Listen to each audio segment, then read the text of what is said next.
Yes, Okay. madam. All right.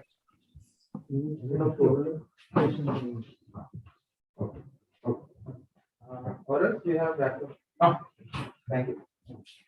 And we didn't Dr. Mary Barnett. Okay. Aesthetical studies. Yes, madam. All right. YouTube is this one will cancel the other one, so there's no confusion. Or else you have that. Oh, thank you. Dr. Mary Barnett. Aesthetical studies. Yes, madam. All right.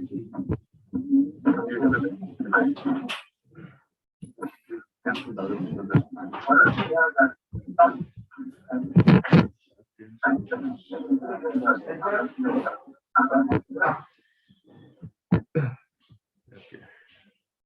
Okay.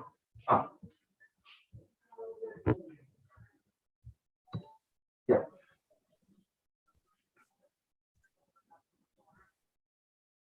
Yes, sir. Yes, sir.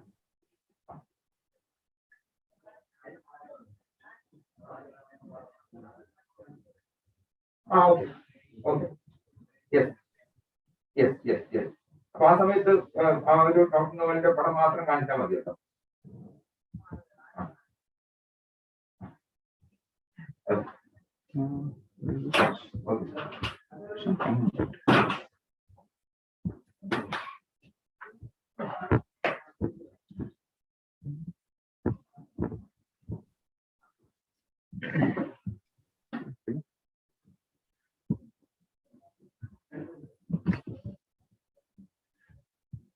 Okay, this is on YouTube. That's on YouTube. Okay. So I can't see it online. Where is that?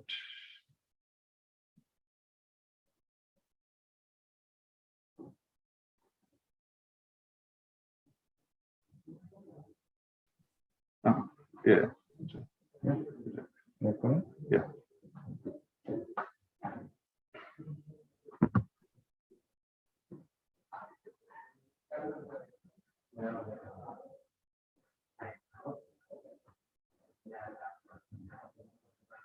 Yeah.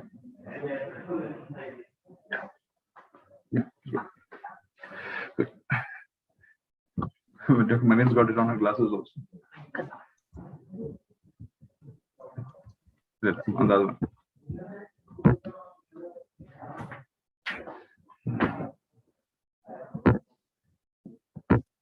This background is a hassle. Okay, so that's that. Yeah, that's nice. Other than muted, that's fine. Maximizes. So, yes, sir. The YouTube is Yeah, so on the side, yeah? Okay. all set. Thank you.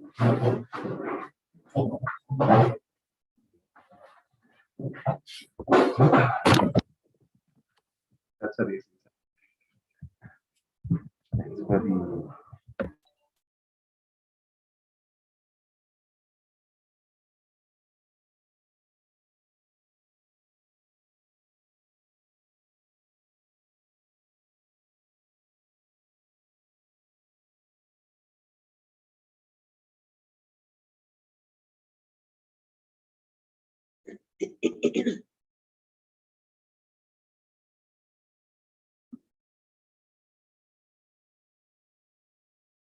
Nina, good morning.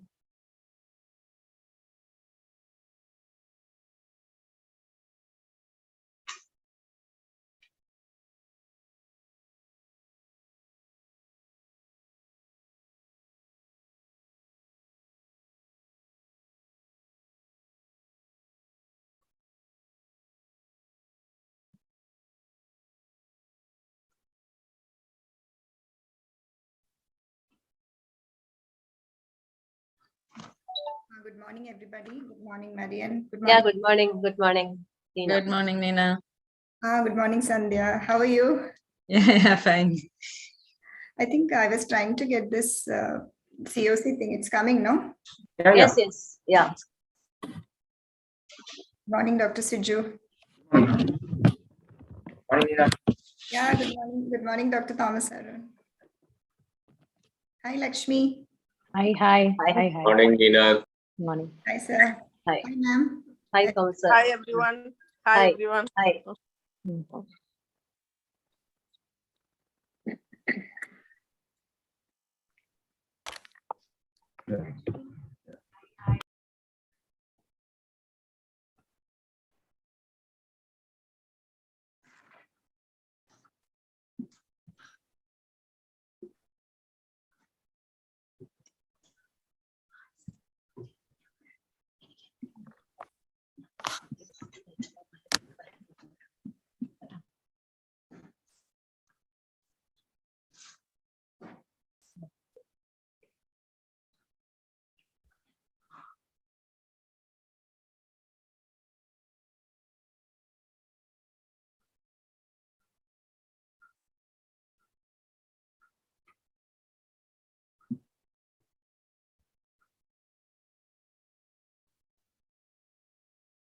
Live streaming തുടങ്ങുമ്പോൾ you are telling no when you okay.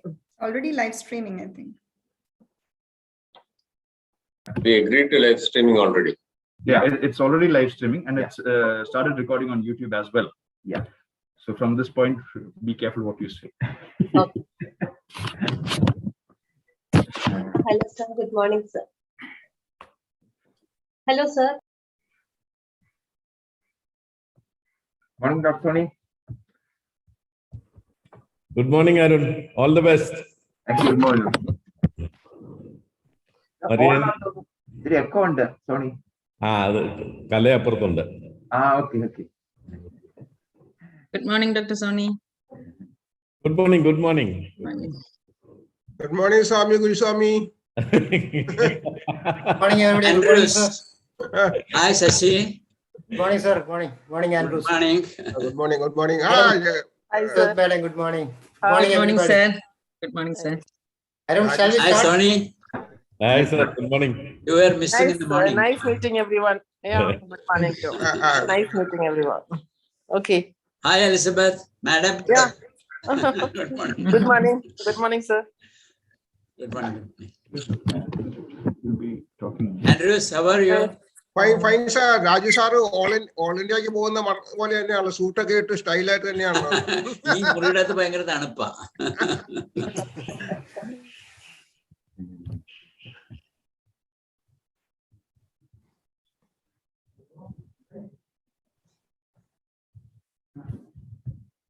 Morning, sisters. Shall we start? Yeah, I think it's right on time. Just few more Right on minutes. time. And then Yeah. yeah, right on time. Yes, sir. Good. All the best. Okay. Thank you. Thank you, sir. Sister, shall we Yeah. start? Okay. Okay. Good morning. Good morning, Raju sir, Elizabeth madam, and Andrew sir, all our friends, colleagues. Today we are going to have the 13th Dr. Noel Moniz Memorial Lecture and the CME. From 2010 onwards, we are holding this prestigious lecture series, which is we have seen that all the stalwarts in the field of glaucoma, cataract, and cornea and refractive surgery have been honored by this lecture. And today we are going to have Dr. Venkatesh. Actually, this program was started as a small lecture program of about 1 hour, but later it turned out to be a full one-day CME. It has attracted big crowds in the past, and I'm sure that even in this digital platform, we'll have a very good attendance. And we are starting the CME session, one session of the CME before the lecture. And our theme for this CME is controversies in ophthalmology, and we have experts in the field of ophthalmic surgery all across the state to deal with this controversial topics in ophthalmology. And the lecture will be delivered by Dr. Venkatesh at 10:30, 11. So without any for the delay, we will start off with the CME, and I invite Dr. Marianne Polly to handle the CME topics. A great good morning to all of you. I welcome you all to this great CME, 13th Noel Moniz lecture and oration and CME. Now I hand over to Dr. Karthika to start the first session.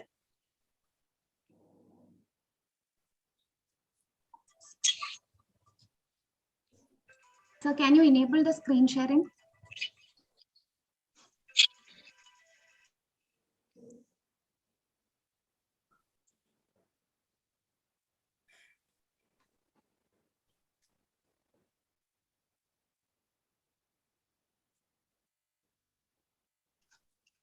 Good morning. Good morning, everyone. Myself, Dr. Karthika Mohandas from Dr. Tony Fernandez Eye Hospital, Aluva, and Dr. Lakshmi from Giridhar Eye Institute will be the MCs for today's scientific program. The first talk will be about pediatric cataract surgery in less than 1 year old. We have Dr. Neena R., consultant pediatric ophthalmologist and head of the department at Giridhar Eye Hospital, Cochin, speaking about managing the situation with IOL implantation, and Dr. Lakshmi C., consultant pediatric ophthalmologist from Malabar Medical College, Kozhikode, who will speak about managing the situation without intraocular lens. And the moderator for this session will be Dr. Elizabeth Joseph, senior consultant pediatric ophthalmologist and head of the department at Little Flower Hospital, Angamali. Over to you, ma'am.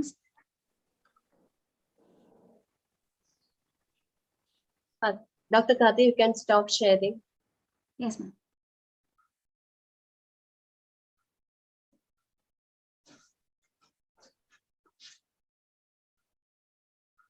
So shall I share my screen?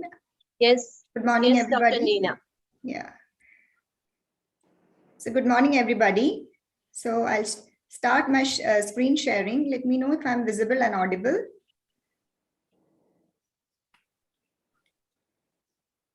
Yes. Can you make it full screen, please?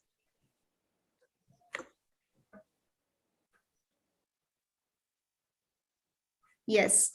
So I'm for IOL in pediatric cataract surgery less than 1 year. Now let's look at this case scenario of an infant who's brought to you with a cataract which is obscuring the visual axis, either unilateral or bilateral, with no ocular comorbidities. Would you implant an IOL or not, or would you leave the child aphakic? So that's the dilemma. So the advocates of infant aphakia strongly believe in this study, which is the infant aphakia treatment study, which said that when operating on an infant, you should leave the eye aphakic and focus the eye with a contact lens. So does this hold true in current scenario? May not. We have to evaluate the IATS conclusions in a slightly different light in the context of our country. So let me tell you the IOL advantage. The IOL offers a permanent in situ correction, offering better visual rehabilitation, especially in children with unilateral cataract.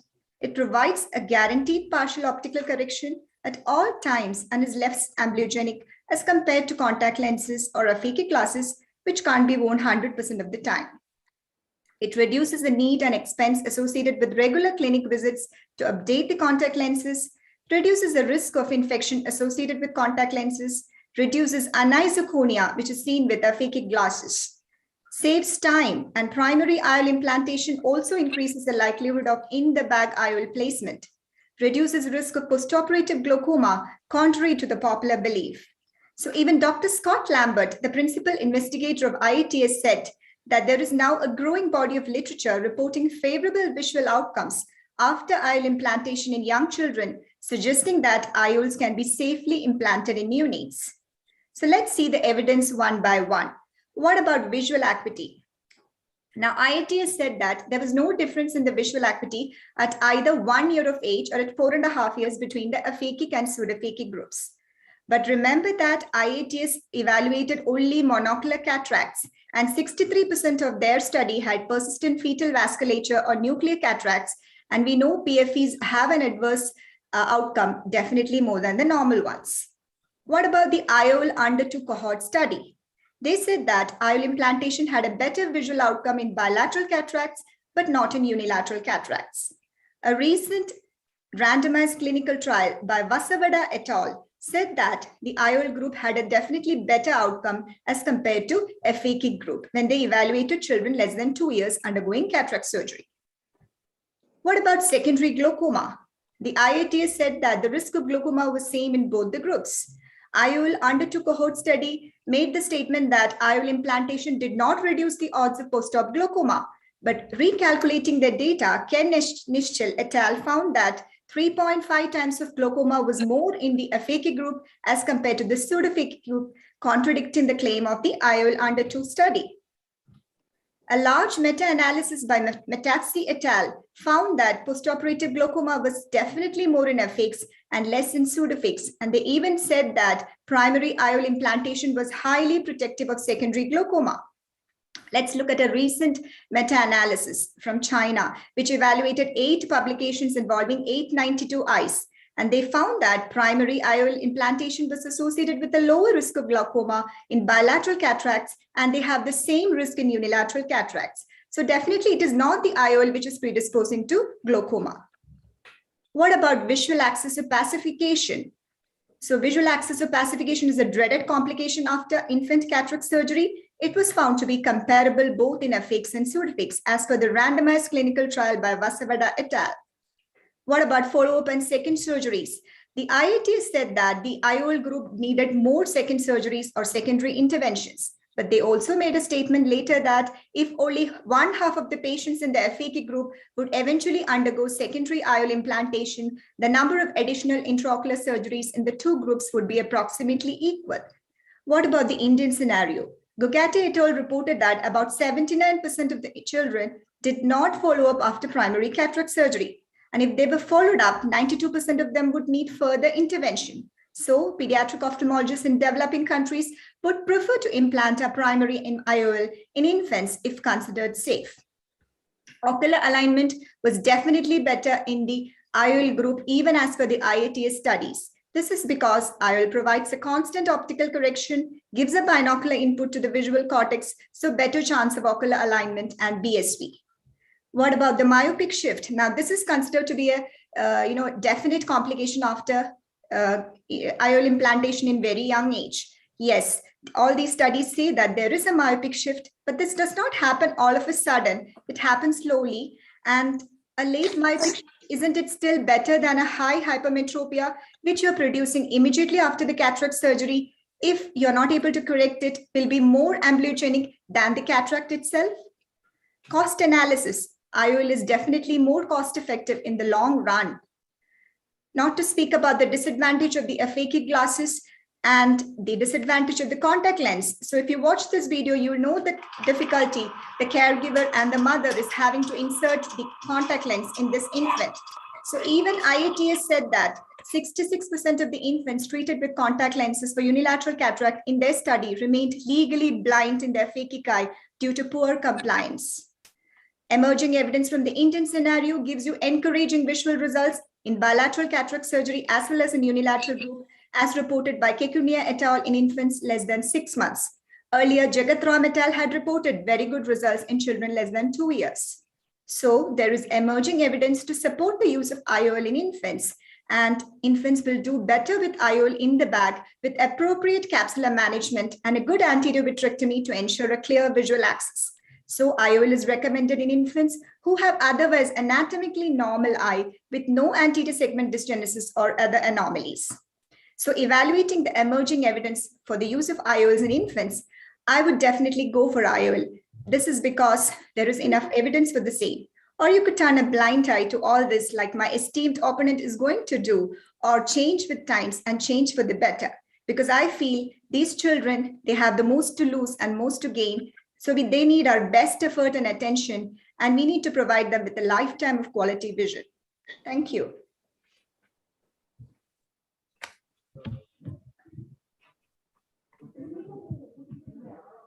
So can I stop sharing my screen? Yes.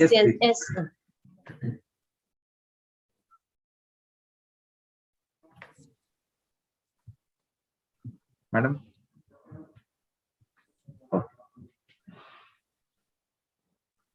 So shall I start sharing the Dr. screen? Lakshmi, yeah. Yes. Thank you, Dr. Nina. Dr. Lakshmi, please. Is my slide visible? Yeah. Yes. Yes. Make slides. Yeah. Yeah. Is it visible now? Yeah. Yes. Yes. Okay. So good morning and thank you, Cochin Ophthalmic Club, for having me in this prestigious CME. And I'm here to share my views on why I would wait till a year of age before planning for an intraocular lens implantation. So it's most often seen that difficult roads often lead to beautiful destinations, but it's not necessary that we should take the most dangerous route all the time, especially if it involves infants and, oh my God, with all these obstacles en route. So we need to weigh between the use of contact lenses or glasses between a primary intraocular lens implantation in infant FAK rehabilitation, and especially so in unilateral cataract, the reason by which the IATS was concentrated more upon the unilateral FAK treatment. And let us see a few of the anatomical factors before we go into that. A neonate has a capsular bag dimension of around 7 millimeters compared to an adult dimension of 10.5 millimeters. And the axial length is also shorter in a neonate, especially in less than 1 year of age, mostly under 20 millimeters. So most of the cases would require and custom-made intraocular lenses, at least some of them might require. And if we aim at emmetropia at 5 years of age, the target refraction or the target hypermetropic refraction that we need is around 8 to 10 diopters in the immediate post-operative period. The question is whether we get this intended target hypermetropia in the post-operative period. Well, the answer is we have a prediction error which is higher in shorter axial lengths. And this prediction error may lead to the problem that we may not get the intended hypermetropia while we are intending a target hypermetropic correction of 8 to 10 diopters. And if we at all get the targeted hypermetropic correction, we know that the myopic shift is maximum in the 1.5 years age group, and there is a high variability of refractive outcomes in all the long-term studies. So they might need an additional refractive correction and eventually might lead to a IOL exchange.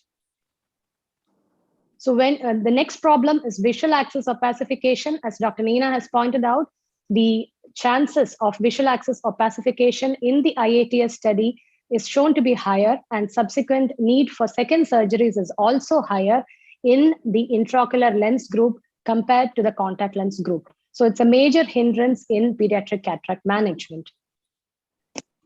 In secondary glaucoma, it's usually intractable in most of the cases, and especially if it's associated with angle anomalies, and an added intraocular lens might pose extra problems. So with all these problems,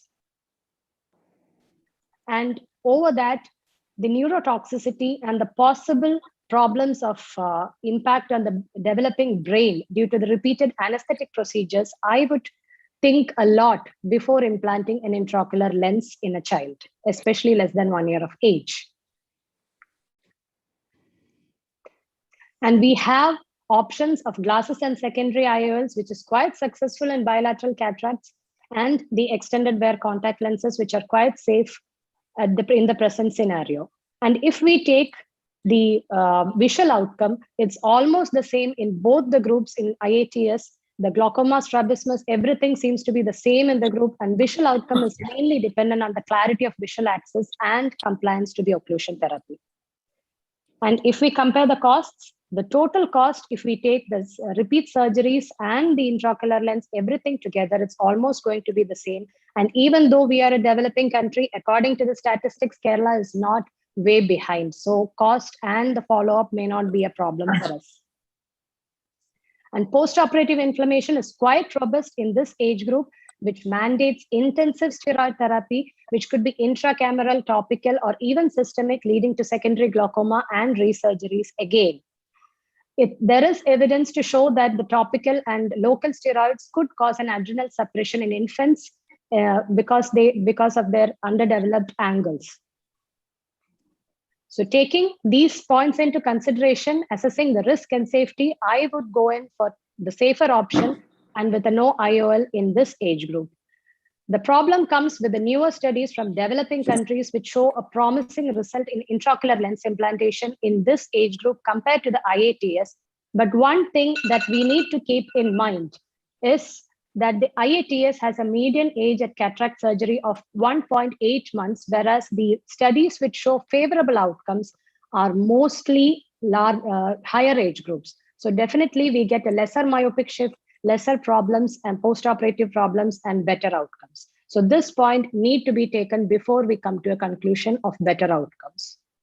So with these problems of myopic shift, visual axis opacification, need for repeated surgeries and anesthetic risk, inflammation and secondary glaucoma, I would prefer to differ with my opponent and I would consider delaying primary intraocular lens till a year of age. Thank you. Thank you very much, Dr. Lakshmi. We've heard both sides of the coin. So Dr. Nina has spoken for IOL and Dr. Lakshmi not for IOL in the less than 1 year old. Over to Elizabeth, madam, please, for your expert comments. Good morning. First of all, I thank Dr. Thomas Arun and all the organizers of COC for including me as a moderator in this very nice topic. Hope I am audible. Audible now? Yes. See, both Dr. Nina and Dr. Lakshmi presented this topic very well. But at the end of the discussion, we are still it is still unknown whether contact lens or IOL is better in the less than 1 year age group. Dr. Nina was talking about mainly about bilateral cataracts. Bilateral cataracts, congenital cataract is not a problem when a unilateral cataract is compared to. In unilateral cataract, that is the most difficult scenario. In unilateral cataract, whether to put an IOL or to put a contact lens, it's a great dilemma. If you are planning for an IOL, we all know that we have to undercorrect. We have to undercorrect by about 8 diopters. No? And then in order to give a near vision correction, again, another 3 has to be added. So that means a small baby is made, has to be made plus 10 hypermetropy if you're putting an IOL. And then how can you correct that, Dr. Nina? How can you correct that, that much of amblyopia, that much of refractive error? So again, you need contact lens. So most of these children, after putting an IOL, requires a contact lens. That is the dilemma I face. Another dilemma is that when you do IOL power calculation in such a small baby as a 4 weeks old or a 6 weeks old child or 8 weeks of child, IOL power may be highly hypermetropic, maybe plus 40 or so. And most of the time, that IOL will not be available. Plus 40, you may get the refraction IOL power, and then we have to reduce about 8. So again, it may be plus 32 or no or so. And that IOL may not be available. That is again problem. And even if you put the IOL, the child is to be made hypermetropic and to get a contact lens after that. So weighing all these things together, it is the individual preference. You should be aware of all these things. We have to have a meticulous surgery, meticulous follow-up by the parents, and a great deal of compliance if you want to go with either IOL or contact lens in the infant cataract. I hope I made my point, because you have to weigh the pros and cons. And if you go for contact lenses, that requires a lot of compliance, very frequent hospital visits, that is there. If you do a very perfect IOL surgery, again, you will have to do a thorough refraction correction of any residual refractive error. So it's again a problem. Okay, thank you. So, Dr. Elizabeth, what is your take-home message? Are you in for IOL implantation in below 1 year, or are you against it? What should be the general message? My take-home message is that in our current scenario, See, I would like to point out the Andhra Pradesh eye disease study, which was published in the IJO. And in that study, they say many of the blind children in our blind schools have become blind because of cataract surgery, congenital cataract surgery. That is, you cannot turn a blind eye to that. And in a bilateral congenital cataract, my personal opinion is that I leave the child aphakic, and till the age of 6 months, I somehow give extended wear contact lens, and after 6 months spectacles, and after 1.5 years do secondary IOL. That gives very good results in my hand. That is bilateral. Unilateral is still a controversy. I really am not able to make a final decision. It depends on individual choice. You have to be a very good cataract surgeon, and then the patient compliance, the parental stress, the economy of the parents, all these things have to be considered. Unilateral congenital cataract is a problem. I'm not passing a verdict on that. Madam, could I add something? Yeah. I know that Elizabeth Madam and Laila Madam will be having more of practical experience in this field, definitely. But I would like to add a little point, because my thesis happened to be on the visual outcome on unilateral congenital cataracts. And while doing my fellowship, I had followed up a 10-year follow-up of these patients. So the problem is, most of these unilateral cataracts, some children, their eyes do not grow as expected as the normal eye.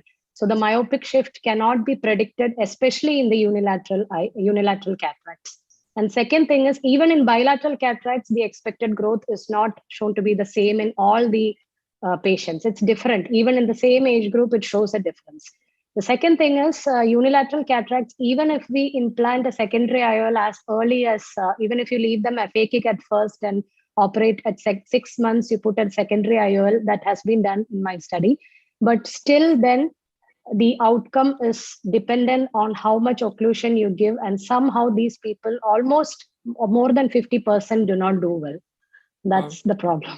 Can I add something, ma'am? Yeah.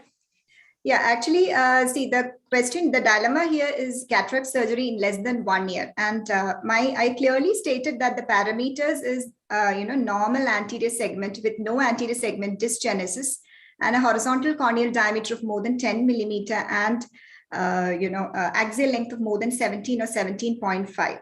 So if you have a bilateral cataract, there is, we are still dependent on the IATS. I don't think we should really go by the IATS alone, because IATS, as I pointed out, only looked at monocular cataracts. And they had a high number of PFVs, persistent fetal vasculature, which we know whether we operate or not is going to have a definitely bad outcome.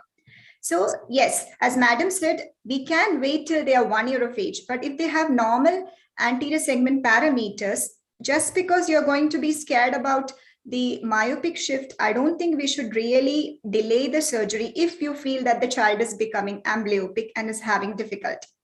Now, less than 6 months is definitely a very gray area. I do agree. If the child is above 6 months, has normal anterior segment parameters with the acceptable corneal diameter and axial length, we should definitely consider. Now, you require an intraoperative keratometry, intraoperative IOL calculation, setup. If you have that, Ramesh Kegunia et al. From LVP showed that they could achieve very good results in pediatric cataract in less than 6 months. So that is a very recent study.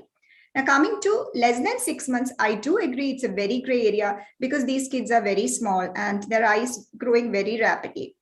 But that is still something we need to really look at it. Now, coming to unilateral cataracts, as Lakshmi correctly pointed out, unless you operate very early in life, these kids are going to be having lifelong amblyopia, whether you operate them or not. So I don't know who said that. Somebody even said that monocular cataract surgery, if you don't operate or if you operate them, it's going to have the same outcome. And I have seen that unless you operate as early as possible, these kids are definitely going to have very severe unilateral amblyopia and they do not really improve, even if you leave them aphakic, put a secondary IOL. So these things have to be weighed from case to case basis. Definitely, if the child is having anterior segment dysgenesis or your parameters are not matching with a compatible IOL, you would not consider this possibility. We are talking about a possibility when there is normal anterior segment and the child is having normal parameters, which in which we can consider an IOL. So this is something which we need to think from a different perspective and not just look at the IATS alone, because IATS themselves said, Dr. Scott Lambert, he himself said that we can't leave out the possibility of putting an IOL in an infant. So above 6 months, there is definitely good evidence that we can put IOL. Less than 6 months, as Madam said, it's a very gray area. We need to have a very good, anesthesia setup, a pediatric glaucoma setup, and a very good optometrist, contact lens clinic. All these things have to be there in conjunction. So that's my experience. Yeah, I would like to, I beg to differ what Dr. Nina said. She said, in unilateral congenital cataract, whether you operate or not, it's the same. No, it's not like that. I have many children in my follow-up. I have done unilateral cataract, left the child phakic, did contact lens, did thorough patching of about 50% of the waking time, and put a secondary IOL. And many of these children have got 618 or 636 vision in that time. I have so many cases in our follow-up. But the other way also is there. The main problem is loss of follow-up, loss of compliance. They are not putting the contact lens. That is the problem. That is whatever said. Bilateral cataract usually come to us at birth, no? 4 weeks. We have to operate at 6 weeks. I'm worried about them, not at 1 year. 1 year, 1.5, you can put IOL. But when the child comes with a bilateral cataract at 4 weeks of time, or at birth we postpone to about 6 weeks of time for surgery. At 6 weeks we are operating. Then IOL power calculation is so difficult. Sometimes the corneal diameter may not be 10. It may not be 10. It may be 9 millimeters. The axial length may be 16. That is the normal axial length for a baby. If the axial length is 16 at 4 weeks, what will you do? 4 weeks of age. That is the problem. So unilateral is a problem for me. I don't know. Yes, Okay. madam, definitely axial length less than 17 millimeter. We are not talking about it at all. Because at birth, it will not be 17. At birth, it will be only 16. At Yes. 4 weeks of time, it will be 16 millimeters. Then what will you do? So that is what I said. We should probably put it as less than 6 months or above 6 months. So that is why the great dilemma is still there for everybody. So if you have a child after 6 months with compatible parameters, definitely we should think about IOL. Yeah. If you have That the is- setup, that that's is- my that is take-home agreed. message. That is agreed. Yeah, that is my not take-home a message. that is not a dense cataract. That is a sonular cataract, or some vision is there. In that case, you can postpone surgery to 6 months or 1 year and then do IOL. But if it is a totally opaque cataract at 4 weeks or 6 weeks, then it is a problem. Yes, I do agree. And madam, as you have correctly said, the unilateral cataracts, they do well, and they can have ambulant vision only if you operate as early as 4 to 6 weeks. 4 to 6 weeks. Yes, and bilateral cataracts, we can wait up to 8 weeks. So as everybody agrees on that. So the time of the surgery is what determines the final visual outcome. So that is also very important. I think so. The conclusion probably seems that the controversy continues in spite of all the discussions. So let us wait for something new. Let us hope for the best. Thank you. Thank you. Thank you very much. Thank you. We had a very good discussion. Thank you very much. And all the Thank you very speakers much. and LHC madam. Thank Very you. nice. Thank you. Thank you. Thanks. We'll go on to the next topic now.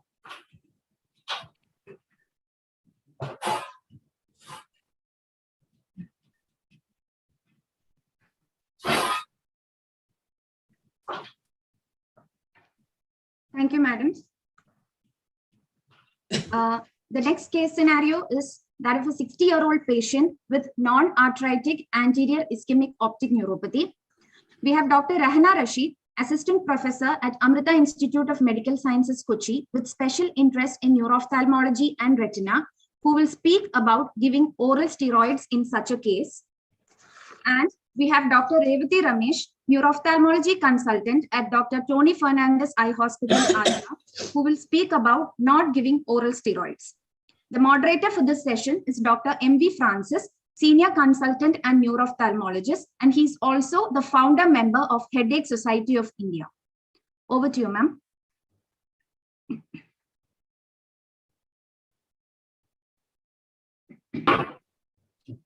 Open, keep it open.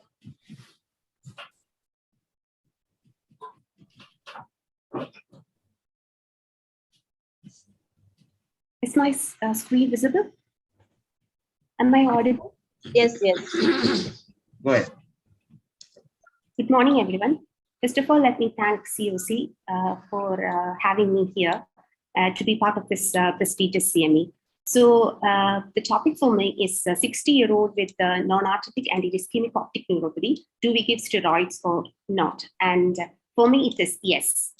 So what is anterior NAION? It is the most common acute optic neuropathy in patients over the age of 50. It occurs due to ischemic damage to the anterior optic nerve, mainly to the posterior ciliary arteries. And it is the second most common cause of permanent optic nerve-related visual disability in adults after glaucoma. So first, let's look at the pathophysiology of non-arthritic anti-ischemic optic neuropathy.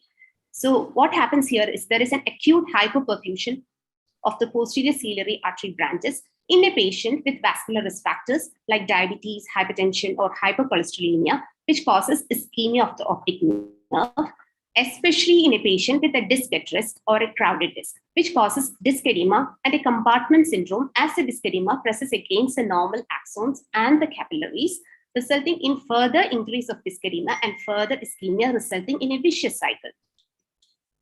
So a lot of treatment has been suggested, have been tried in the past, and my role is to have a look at oral steroids and the evidence of oral steroids in NAION. So the steroids have been given for NAION since a long time. Even in 1969, Forbes have studied on 24 patients with non-arthritic AION, and they found that the patients who were treated with steroids, there was 85% improvement in the treatment group compared to 45%. But this is a very small group, 24 patients, sorry. Now we have a study here, which is actually done by Hera et al. And this was a prospective study, which was done on 696, nearly 700 patients with non-arthritic AION. And they evaluated the efficacy of corticosteroid by dividing them into two groups. One group received steroids and one group which didn't receive steroids. Let's look at the results. So this is a chart from the paper, which shows that actually they divided the patients into two groups, and also they looked at the patients who presented acutely, that is within 2 weeks of onset of the disease, and they divided them into patients with mild visual acuity and moderate to severe. So this is from moderate to severe visual acuity group. And you can clearly see that the steroid group, the improvement in the visual acuity, the percentage improvement in visual acuity is much better than the non-steroid group, and it is statistically significant. So if you look here at 6 months, 69.8% of the patients in the steroid group had improvement in vision compared to 40.5%. And the odds ratio was found to be 3.39, which means that if you give steroids to these patients, there is 3 times chance of improvement in visual acuity compared to patients who are not given steroids. Similarly, if you look at the visual fields, again, the patients who were given steroids, there was significant improvement compared to the non-steroid group. At 6 months, 40.1% of the patients in the steroid groups improved their visual fields compared to 24.5% in the non-steroid groups. And the odds ratio was found to be 2. So they even looked at the patients who had mild vision loss. So one thing which I want to highlight here is that even though in this study, they didn't find any improvement in the visual acuity in the mild vision loss statistically, still there was improvement. That is 27% in the treated group and 17% in the untreated group. Similarly, visual fields, there was a statistically significant improvement in the field in the treated group. So the primary concern that we have in treating NAION patients with steroids is the systemic side effects. But what I would like to say that this is a case where the patients need only a short-term steroid treatment, that is 2 to 3 months maximum until the edema resolves. And the study which was done by Hera et al., they didn't have to stop steroids at any point, even in patients with PM. So how is steroids helping in non-arthritic AION? So as I said in the pathophysiology, as the disc edema happens, there is a vicious cycle is happening, leading to compartment syndrome, occlusion of the, compression of the capillaries, venous stasis. So if you're looking at the fluorescein angiogram, early phases, there is delay in filling of the optic disc, and in the late phases, there is disc leakage, due to venostasis and capillary permeability. So what steroids doing is here, that is, the patients will have resolution of the disc edema with the steroids, and with more reduction of the disc edema, less compression on the rest of the neurons, and it also lead to survival of the surviving but the hypoxic neurons and less compression on the capillaries. So that's where the steroids are acting. So Foles even initially postulated that it is reducing the capillary permeability, and we have ample evidence that corticosteroids may work in non-inflammatory cases, like we are giving intravital steroids in macular edema in CRVA. So to conclude, how does the steroids help? There is faster resolution of disc edema with steroids, decreased compression of capillaries in optic nerve, better flow in the capillaries, improved circulation in the optic nerve, and improved function of surviving but not functioning hypoxic axons. So to conclude about the treatment of non-arthritic AAON, definitely we have to treat the risk factors, look for underlying causes, but steroids should be considered for non-arthritic AAON with proper monitoring of the risk factors, rather than telling to the patient, yeah, you just monitor your risk factors, you control it, I don't have anything to offer. I would go for the oral steroids from the evidence we have and to give them the benefit of the steroids. Thank you.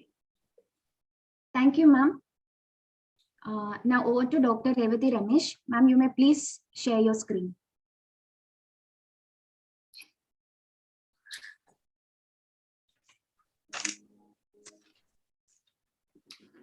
Ma'am, you're muted.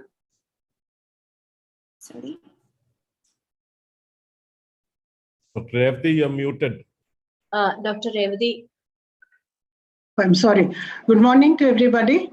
First, I would like to thank the organizers for giving me this opportunity. I'd like to share my screen now. Yeah. Can you see my screen? Yes, madam.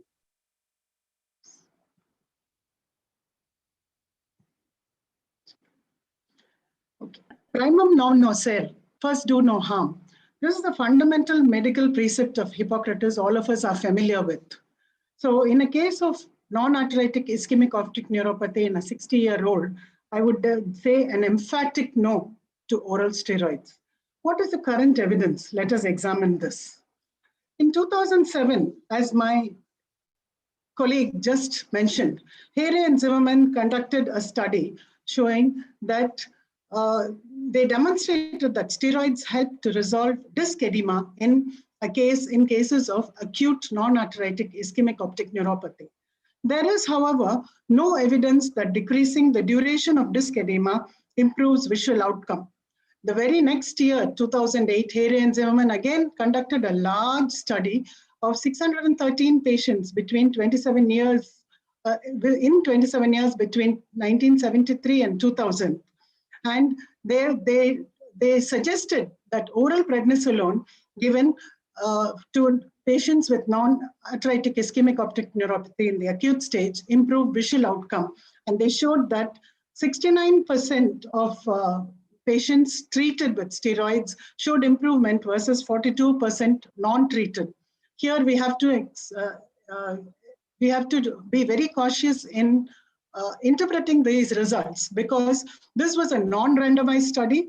Patients self-selected their treatment. So many diabetics did not choose steroids, and the examiner was not blinded to treatment.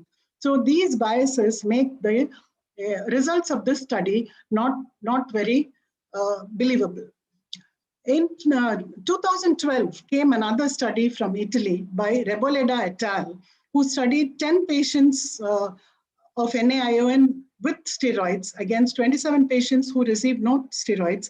And at the end of 6 months, found no statistical difference in the median change in visual acuity, median change in visual field mean deviation, median change in visual field pattern standard deviation, and the average RNFL loss.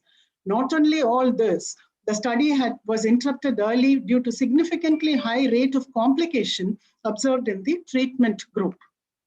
Then came the study from our RP center, Steroids versus No Steroids by Saxena et al., where 38 non-diabetic patients of acute non-arthritic ischemic optic neuropathy were divided into two groups, steroid-treated group and the non-steroid group. And this, although in the first month they had, one could argue that steroids may have worked, their results at 6 months showed that there was no difference between the two groups. And their conclusion was also that steroids given in acute NAION do not help to improve visual acuity at 6 months. In 2019 came a large meta-analysis, a PRISMA-compliant meta-analysis from China, where they analyzed 29 studies, of which some I have already mentioned. And their forest plot finally showed that there was practically no difference in the 6 months visual acuity between the treated and the non-treated groups. And this meta-analysis also found that steroids do not significantly improve visual acuity in NAION. They also said that in view of the long list of side effects, attempt at reversing ischemia should not involve the use of steroids. So it remains an inconvenient truth that to date, there is no proven effective treatment for NAION.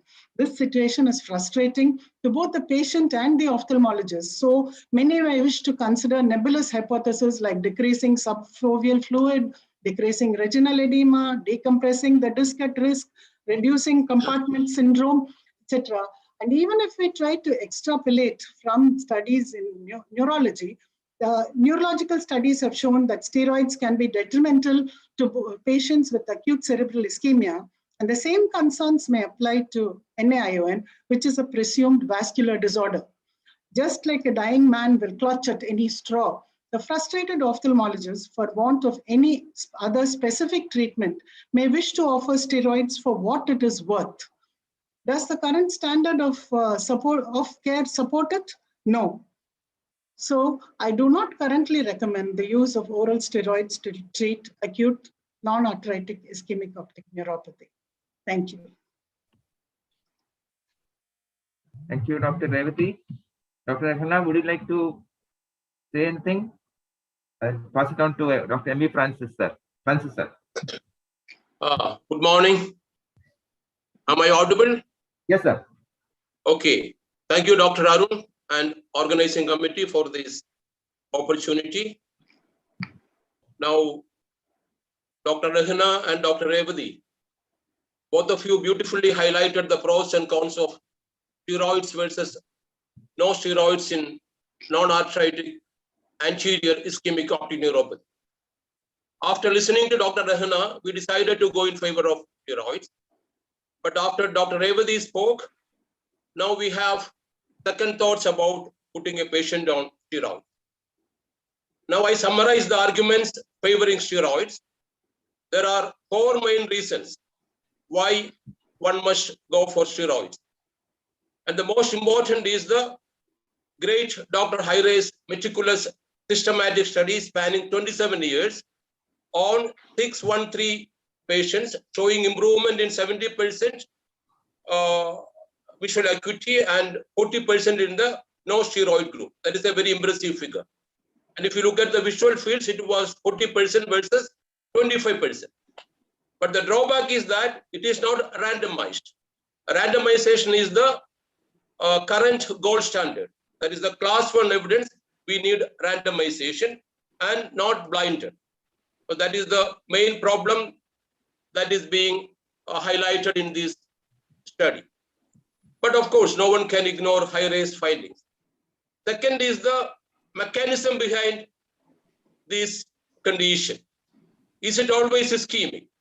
Some cases may be inflammatory, as in atypical optic neuritis. And some may be venous, as recently proposed. So in these 2 conditions, steroids will definitely help. And if you look at brain infarct and brain ischemia, there is cytotoxic edema when there is ischemia infarct, and cytotoxic edema will lead on to necrotic tissue formation.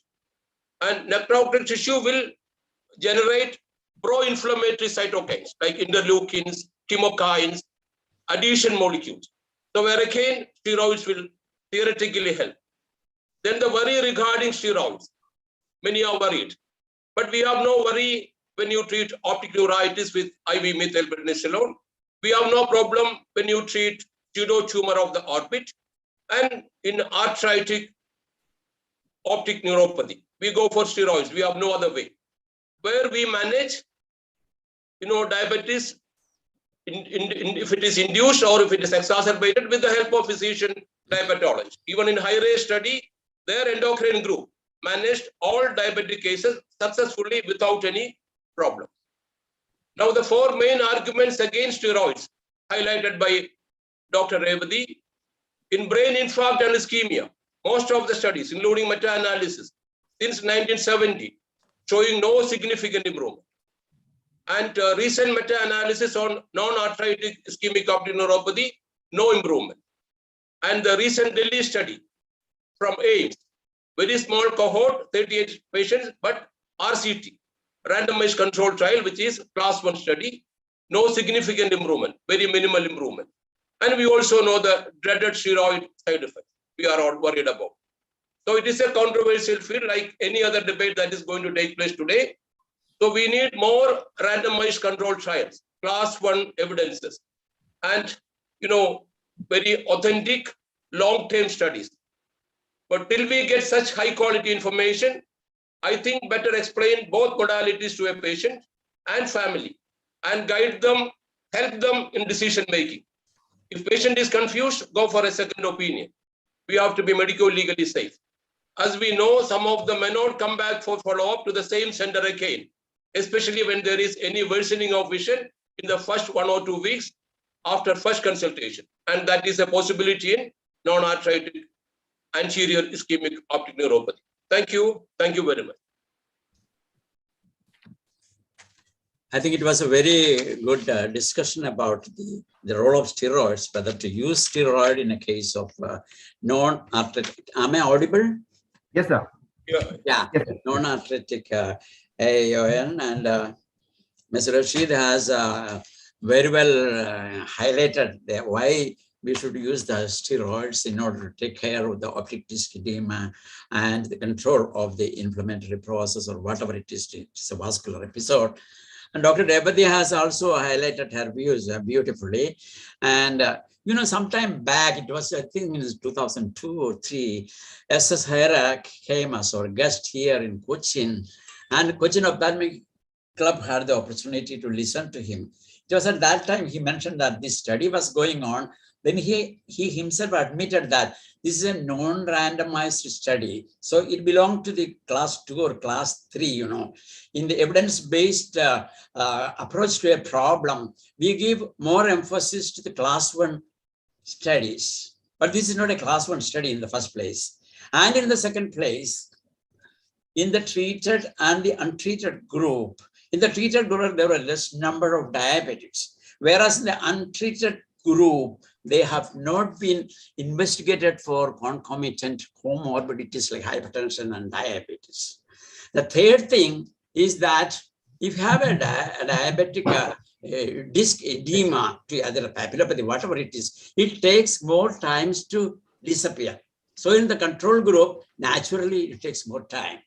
So that doesn't mean that the treatment with diabetics have enhanced the disappearance or delayed the disappearance of the treatment. So these 3 things were the most important things as far as the high-risk study was.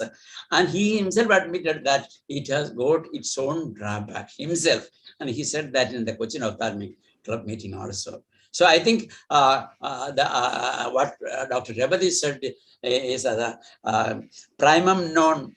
It is not nocere, it is nocere because it is Latin.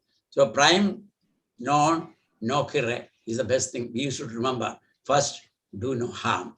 So I think that the take home message, I think our moderator will agree that as far as possible, avoid the use of steroids in as far as the evidence goes for the benefit, the so-called benefits. We have given steroids in many forms. It was we have given it with triamcinolone, with bevacizumab. We have given this, what is that, methylprednisolone, subtenon, all have been tried and all the studies were negative. So I will request Doctor, in the event of all these discussions, to sum up the conclusion by the moderator. Thank you, sir, so much. In the interest of time, I think we will move to the next topic. Okay. Sorry to interrupt you. Dr. Karthika and Dr. Lakshmi, please share your screen. Our next topic is failed trap. What will we do next? So, Dr. Thomas George, Senior Glaucoma Consultant at Chaitanya Eye Hospital, Trivandrum, will be managing with a tube, whereas Dr. Bindu S. Ajit, HOD Glaucoma Department at Compressed Eye Hospital, Calicut, will be managing with a laser. And our moderator for this session will be Dr. Meenakshi Giridhar. She is Professor of Ophthalmology at Amrita Institute of Medical Sciences, and currently she is working with the Center for Sight, New Delhi. Over to you, Dr. Thomas.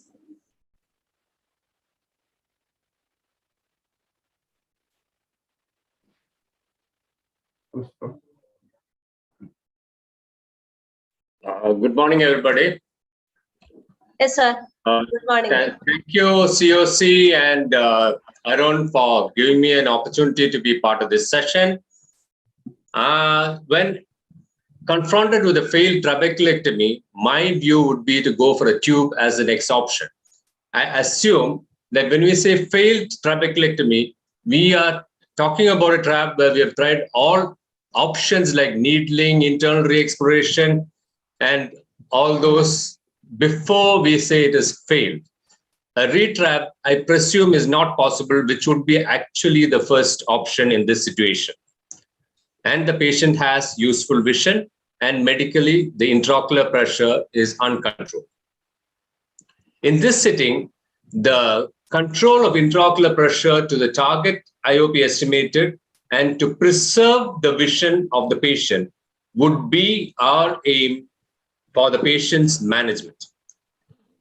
Give the patient the best quality of life for the estimated life expectancy is the aim of treatment of any chronic disease in including glaucoma.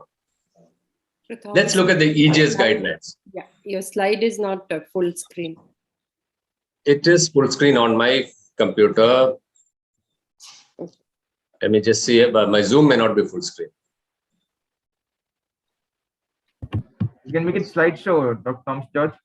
Slideshow. It is on slideshow here on my computer. Okay, it's okay. Go ahead. Ejs Guidelines tell us that a long tube glaucoma drainage device are reserved for patients with risk factors for a poor result with trabeculectomy, and recent trials have established their role in primary surgical procedure in select cases. This is the exact statement from Ejs. Is a tube shunt good enough? Yes, as shown by TVT study, there's equivalence in the intraocular pressure control, and even the primary TVT study, trap versus tube study, it came out with a similar conclusion. There is equivalence in IOP control. All the complications they could talk about for both groups were hypertony, and obviously when you have a surgery that achieves this lower intraocular pressure, you have a slightly higher percentage there, and the tube had it. But all these could resolve over a few months' time. So tube is the way to go. But I have reservations on cyclophotocoagulation procedure as a procedure itself. The indication as per Ejs is when filtration surgery or glaucoma drainage devices are likely to fail or have failed or not feasible. Not feasible is the words here.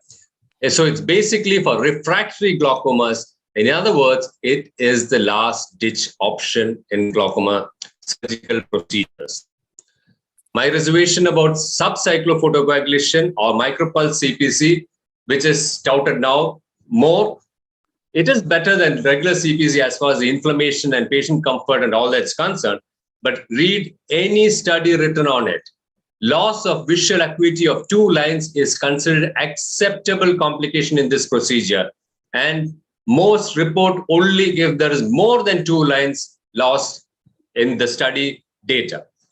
From a meta-analysis of this rate of loss of vision, which is unexplained, we get to percentages from 4 to 26% cases as reported by multiple studies. So 1 in 4 can lose 2 lines after this procedure with no reason at all. Continuing on this review in IGO of APGS and Ejs Guidelines by Ronnie et al.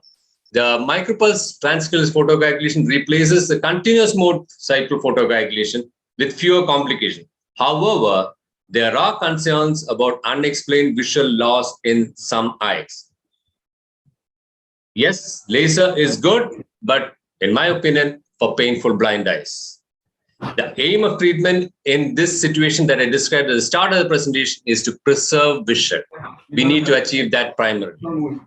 Yes, tube shunts are good for IOP control in seeing eyes. Thank you.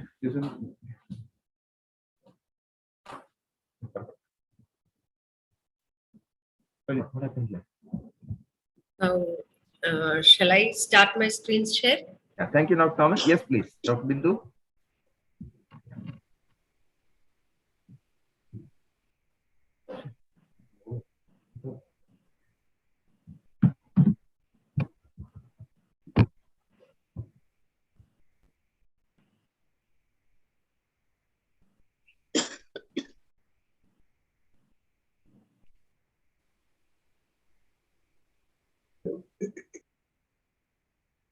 Okay, now am I visible? My slides visible? Yes, Yes, doctor.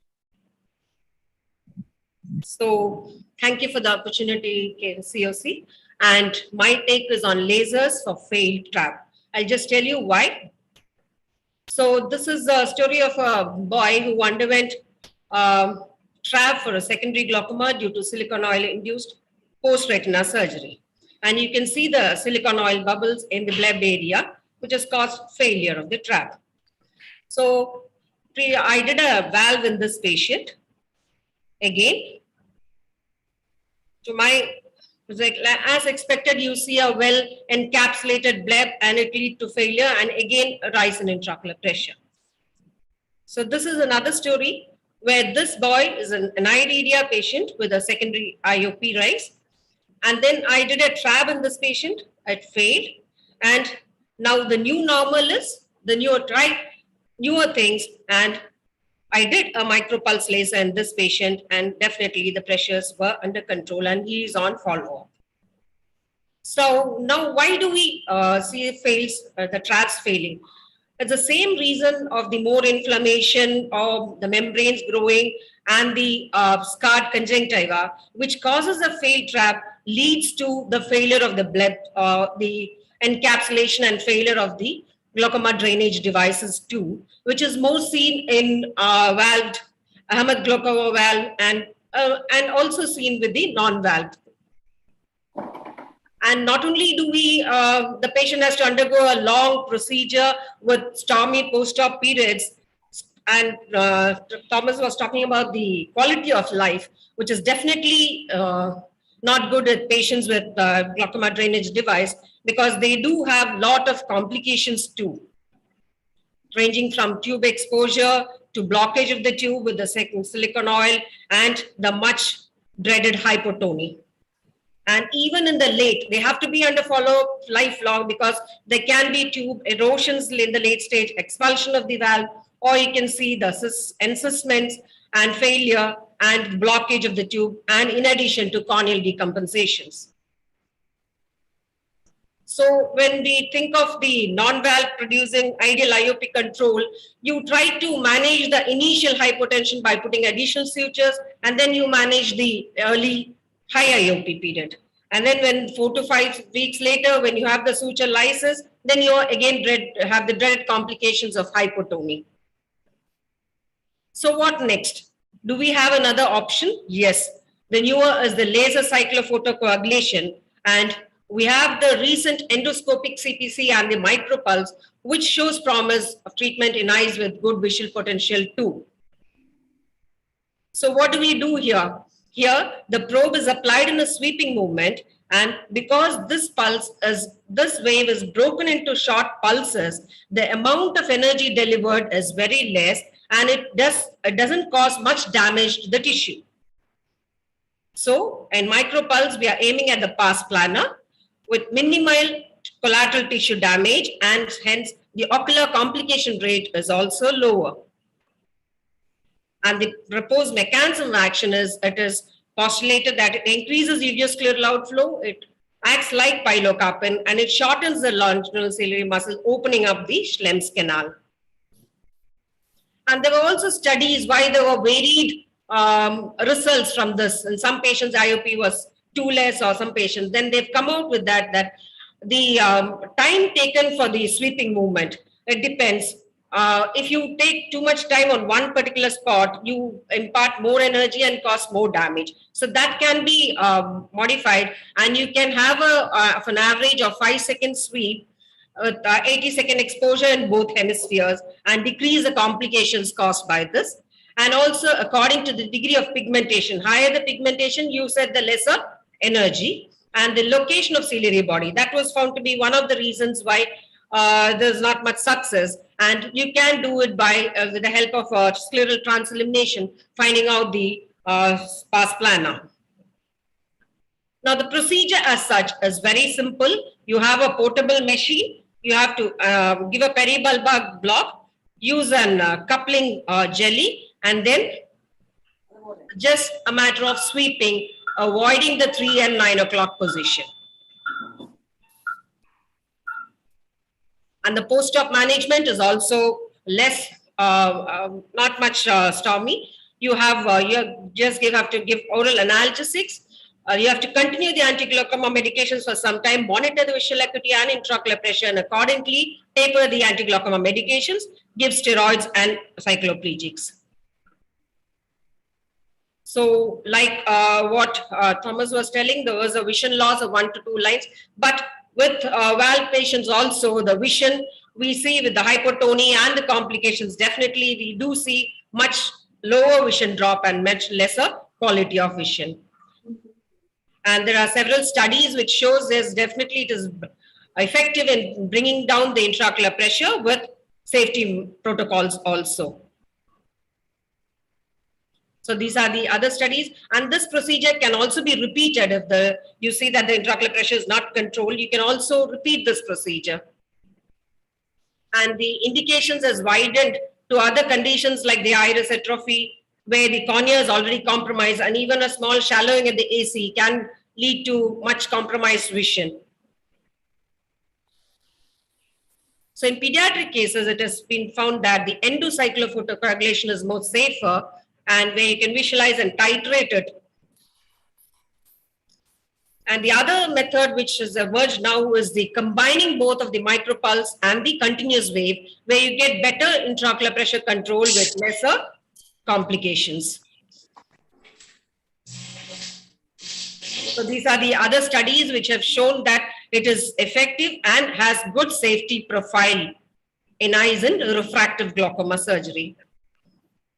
And also a comparison between Ahmed valve and the TSPC in neovascular glaucoma. They've seen that it gives favorable IOP reduction and good safety profile also, with fewer complications when compared to AGV. So these are some other studies. So I would stand by the lasers because it is a minimal procedure, minimal learning curve, less post-op care, less post-op pain, a quick procedure, less post-op complications. And in this period of COVID era where you want all this, I think the lasers are going to stay. Thank you. Thank you very much, Dr. Bindu.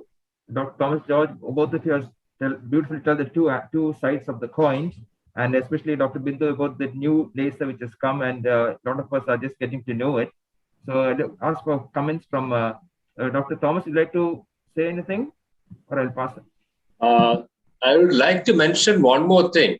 I mean, my friend Bindu was telling about hypertony quite a bit, but almost all studies on the micropulse CPC also have hypertony as one of the complications. The visual loss I was talking about is unexplained, and a few of the meta-analysis that Ejs quotes, quite a few have gone in the phthisis.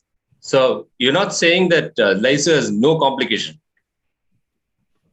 I think phthisis is more common with the continuous wave rather than with the micropulse. No, these are the micropulse studies we're talking about.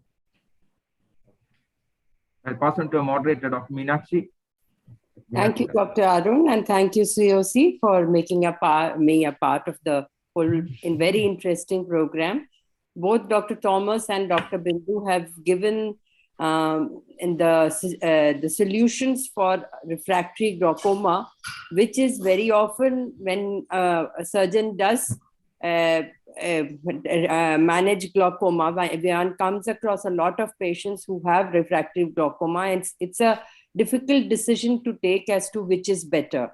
It's not so clear, and I feel a case-to-case decision is much better than giving a blanket statement for tubes or for lasers. Each has their own merit and demerits. Coming first to the tubes, yes, tubes have been the solution for failed trabs. But yes, they do come with a lot of complications, and where, as Dr. Bindu had pointed out appropriately, if the cornea is compromised, and where we have to see whether the patient can go in for another surgery or not. And there is a possibility that the second surgery, when we are dealing with refractory glaucomas, there is always a given that whichever path you take, there will be problems. So we are trying to find out the best way amongst the choices given. And the tubes have now almost a history of almost 2 decades, and they have worked beautifully in patients. And it's not something that we can, but yes, there is a surgical procedure, there is a post-operative complications and care that needs to be taken more than in the case of laser. Lasers, as Dr. Bindu had pointed out correctly, the classical laser used to be only a solution for patients who had very poor vision. But the modifications which have now come in have given actually better results than what the earlier cyclos had. So it is an option that can be considered. The case selection needs to be appropriate. Yes, nothing comes without any complication. Yes, you may have, but the outcome is much better than what it used to be with the traditional laser. And there are people who are comfortable with doing it and have found very good results. For one, Dr. Vinita Pathak Ray in India has used them and she finds them very useful. And Dr. Gauri has done a lot of work and they have found it useful. So I would like to say that each case needs to be, another thing is that although it is a portable machine, the availability of a machine can sometimes be a limitation factor again. While any surgeon knows how to go ahead with the surgery and can go ahead with the tube. So this is how I'd like to sum up that each has its own place. Thank you very much, Dr. Meenakshi. As I think we have to look at the plus and minus of each procedure. Thank you very much, speakers and moderators. We'll go to the next talk now. Thank you. Thank you.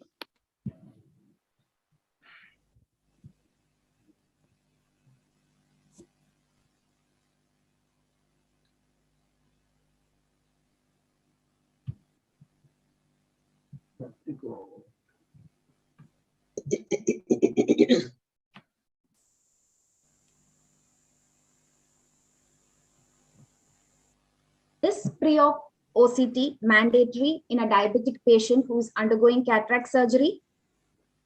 Not mandatory, says Dr. Jason B.A., Senior Ophthalmic Surgeon and Chief Medical Officer at Jyotis Eye Hospital, Kannur, while Dr. Sandhya M., Senior Consultant in Cataract working at Giridhar Eye Institute, Kochi, says it is mandatory. The moderator for this session is Dr. Biju John C., Additional Professor of Ophthalmology at RIO Trivandrum. Over to you, Dr. Jason. Yeah, good morning. Am I, my screen is visible? Yes, sir. Yes, sir. Go ahead. My topic is preoperative OCT mandatory for cataract surgery in a diabetic patient? So when you advise cataract surgery, the degree of cataracts should correspond to the visual acuity and visual symptoms.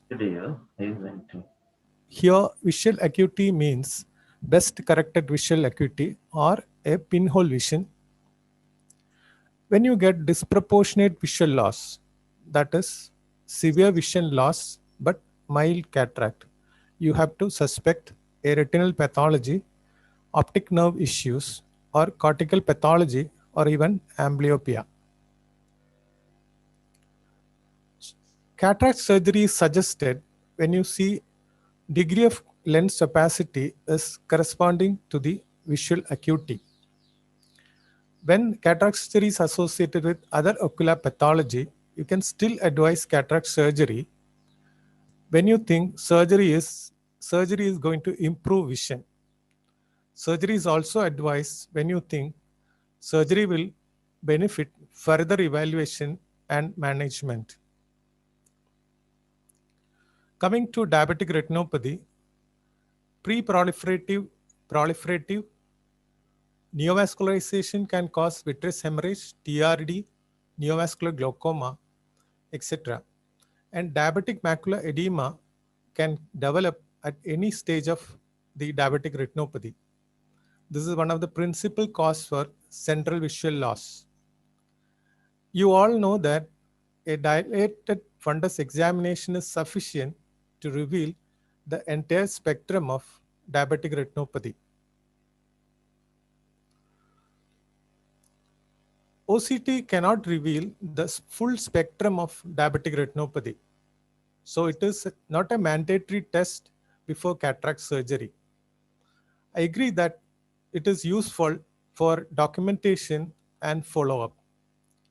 It can cover up your poor clinical skill and generate hospital revenue. When you get dense cataract, you know that OCT is not going to work. In a dense cataract, it is more important to rule out conditions like retinal detachment or underlying optic atrophy than a diabetic macular edema. Here, basic tests like pupillary light response or projection of light, which is a very sensitive test. We all forget these days to check this important test. With this test, it is possible to skip even ultrasound examination and electrophysiology tests. Foveal non-perfusion, OCT is not going to be useful in this situation unless you see foveal atrophy, which is a late sign in foveal non-perfusion. Of course, OCTA is useful. And another point is cataract surgeries can worsen diabetic macular edema. So a pre-operative normal OCT does not ensure a post-operative normal OCT. It can develop DME after cataract surgery. So what is the point in doing an OCT before surgery? Coming to other ocular pathologies that you are likely to miss before cataract surgery. One is chronic dacryocystitis. The other one is Fuchs endothelial dystrophy. Third one is primary ankylosing glaucoma. I think the first one is unpardonable. A duct syringing can show a chronic dacryocystitis. The other two, Fuchs endothelial dystrophy and primary ankylosing glaucoma, slit lamp examination, specular microscopy, all these things can reveal these two findings. But see the other three, all other findings that you can miss: diabetic retinopathy, glaucomatous cupping, macular hole, RD, BRVO, CRVO, early keratoconus. All these things, if you miss, it is not a unpardonable mistake. Cataract surgery is not going to harm these conditions. So to conclude, a duct syringing is always mandatory. Even specular microscopy is more mandatory than a preoperative OCT. Thank you. Thank you, sir. Now over to Dr. Sandhya N. Ma'am, you may please share your screen.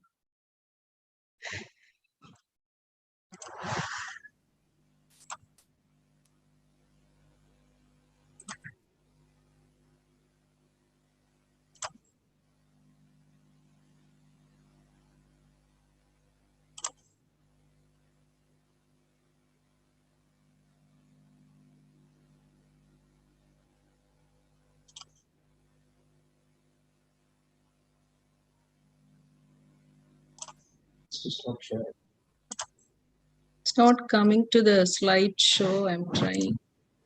Just 1 minute.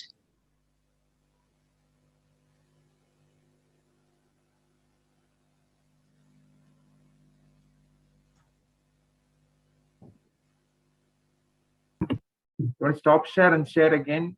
Yeah, I'll do that. Yeah.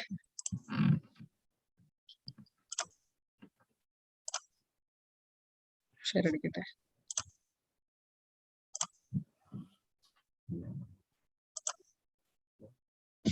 Yeah, that's fine.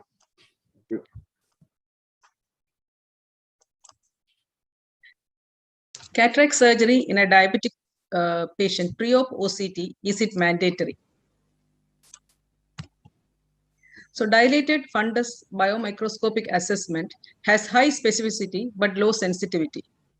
Presence of lens opacities may lower its sensitivity even further, impairing clinicians' ability to properly diagnose macular disorders.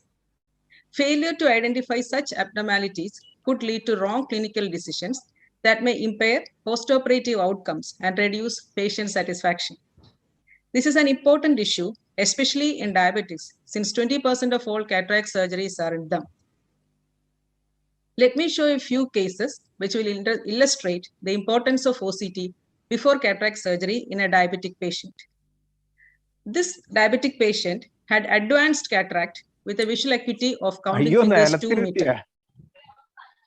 So the fundus examination of the right eye was hazy because of advanced cataract.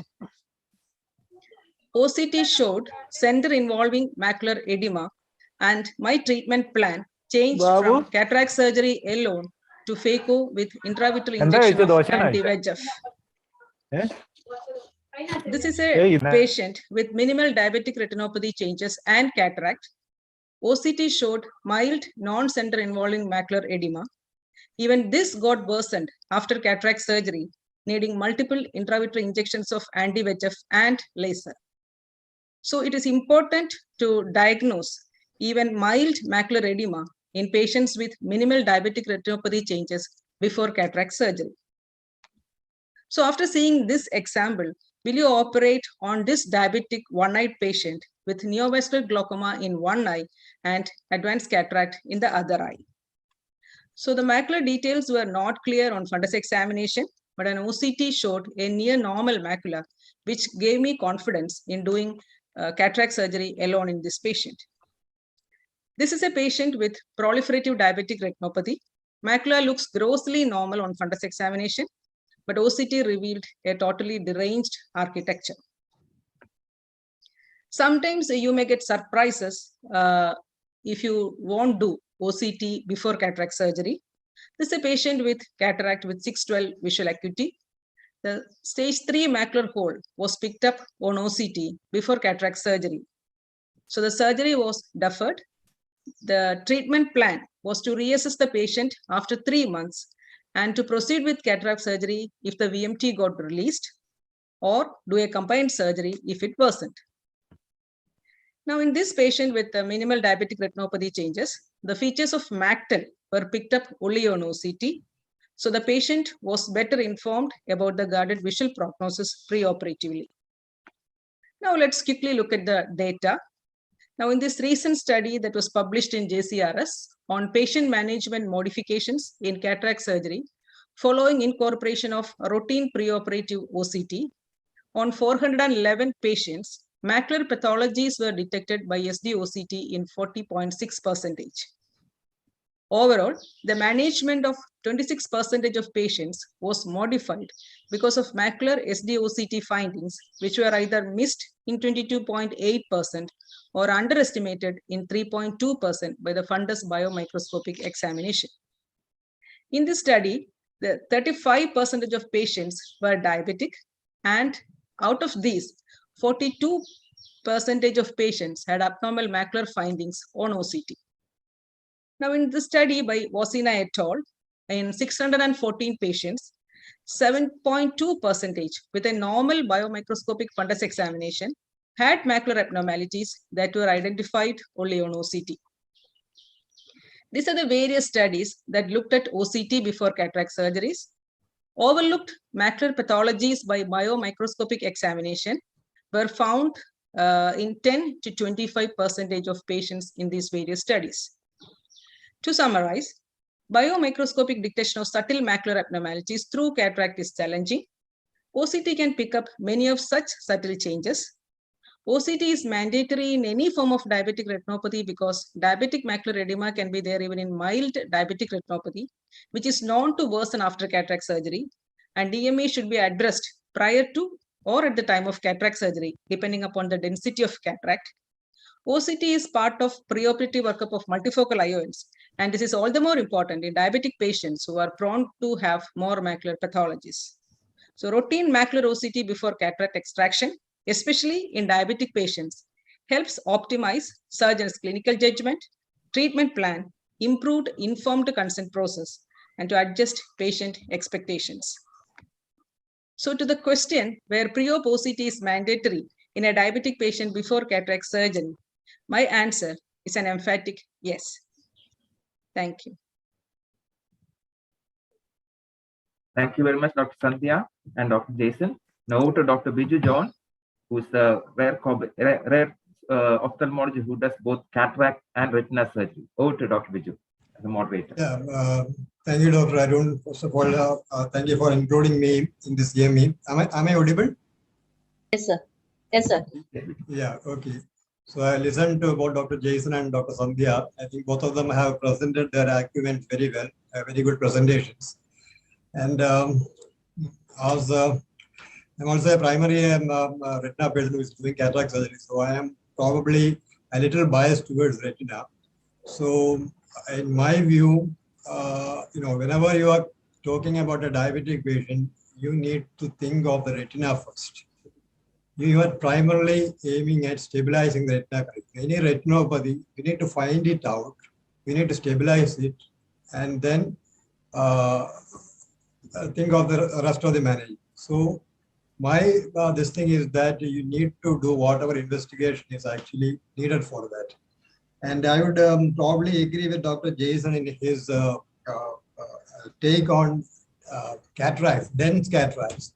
Dense cataract, which are where obviously OCT is not going to work. They're not going to be able to get a good picture. In that cases, of course, there's no controversy. I don't think there is any point in going for the OCT. We'd probably go for the other modalities like a B-scan in order to look for any post-treatment pathologies and then go about. And as far as other statement, that is a dilated fundus examination through a cataract, okay, let us say grade 1 or even 2, is sufficient enough to reveal all the entire spectrum of diabetic retinopathy abnormalities. That is something which I also cannot tend to agree with, because I also, in my personal experience, have missed things, especially the subtle macular changes. For example, vitreomacular traction. It's something which we are not able to, we're not going to pick up with the fundus examination. Personally, I have seen patients who have been referred to me with just a diabetes of say 5 years, 6 years. Retina was normal. When OCT is picking up things like DMT, subtle macular edema. So a fundus examination, however good you are at it, you are going to miss this subtle macular changes. And I think the mission is better than man in that thing, and I think we'll have to give it to that. And missing this macular edema. And again, another thing I think Nathan was also telling that suppose we miss something, like mild macular edema, and if you go ahead with the cataract surgery, are we doing any harm for the patient? Well, I think most of the studies, especially that the protocol Q of the DRC and network, etc., they have come out with the this thing that when you do a cataract surgery in patients with say even if it is mild center involving macular edema, it definitely tend to worsen after the cataract surgery. So it is imperative that even if it is a subtle macular edema, we pick it up before cataract surgery, we stabilize it by giving whatever is required, whether it is anti-VEGF or whatever other treatment, and before taking it up for cataract surgery, which means that we need to actually detect it. So I think in that situation also, and OCT is probably important. As far as the proliferated diabetic retinopathy and all these things are concerned, maybe I don't think we are not going to, OCT is going to help us much in that case. But as far as the diabetic macular edema is concerned, it's a big. And another thing is that some of these surprises, that is one thing which I would probably again sort of agree with Dr. Sandhya. Lot of surprises, not only in diabetic retinopathy, but a lot of other cases we get these surprises many a time when we do this OCT. But whether these surprises warrant doing OCT for all those patients, I'm not very sure. I would probably leave out the other conditions. But as far as the diabetics are concerned, probably I would be more inclined to doing an OCT. But as far as other conditions are concerned, even if it turns out there is something like that, we probably treat it after the cataract. So personally, whenever you have got a diabetic patient with a sufficient enough fundus view, which is actually allowing an OCT, probably I would be, the take-home message is probably, I think you should go for an OCT, but when the view is dense enough, I think OCT is, may not be needed. And even in the medical legal aspect also, I think the OCT is now being a sort of a baseline investigation, and probably I think we would be going to get into more trouble if we avoid the OCT before the cataract surgery. Thank you. Thank you very much, Biju. You beautifully summed up the role of the OCT in diabetic patients. So straight after this, now we are going to, our next talk is actually on diabetic macular edema. Over to the next speakers. Thank you.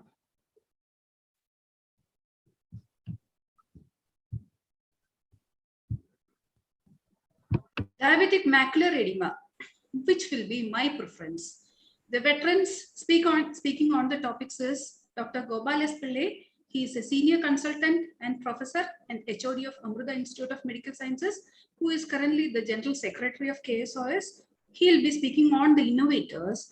And Dr. Thomas Cherian, senior retina consultant at LF Hospital Angamali and Kochi Eye Care Center, Alva, will be speaking on biosimilars. The moderator on the topic is Dr. A. Girdhar. He is senior retinal consultant and medical director of Girdhar Eye Institute, Kochi. Over to you, Dr. Gopal. Can you see my screen? Yes, sir. Thank you very much. So I would say in a diabetic macular edema, use an innovator drug. That is what I would be using. So you should know the difference between generics and biosimilars. Unlike a generic, in which has been in vogue for the last 25 years, 30 years, biosimilars are only similar, not identical. They are large, complex molecules, and it requires very good stability. It is usually taken as an injection inside the eye or devices, and it is produced in living cell culture as a complex multi-step process. And significant research and development are required. And let us go into the manufacturing of anti-VEGF. The first step is to isolate the human VEGF and insert the VEGF into the host. The animal produces anti-VEGF, and then the next thing is called humanization. So it's to make a humanized antibody. And so this is the structure of the antibody, the antigen binding site. And number two is humanization, or insertion of murine anti-VEGF A sequences into a full-length human IgG. And then the anti-VEGF sequences are put into a FAB framework. And then the fourth thing is humanized antibody is introduced to the cell line, which gives us the drug. So these bacterial cells carry the desired protein. So in ranibizumab innovator, E. coli cell lines are used, and it uses precise and targeted removal of unwanted chromosomal sequences, and prevention of unpredictable and undesirable insertions are done. And then it is fermentation media is used for furthering this, which improves the cell growth and produces the increases the period. The next step is separating the protein. So you should understand that these proteins include a lot of impurities which requires removal, and centrifugation and homogenization is required. So you should understand that even though the start point may be the same, they use the same gene sequence, they use completely different biological procedures to come up at the final drug, which are different vectors, different host cells, different fermentation culture conditions, different downstream processing and purification to have two different biophysical properties. They are not identical, they are only similar. Now, biological manufacturing control is there at every step, and Innovator has a rich testing database over the last 30 years, whereas the biosimilar only has it over the last couple of years. And this is the accumulated experience and knowledge which generates sustainable quality and finally predictability in an innovator as against a biosimilar. And this is a strength of evidence, the level 1 evidence, which is there in the in the innovator, as against some case reports and some case control studies and non-inferiority trials in the biosimilar. Now, what about immunogenicity? Different levels of impurities, different formulation, different stability profile, and different storage conditions actually cause different immune responses. And other potential risks involve quality and distribution chain, long-term safety, manufacturing experience, and batch-to-batch variability. What happens if immunogenicity is overlooked? One drug had to be curtailed, and 2015 and 2017, the biosimilar had to be withdrawn. Batches had to be withdrawn because immunogenicity was not looked at. What was the FDA inspection findings of a biosimilar plant? The control processes are not established, microbiological contamination, building was not free by birds, and cell bank was not maintained. So this is the quality in which a biosimilar plant was making as according to the FDA inspection. So there was a wealth of evidence with innovators, and these are some biosimilar versus innovator studies. In the DME study, there was a large study here, about 1,200 patients with innovator and about 500 patients with biosimilar. You can see that visual acuity improvement when you are looking at 2 lines, about 6/18 or better, 33% improvement with innovator. If it is 6/24, about 56% improvement with innovator. If you're looking at 1 line, about 1.3 times improvement with innovator. And this is patients receiving more than 3 injections. What is a compliance? About 2 times compliance for people who were on innovators. So to sum up, DME is not requiring an urgent treatment. It is not like you're going to lose vision today or tomorrow. It's a treatment, the best possible treatment can be planned and executed.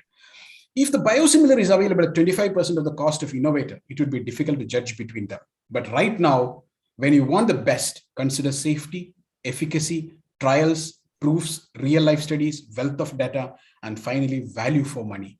Right now, biosimilar is not priced at 25% cost of innovator. To conclude, innovator has gone through a longer scientific journey.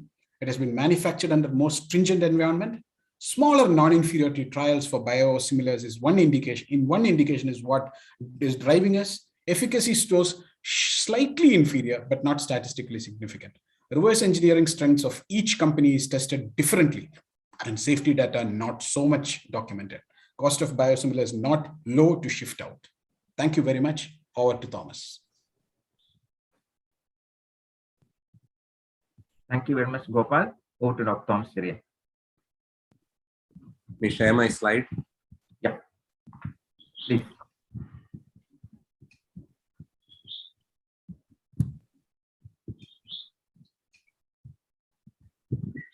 Some problem. There was some problem.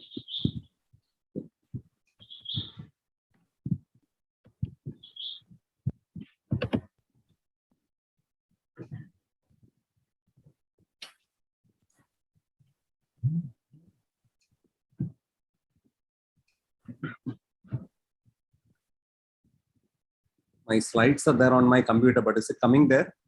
No, sir, not yet, not yet. Stop.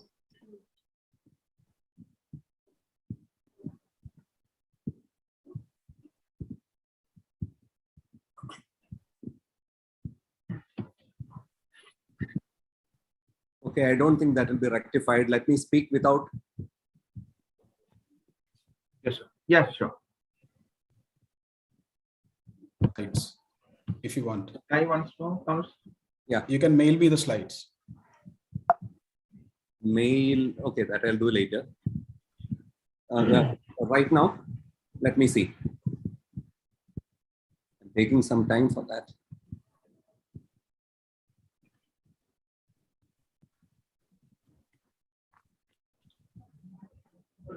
I had an update for my computer yesterday. That's the issue.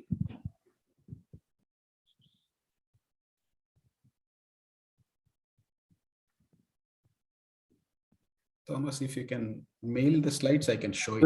I'm doing that. Okay.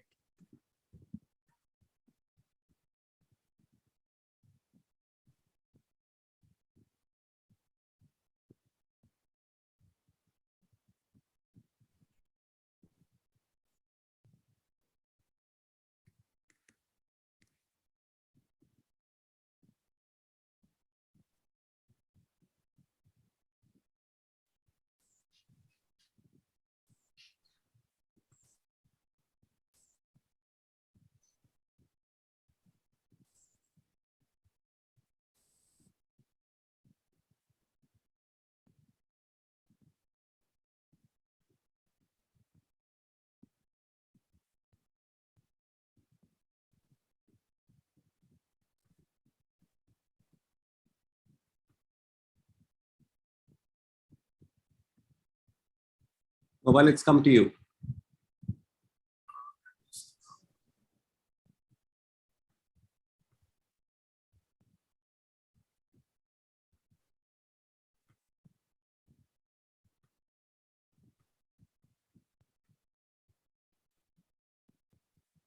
Yes, Thomas. It is come.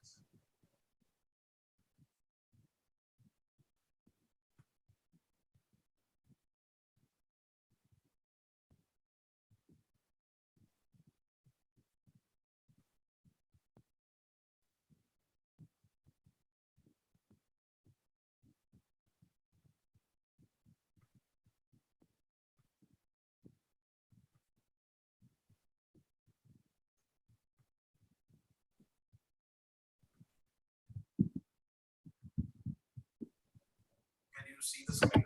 Yes, Thomas. Go ahead. Good morning. My dear friend Gopal has put across quite a few arguments regarding the use of innovators versus biosimilars in diabetic macular edema. 5 years back, I too would have considered this as a good and feasible argument. But today, in 2022, this is a dead rubber. What all are the innovator brands which we have? We have the ranibizumab innovator brand, Lucentis or Accentrix, Eflibercept, which we call by the name Eylea, brolucizumab as Pagenax, dexamethasone implants as Ozurdex, and we use a couple of biosimilars.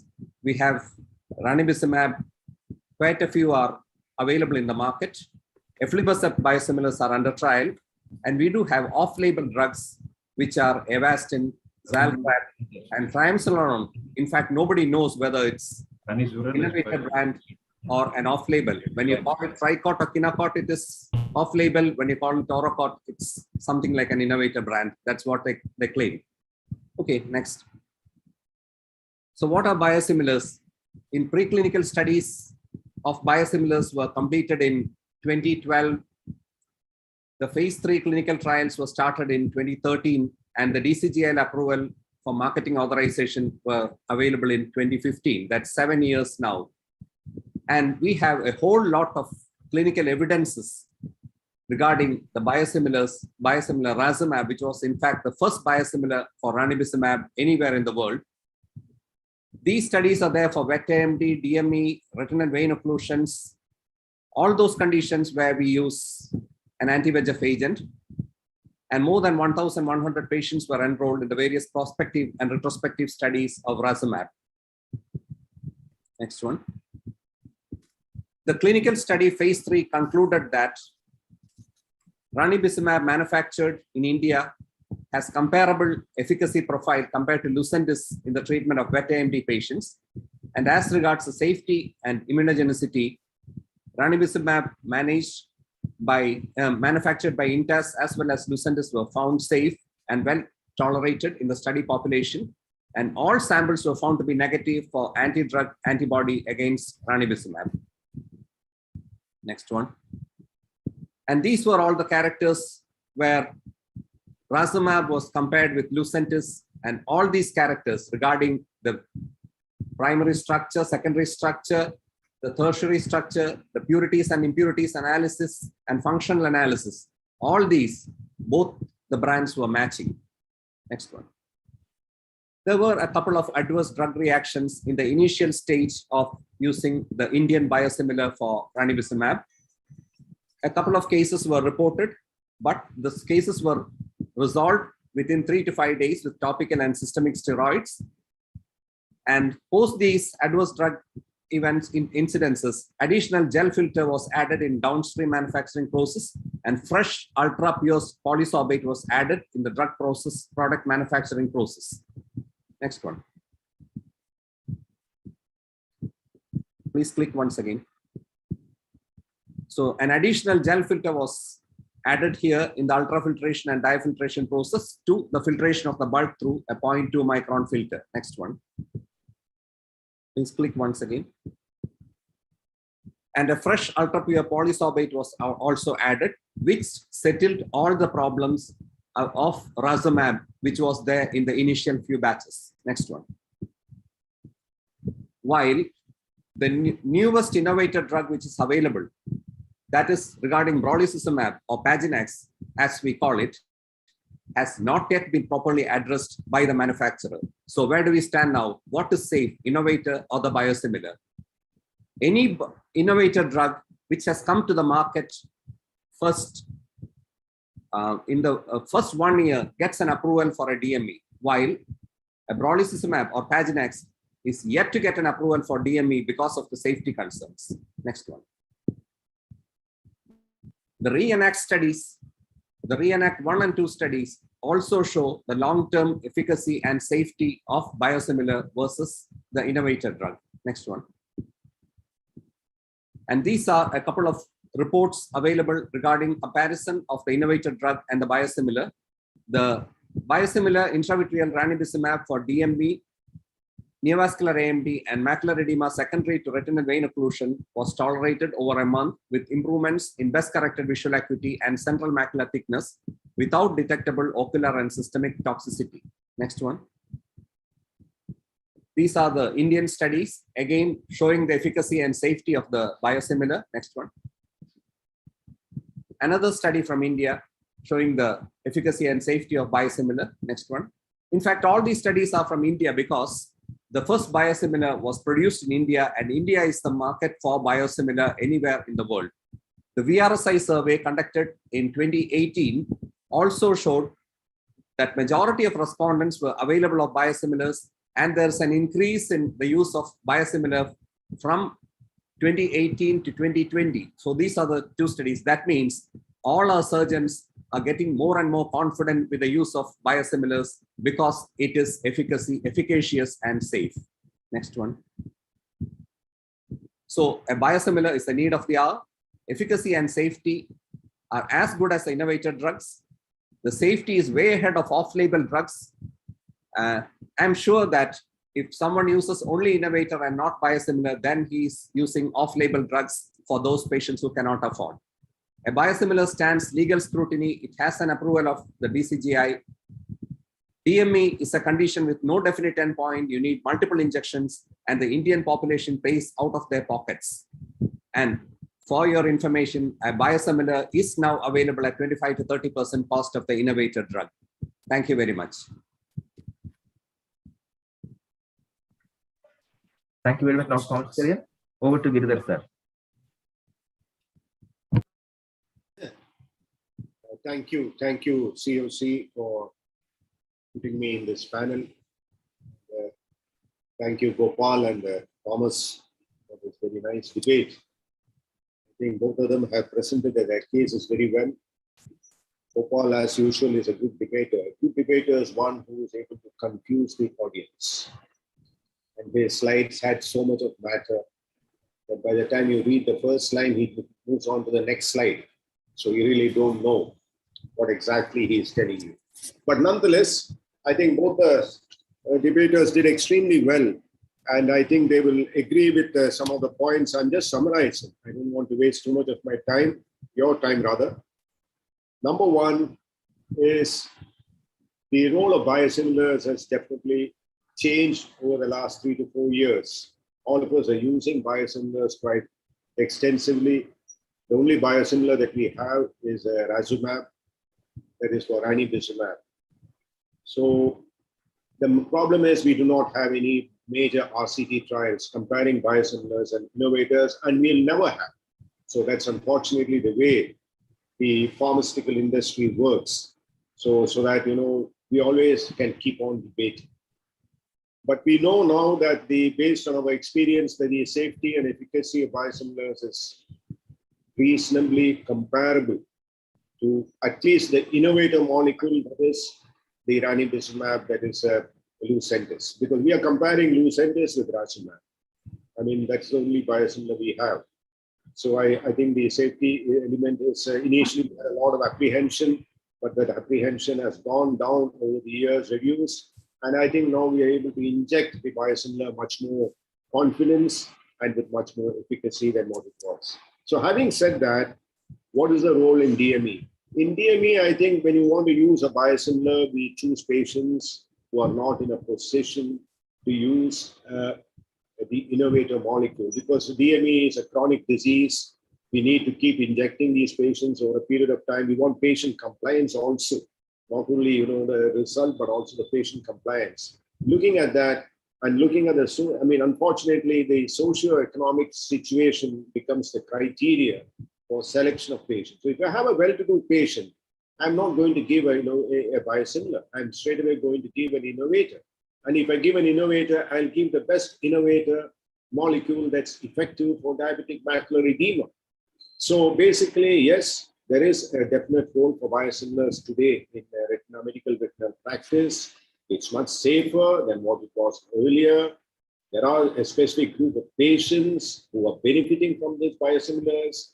And number 4 is probably in the years to come by, we're going to have more and more of biosimilars, and the market is going to be flooded with the biosimilar molecules of many of the innovator molecules for which we have the innovator molecules are available.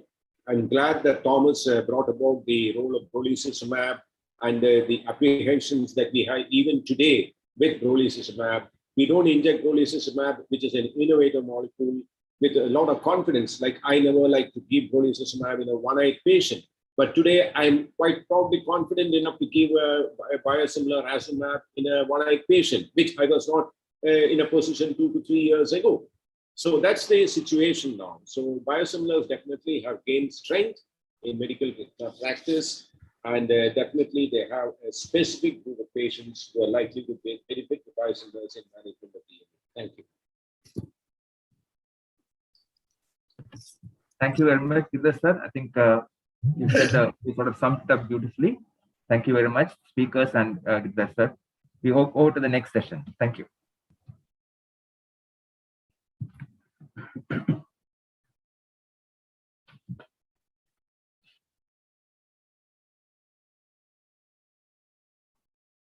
Thank you, sirs.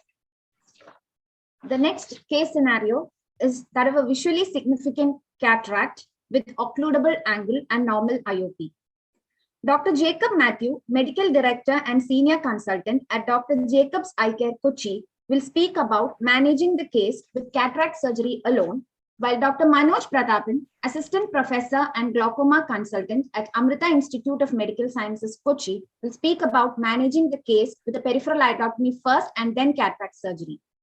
Dr. Radha Ramanan, Senior Consultant Ophthalmologist and Glaucoma Specialist at iVision Hospital, Chalapudi, will be moderating the session. Over to you, Dr. Jacob.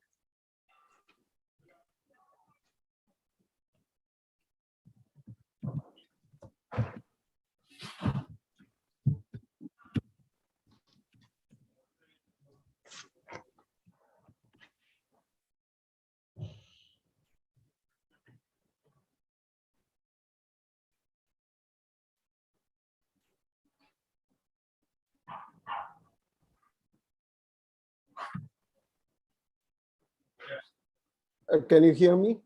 Yes, Jacob, go ahead. Yeah. Yeah. Is my screen visible? Yes, Jacob. Yeah. So it's regarding occludable angles in a visually significant cataract, whether I'd go for a surgery to remove the lens or still stick around with the peripheral iridectomy. So I definitely knock off the lens because that is the reason why the anterior chamber is shallowing and the angle gets occluded. And with the recent changes in microsurgical techniques, good phacoemulsification machines, the OVDs, and the possibility to even dilate the pupil on the table using intracameral drugs, one can easily do a surgery in a shallow anterior chamber. And thus, lens removal is found to be a very efficient way of reducing the chance of glaucoma in an angle closure patient. For the last 10 to 15 years, this has been studied in various forums. And it's like knocking off the wall. One can release the waters. Why should one bore a hole and see the water dribble little by little? So it's the lens vault that caused by the voluminous aging cataractous human lens that causes the angle to become narrower, and thus putting the patient at risk for angle closure glaucoma. So the prevalence is growing substantially. By 2020, if it was 23 million people worldwide who had angle closure, by 2040, it's going to triple. So though open angle glaucoma is the more common type, angle closure glaucoma is more severe and can cause irreversible blindness. So one has to take immediate steps. So there are a lot of clinical trials which have been done, and one of this done by Asura Blanco is very clearly showing that lens extraction is a safe and efficacious technique, and it should be considered as a first-line treatment. So the effectiveness in angle closure glaucoma of clear lens extraction, a randomized controlled study was done with nearly 410 patients, and it was found that the IOP reduced significantly with a clear lens extraction, which may be more cost-effective, but then over the years it was found to be less burdensome, causing reduced requirement of medicines. Also, the Ariel Johan study was also taking out the reviews and it has gone across a whole lot of other studies which have shown that it helps in reducing the IOP as well as further drop in the visual fields. So this is a patient whom I have been following the past 6 months, a 65-year-old lady who had was on medication for glaucoma for the past 3 years. And as you can see, the IOP was about 25, and there was quite a significant anterior vaulting of the lens with shallow anterior chamber. Microincision cataract surgery was done on July 21 on one of the eyes. On the day of surgery, again, the IOP is shown there. I continued with beta blockers, replacing the prostaglandin analogs. And on the day 4, after the right eye surgery, the IOP was noted to have dropped to 19. And the left eye, which was still waiting for surgery, was around 25. The right eye was followed up on the 2nd week post-op. The left eye surgery was done on that particular day. And again, you can see the intraocular pressure, right eye 18 and left eye 25. Left eye surgery was done. And on the 4th post-operative day, you can see that both the eyes have come down to around 18 and 19 millimeters of mercury. She was followed up over the last 6 months, and the 3rd month, again, the pressure was measured. It was found to be right eye 14 and left eye 12. And so we decided to stop the drug at the 6th month if the IOP remains around 12 millimeters mercury. The patient was actually followed up yesterday, 6 months post-op, and this was what the IOP was like. The patient was explained to about the status of the disc. The cupping was not very advanced, and we have stopped the medicines. We're waiting for 3 weeks before checking the IOP and deciding to completely stop the medicines altogether. Thank you.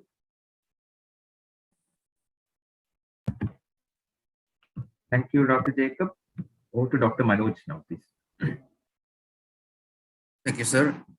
First of all, big thanks to Thomas Arvind for giving me this opportunity. With all due respect to Jacob Matthew, sir, I stand opposition. My stand is on laser PI followed by cataract surgery.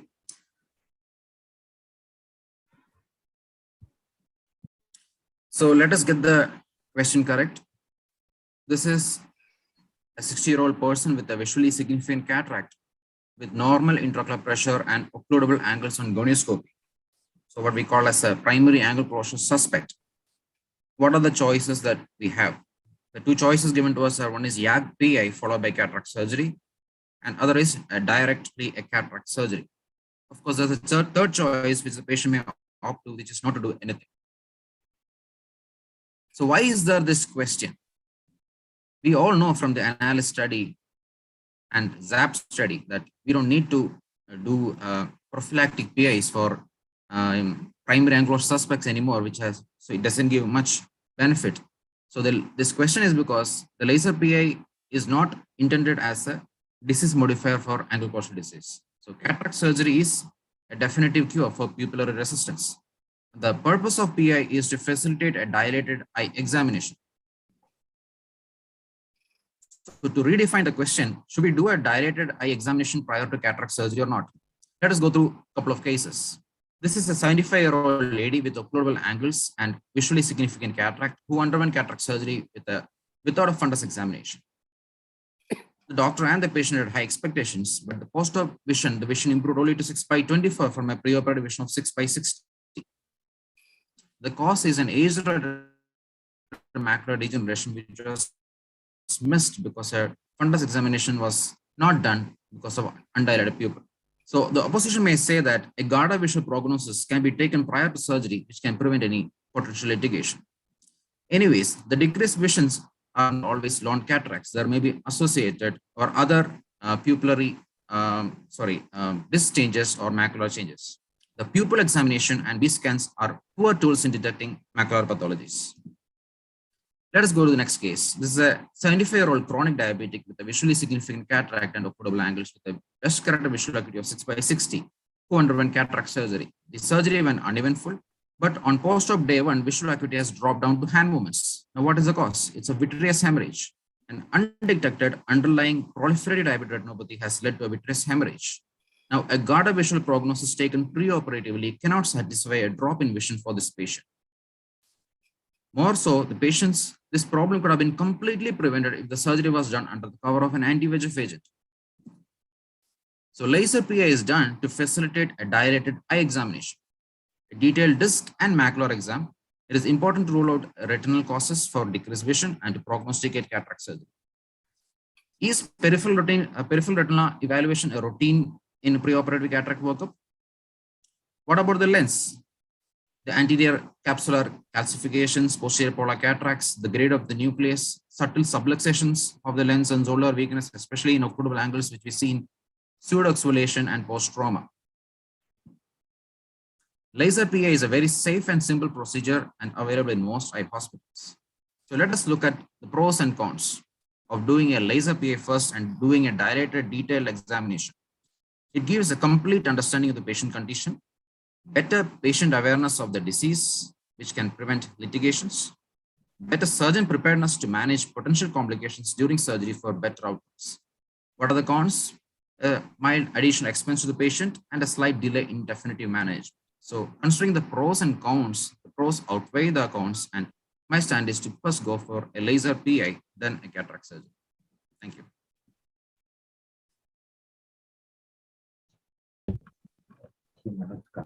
Go on.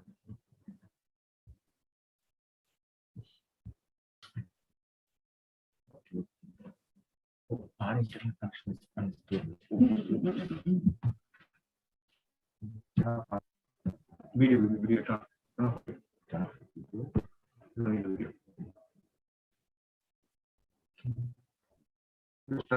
All of them must.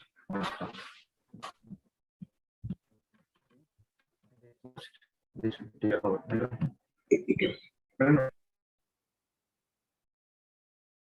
Hello? You can hear? Yes, sir. Jacob, want to tell anything extra? No, sir. Oh, also is. I think any debate, the main question is we have to explain the things to the patient. Finally, the decision is by the patient. Anyway, you will be directing to some side if you have a inclination to some decision. But here, I think the discussion was about whether to go for cataract surgery without a PI or with the PI. I think we could, now that part, both of you are agreed, I think, to some extent. The only question now arises is about pre-op evaluation. Is it correct, Manoj? So, yes, sir. Yes, sir. Correct. Yeah. So the discussion is different. I think the subject is a little varied now because both of you has agreed in the cataract surgery with the introduction of on the table dilatation and all that thing is okay. So the question only arises about whether to go for a pre-op dilatation. That is the question. I think pre-op dilatation, as Manoj explained, is a mandatory thing. You cannot avoid. Even in a mature cataract, we have to find out whether there is a sonular weakness or anything like that. So definitely we have to give the choice to the patient. I was thinking what I was doing in all these things. I have done both. I think most of you must have done both in different situations. Because one patient who is very apprehensive, we will explain to them, say that sometime I will explain to the patient that say your angles are occludable, I am going to dilate it. Say sometime the IOP will go up. Okay, then you have to be here for some more hours. So I had to see that. And if he agrees for that thing, that aspect is also okay. But as I think Jacob is more aggressive person, he is more confident about his patients and managing the thing. But it will be safer to do a PI because nowadays patients are more aggressive than the surgeons. So we can do all these things. But the problem sometimes rises is some of the patients on post PA will have a increase in IOP. May not be that high, maybe due to the debris or steroids and all these things. So that also we have to explain to the patient. So this is a decision we have to take about the pre-operative evaluation. I think both of you agreed on cataract, isn't it, Jacob? Yes, yes, sir. Yes, both of you are agreeing with this. Only about the pre-op evaluation. Yeah. Thank you, both of you presented very well. Yes, sir. I think this is. Thank you, Manoj.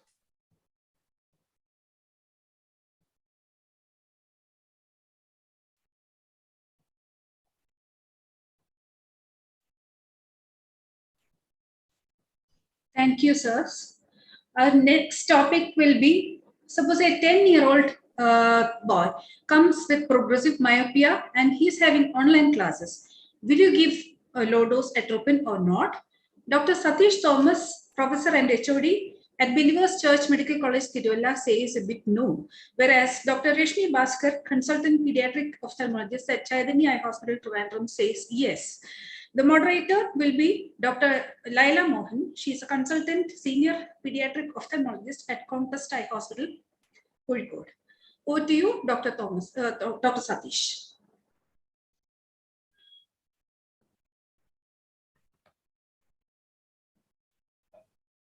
Thank you, COC and Dr. for this opportunity. I will be speaking against the motion, and I would be speaking not only as a pediatric ophthalmologist, but also as a bioethicist with my with my MA in bioethics. So my reservations against atropine are both scientific and philosophical. First, to the scientific reservation. We who practice modern medicine have our foundations in the Hippocratic medicine. And therefore, we go for an evidence-based practice of medicine. And we know that many studies show benefit for atropine. But if we haven't learned anything earlier, I think the last 2 years would have taught us about studies. And there have been enough and more COVID-19 treatment regimens that have been instituted and then discarded, all based on evidence. So it only goes on to show how we see what we want to see, especially when we are desperate. So as evidence stands now, we still don't have the final word on atropine. As to the rebound effect when the drug is stopped, what are the long-term side effects, especially in an eye that is growing or still developing. And we only have short-term data as of yet.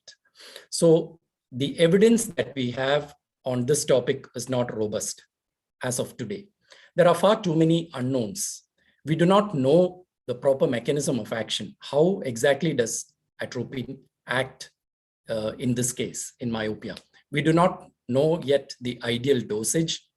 We do not know the ideal age at which treatment is to be started, the ideal duration of treatment, when it can be stopped without fear of rebound. My second reason for reservation of atropine is philosophic. And this is more foundational. And that's because of worldviews. Worldviews are simply spectacles through which we view all of reality and make sense of life. And I think most of us, even across different worldviews, would hold on to a view of the world that it was originally good before it became corrupted. And so now we have a mix of the good which is corrupted. And therefore, all our acts of redemption or restoration are to restore what was good originally. And even the philosophy of medicine aligns with the above. Normal anatomy and physiology tells us that the human body was originally good, and that is how it should have been. It is structured and how it functions normally. And pathology is what has gone wrong with it. All our therapeutics is meant to restore the pathology back to its original physiology and anatomy. Therefore, we need to look at medicine as art restoration. An art restorer has no license to do whatever he wants with the original piece of art. He would be doing his job only as much as he restores it to the original artist's intention, in alignment with the original design. If so, one of the most important aphorisms that we should have is, if something isn't broken, let's not fix it. And the corollary to that is, fix what is broken. And here, in the case of this 10-year-old with progressive myopia and online class, what is broken here is a normal way of life. And therefore, I would seek to address it at the point that is broken. Increased screen usage, lack of it being balanced with enough outdoor activities, exposure to sun, and things like that. And trying to address it by atropine treatment could be likened to barking up the wrong tree, trying to fix a problem whose pathophysiology lies elsewhere. Also, myopia progression is physiological during the growth phase of life. We know that a child is usually hypermetropic to begin with, and as he grows up, there is a myopic shift. There is, therefore, historical cultural wisdom in the term refractive error. It is not considered a disease. I agree that it can turn pathological in certain cases, but in rare situations only. And that is a whole different kettle of fish. Myopia, low-dose atropine used in myopia, is used in typical myopia, not very young myopes who turn myope and progress very fast into pathological myopia. Therefore, we shouldn't be using a rare situation to lay down general or universal norms. Also, myopin would fail in majority of the cases in benefit burden ratio. Every treatment, as we know, we evaluate it and choose it when the benefit outweighs the burden. What about giving a drug like this every day, 365 days a year for 5 years or 10 years? And at the end of it, what do we achieve? Maybe 1 or 2 diopters of diopters less on our spectacles. Parental pressure is understandable, but we custodians of medicine don't have to succumb. We don't have to let the tail wag the dog. And let me remind all of us that low-dose atropine is still off-label, not US FDA approved. Finally, I would end with a reminder to all of us that our foundations are on the Hippocratic medicine and its oath that let us do no harm above all. So let me conclude by saying that it is not enough to only ask the question, does it work? We need to ask more questions like, does the intervention seek to address the problem at its root cause? Does it stand the test of time? And would it pass the benefit burden test? Thank you.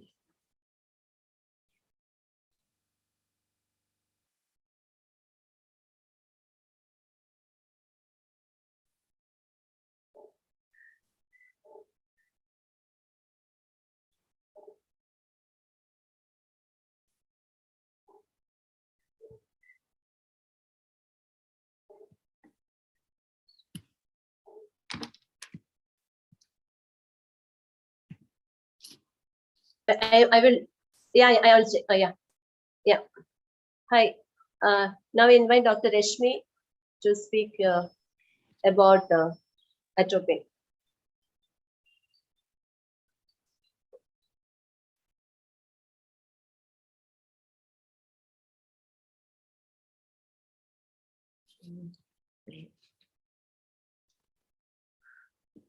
Okay, am I audible? Yes, Dr. Reshmi. Yeah. First of all, let me thank the authorities for giving me this opportunity. Yes, my answer is yes, I will definitely start for a 10-year-old child attending online class and presenting with progressive myopia. The reason being, I have highlighted in red, age, online class, and definitely the progressive myopia. We all know for the last 2 decades, there has been an alarming increase in the myopia, and it is reported from all parts of the world. With the advent of COVID era, and our education system has changed to e-learning and online classes, and the kids are more and more using gadgets. So, as we all feared, and due to the impact of online classes and home confinement, the myopia progression has increased. We have very recently published 2022 January session shows that there is an annual progression of 61% after lockdown. From before lockdown, it was only 14%. So what we are feared is happening. That is, by 2050, we feel that around 50% of the population will be myopes. Of this, 10% will be high myopes. The complications of myopia include cataract, glaucoma, and the posterior segment complications like choroidal atrophy, choroidal neovascular membrane, and retinal detachment.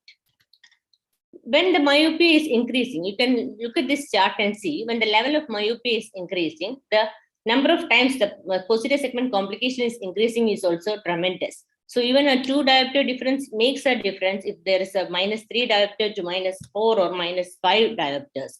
And moreover, we can see from the last few years that after the COVID, we are seeing when the children who are around 1 or 1.5 diopters is coming back with 4 and 5 diopters. So it is really alarming because the posterior segment complications are vision threatening also. So the worrying factor here is the increased prevalence, early onset of myopia, and the fast progression. So as ophthalmologists, it is our duty to do whatever possible to control the progression of myopia. The risk factors include increased screen time, family history, and less outdoor activities. And with the online classes, their kids are having around 3 to 4 hours of online classes daily. And with the third wave, again, all the schools are closed, and again, they have moved on to the online classes. So what are the options available? Atropine eye drops, ortho-K lenses, bifocal and multifocal contact lens, progressive glasses, and the recently new spectacles, HALT and DIMS. Among this, one is popular among them is still the atropine eye drops. Atropine has been used for myopia from 1800, but that was 1% atropine. And for the evidences, major breakthrough was ATOM study.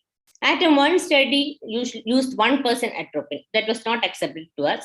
But ATOM 2 study compared the low doses and showed 0.1%, 0.01%. Among this, 0.01% was around 60% efficient in reducing the progression of myopia, and it didn't have the side effects of 1% atropine. LAM study also showed a similar results, and LAM study also confirmed that low-dose atropine was effective in myopic control. But for us to believe, we need Indian study, and thus came the atropine for the treatment of childhood myopia, which was published in Ophthalmology in 2021. It was a multi-centric study from 3 epic centers, RP Center, Shankar Nethralaya and Narayana Nethralaya, and they showed that there was a 54% reduction in spherical equivalent progression with myopia. You can see with the children used in atropine eye drops, the progression was less. So that gave us the confidence that we can give atropine eye drops. You don't need any highly sophisticated investigations. You just need a basic evaluation, orthoptic evaluation, and a cycloplegic and fundus evaluation. But there should be a documented progression of myopia before you start atropine drops. You can start with the once daily doses. And usually if there is a good response, you can continue for 2 years and then taper off and stop. And if there is a progression, you can go for a twice daily dose. And if still progression, you can go for the higher concentration or other modalities. None of our kids have any photophobia, glare, difficulty in near vision, or any dry eye surface changes. Of all the modalities available, when you see the comparison, you can see that the atropine has the maximum beneficial effect. So the new introduction to the myopia control is dim spectacles, that is defocus incorporated multi-sequence spectacles, which is a newer to the market. The study from Hong Kong has showed similar results to that of atropine, but atropine we have already tested and found to be effective. DIMS is a newer ad. We'll have to wait and see how it is going to be effective, or in the future they can act together for the control of myopia. So since atropine eye drops are effective, easily available, affordable, with a convenient dosage and no major adverse effect, I will definitely go for atropine eye drops along with the lifestyle modification for the control of myopia so that our children are beneficial with it. And that is my take, that I will go for atropine eye drops. Thank you.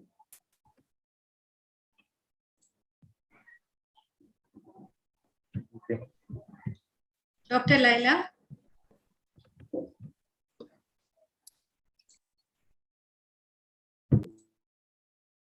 You're muted, Dr. Laila. You're muted. Mute. Thank you, Cochin Ophthalmic Club team, for giving me this opportunity to be part of this panel. Very, very valid arguments from both sides.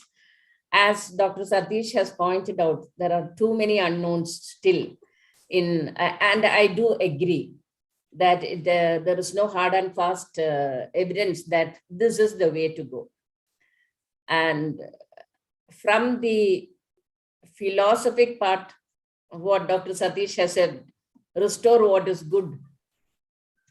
I think we have to adjust to the way of life we have now, and there is no way we can give away with these webinars and online program, even for students. That may be the way to go in future, even if COVID has gone. I think we'll have to adjust according to the humans cannot be hunters anymore. So we have to definitely think about what to do when there is a progression of myopia. But at the same time, I have to agree that any child presenting with myopia at 10 years is not the candidate for atropine, because we have to see a lot of factors are there, the progression being the most important. Consider the parents, the genetic factor also has to be considered. Definitely it has to be a multiple strategic approach to prevent progression, if at all. Whether there is a progression of more than 1 diopter per year has to be documented. Definitely it has to be followed up, whether there is a fast progression. A fast progressor is one where we have to intervene. Otherwise, I think it is a natural process of age. And studies have shown that depending upon the height, increase in height, myopia can increase during the pubertal or prepubertal age. So all these have to be considered. So age is one factor, the baseline refractive error, how far he has progressed from up to the 10 years of age. Now we are talking about 10 years. Early age definitely matters, and recent progression. Then, of course, the genetics also has a very big role. By both parents are myopic or not. All these have to be considered before starting. So it's not a blanket start atropine in every child with myopia at 10, even if he has online classes. So we have to encourage outdoor activities. Definitely, even with COVID restrictions, we have to encourage them to have other outdoor activities. And it has been shown by Lee et al. In 2020 that low potent atropine is not as effective in children who go out and play. They have those who have 1.5 to 2 hours of sun exposure every day, that it is not so effective, probably because it has a dopaminergic pathway where atropine has the role. So then in these children, it is not as effective. So the other strategies also have to be thought of. So, and when to start and stop is also a universally accepted question. Some people stop at 12, some go on till 15 years, the puberty, depending upon the puberty and adolescence, these things can vary. And of course, we cannot forget the variability in ethnicity, which has been shown very clearly by the collaborative longitudinal evaluation of is much more, and the prevalence is much more in East Asian countries, whether we have to start it in our situation, especially the prevalence is much variable from Delhi urban, where Dr. Rohit Saxena has shown that it is 13%, which has gone from 5.6 to 13.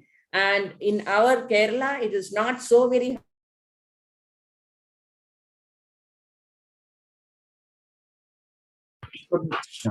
which is not comparable to the urban Delhi.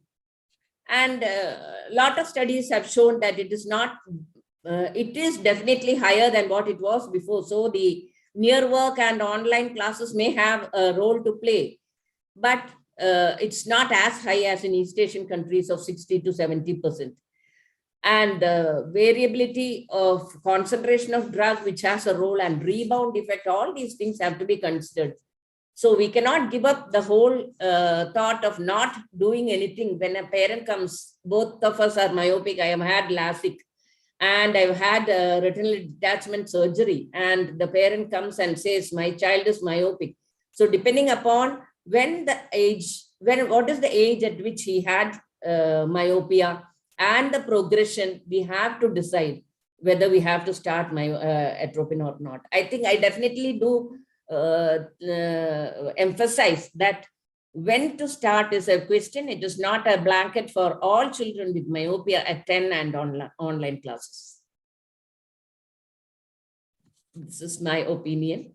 And studies are there to prove that we have to, a lot of studies say more than 1 diopter per year should be the criteria, but there are some people who have, even WHO guidelines say that more than 0.5 per diopter per year, you can start atropine. So there is no universal consensus as to when to start.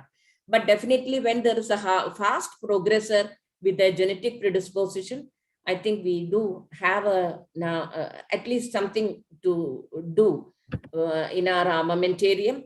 Definitely, we have to look at the accommodation lag and esophoria for near also. All these factors play a role, because where there is an accommodation lag in a myopic with an near esophoria, then the optical correction is what we have to correct. and we have to give either bifocals or undercorrect a bit so that the child doesn't progress faster.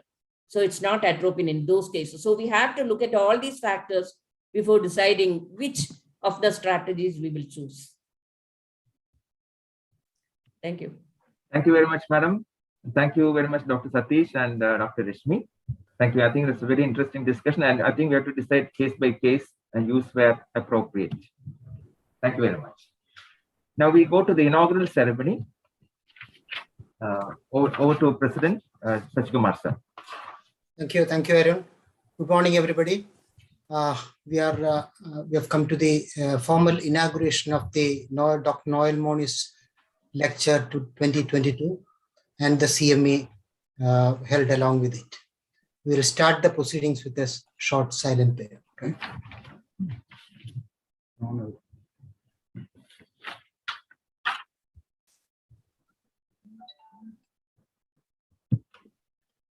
Thank you. Invite Dr. Marian Pauly to give the welcome address. Thank you, Dr. Arun. A great good morning to all of you. It's my great privilege to welcome you all to the 13th Noel Moniz Oration Lecture and CME. As we all know, Dr. Noel Moniz was a dedicated teacher, an exemplary surgeon, a tech wizard, and after all, a great human being who left us around 13 years ago on January 19, 2009.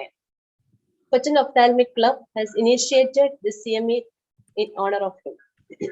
So in this occasion, I welcome Dr. Adup Chakravarti, the President of Kerala Society of Ophthalmic Surgeons, a great leader and a great visionary for the organization.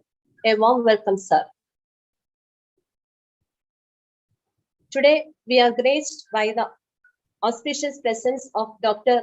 R. Venkatesh, the Chief Medical Officer of Aravind Eye Hospital, Pondicherry. He is the oration lecture recipient of this year. He is a great dignitary and an erudite scholar in the field of glaucoma. A warm welcome, Dr. Venkataj Venkatesh. Thank you.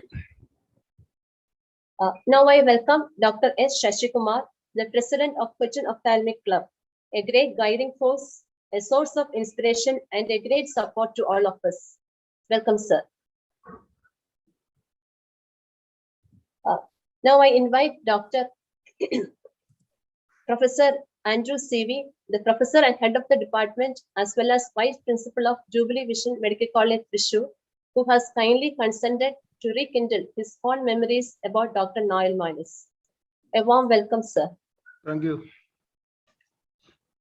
I welcome our General Secretary, Dr. Thomas Arun Verghese, who is the key person behind this CME today.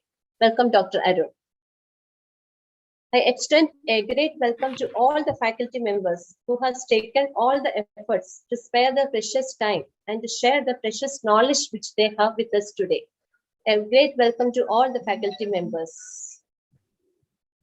Last but not the least, I welcome all the delegates who are attending in Zoom as well as in YouTube. Hope all of us will be mutually benefited from this CME. I welcome all once again. Thank you, JCOC, JKSOS. Welcome you all. Thank you. Thank you very much, Dr. Marian. Now I welcome Dr. S. Shashikumar, President, Cochin Ophthalmic Club, to give the presidential address. Dear Dr. Adup, the President of KSOS, Dr. Venkatesh, who is the recipient of this Dr. Noel Moniz lecture. Good morning, everybody. Dr. Noel Moniz left us in 2009, January 19th.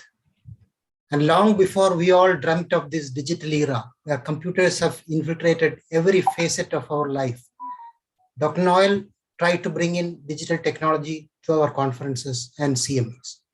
He was the first to implement digital timer to ensure timing in the scientific sessions of our annual conferences, a legacy we follow since then, which is appreciated by all our national faculties.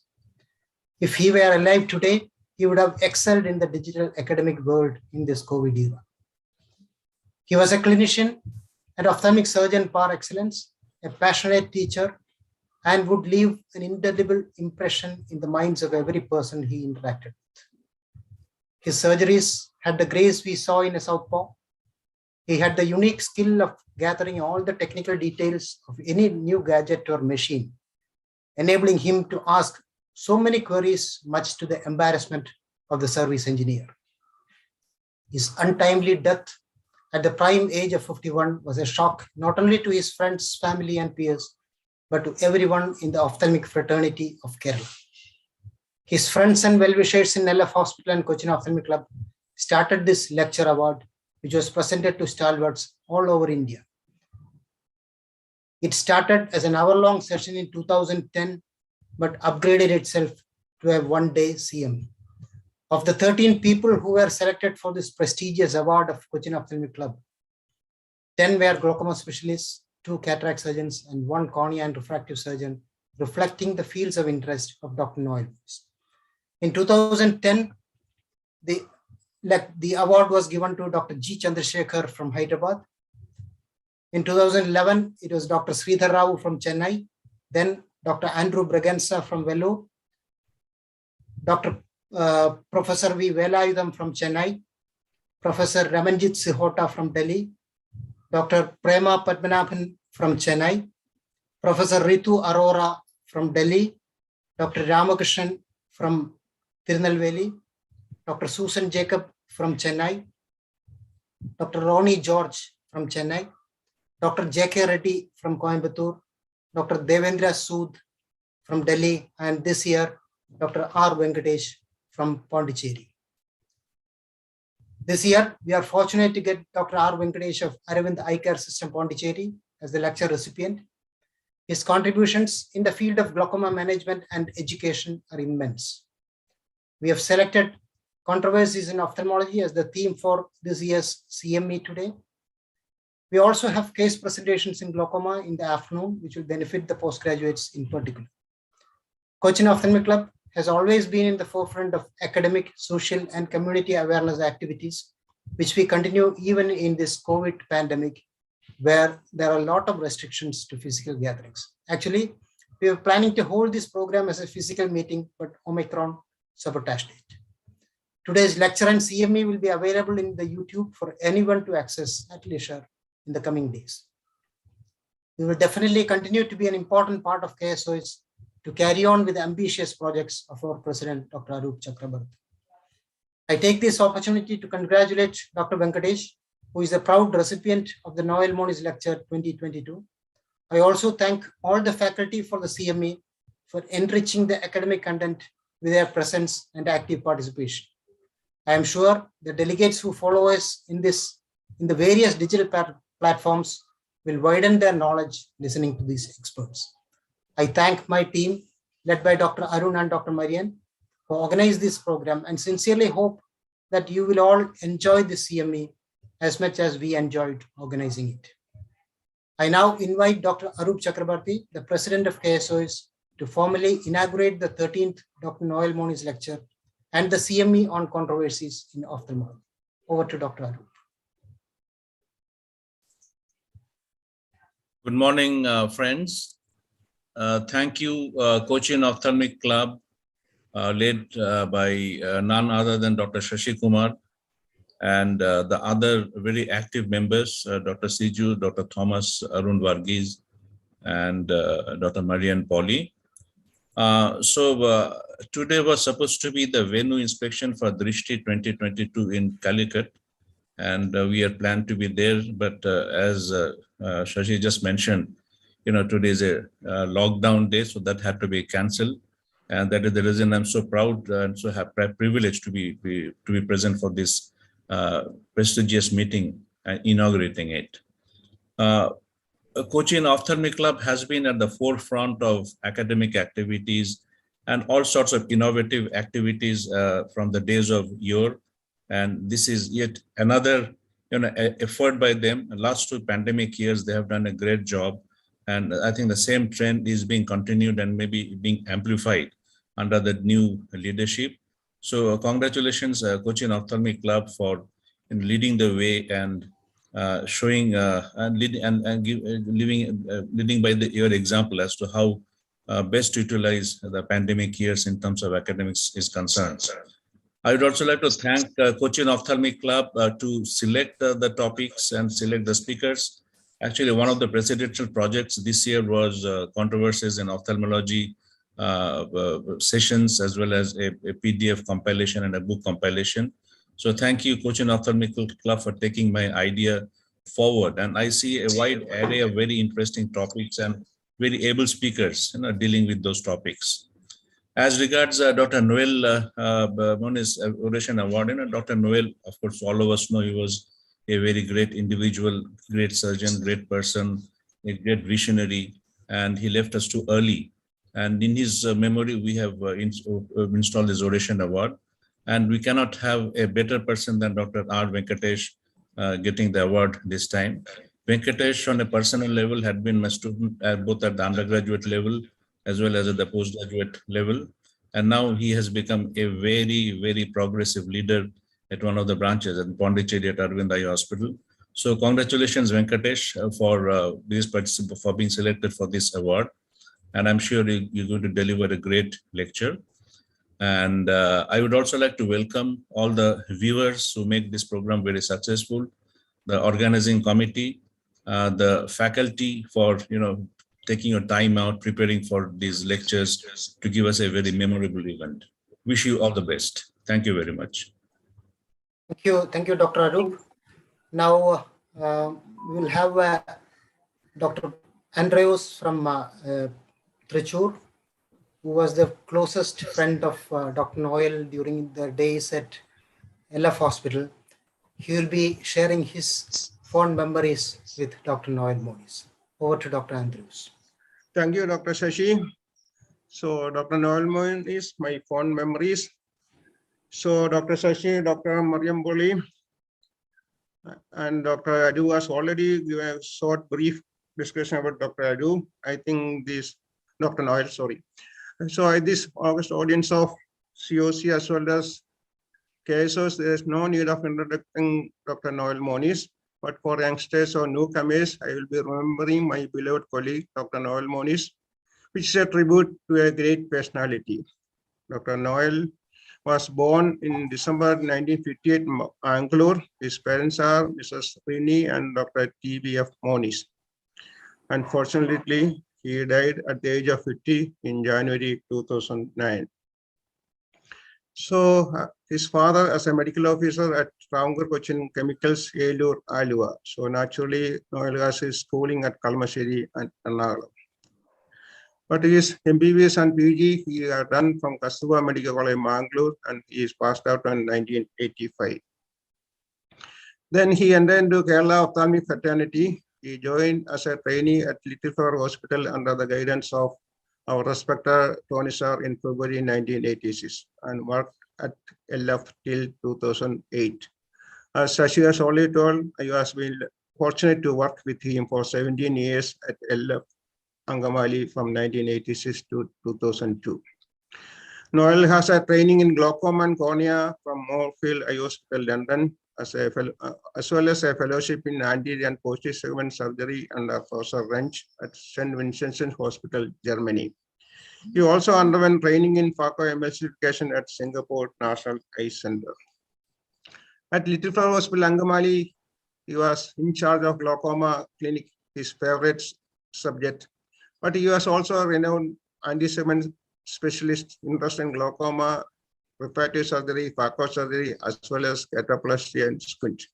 In fact, he was an all-rounder except retina. He was in charge of community ophthalmology, conducting free eye camps with the help of Christopher Blinder Mission, Germany, as well as Operation ISET, Universal Canada. He was a faculty of the DMB program, as well as BSc and MSc optometry program of Little Flower Hospital. He was actively interested in scientific programs, CME's conference, DRISTI as All India Ophthalmic Conference. There's a healthy competition between Noel and myself. He was concentrating on anti-segment and glaucoma, myself posterior segment and cornea. So each conference will have at least 5 to 10 papers, especially in DRISTI and All India Ophthalmic Conference. And he has a lot of publications, national and international. For many years, he was the head of the eye department of LF Hospital, as well as deputy medical superintendent of LF Hospital. So there's a lot of publications. These are some of these international publications in Journal of Refractive Surgery, mainly connected with LASIK surgery. At Little Flower Hospital, Angamali, Noel had active role in organizing free eye camps, managing peripheral eye centers, school scanning programs, ICMR project work, eye bank activities, and postgraduate training.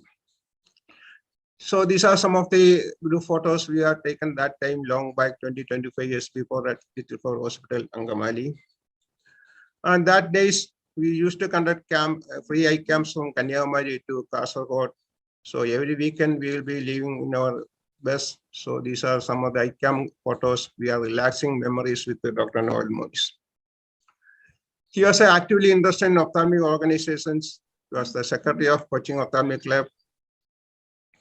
And he is an active member of the KSOS. He was the first website editor, and he is a scientific committee chairman.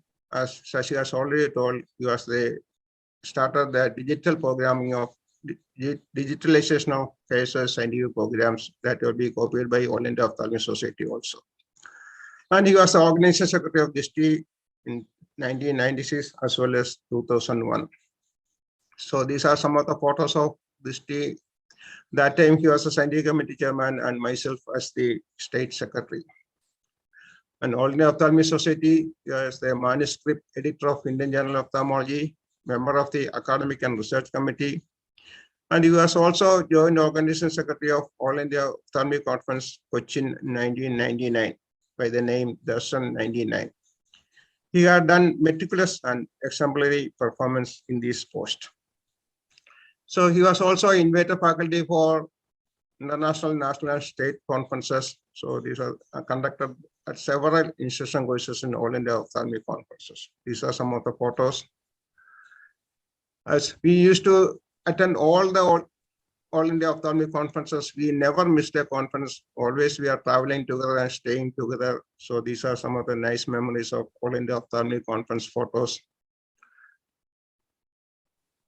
So in 2008, Dr. Noel joined at Dr. Tony's Super Specialty Eye Hospital, Alua, as senior consultant and medical director. Dr. Noel was the main technical expert for the establishment of Dr. Tony's Eye Hospital. Dr. Noel dealt men, machinery, and technology equally. He was a highly skilled surgeon, as well as he had a passion for machines. He was an authority on latest technology, computer, and ophthalmic instruments. He was an expert in negotiating for instrument purchase, as well as demonstrating these instruments. Outside ophthalmology, he has a lot of hobbies. He has a car and bike racing as one of his main hobby. And another hobby was acquiring knowledge about automobile, mainly car industry, mobile phones, computer, etc. We always sought his advice whenever we want to buy any of these gadgets. His family is survived by his wife, Dr. Agatha, a senior gynecologist, and a brilliant son, Joel, an engineer.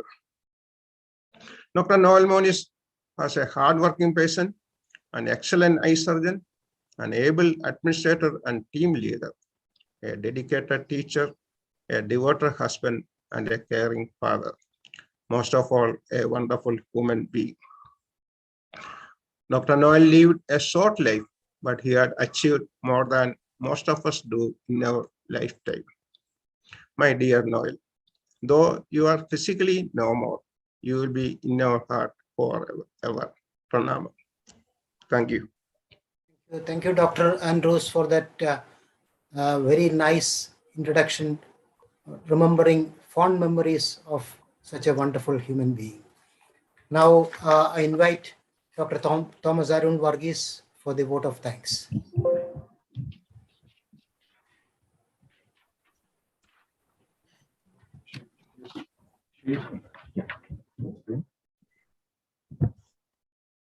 Thank you very much, Andrew sir, for that kind words regarding Dr. Noel Moniz.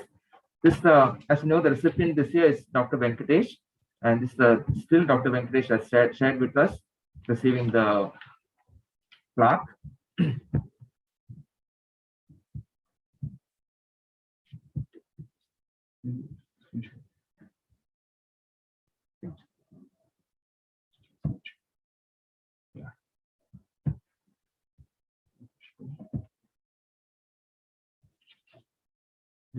Yeah.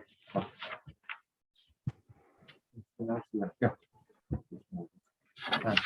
So this Dr. Venkatesh, as you know, is the most eligible recipient of this year's Noel. I'm just showing a still of Dr. Venkatesh receiving the photo here that is sent to us.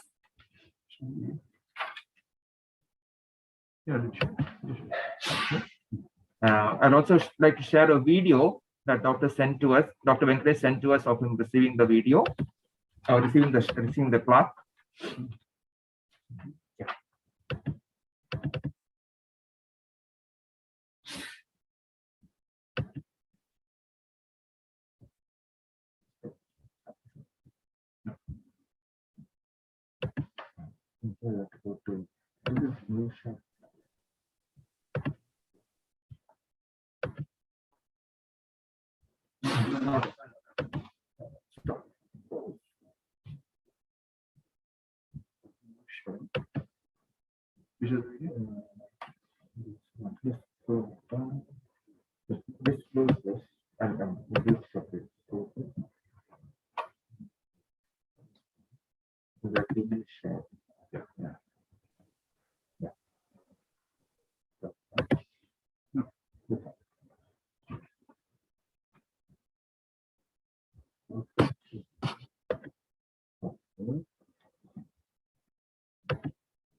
You want me to share? I can share. Yeah. Yes. Yes, sir. Yes.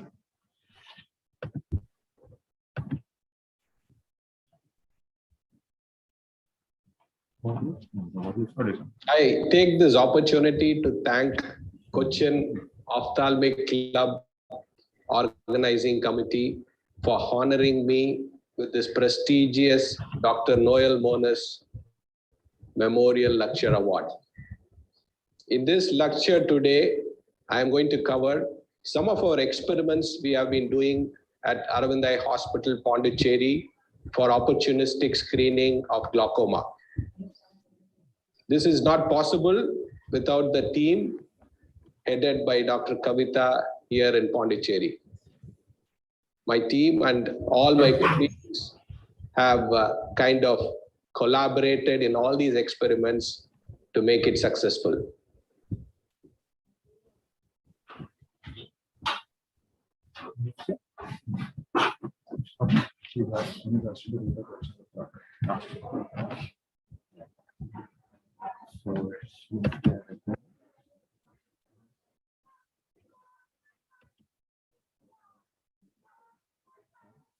Shall I show it later? I'll just give a lot of thanks now. Yeah.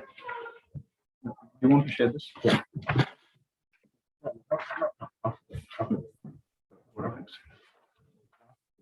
Okay. If you still have any issue in sharing, I can share the presentation also. No, sir. I'll just introduce it first. Okay.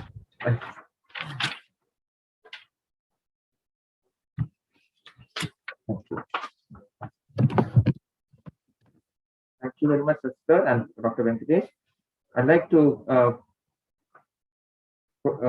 give the vote of thanks, respected seniors, friends, postgraduate students, and audience watching from all over Kerala, India, and the world. It gives me a great pleasure to offer the vote of thanks for this event. First and foremost, I'd like to thank Dr. Arup Chakravarti, President, Kerala Society of Ophthalmic Surgeons, for kindly inaugurating our lecture and CME. Sir has got a very busy schedule, but has made time to do this. Next, I'd like to thank Dr. R. Venkatesh, the most eligible recipient of this year's Dr. Noel Moniz Memorial Lecture, and we look forward to your lecture. Next, I'd like to thank Dr. S. Shashikumar, President, Kerala Society of Cochin Ophthalmic Society, who has guided us in organizing this program all the way. A special thanks to Dr. C.V. Andrews for sharing fond memories of Dr. Noel, and especially as he is a colleague for him for 17 years. We're indeed fortunate today that we also have Dr. Tony Fernandez, senior ophthalmologist and mentor of Dr. Noel Moniz. As you can see, most of his publications were with Tony sir, and we are indeed fortunate, and we thank Tony sir for kindly being with us for this function.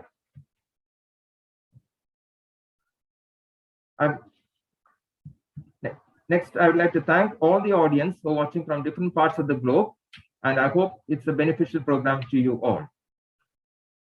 A special thanks to all the faculty. We've got wide variety of topics covering all specialities, and I thank all the faculty who have contributed to the success of the CME.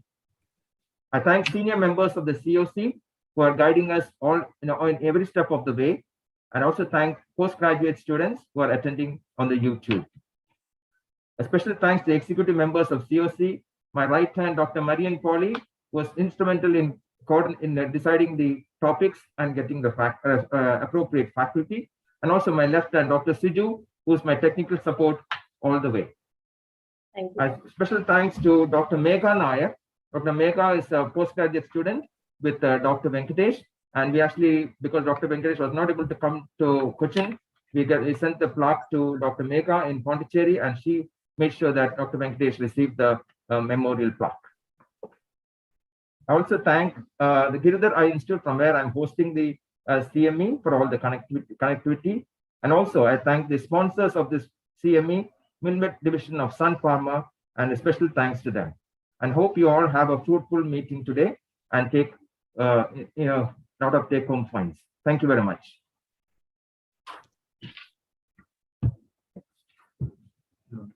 Next, I would like to introduce this year's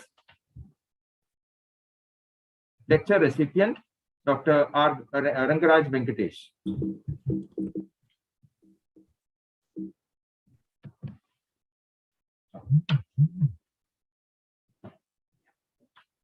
Dr. R. Venkatesh, as we all know, is a head presently of the Aravind Eye Hospital, Pondicherry.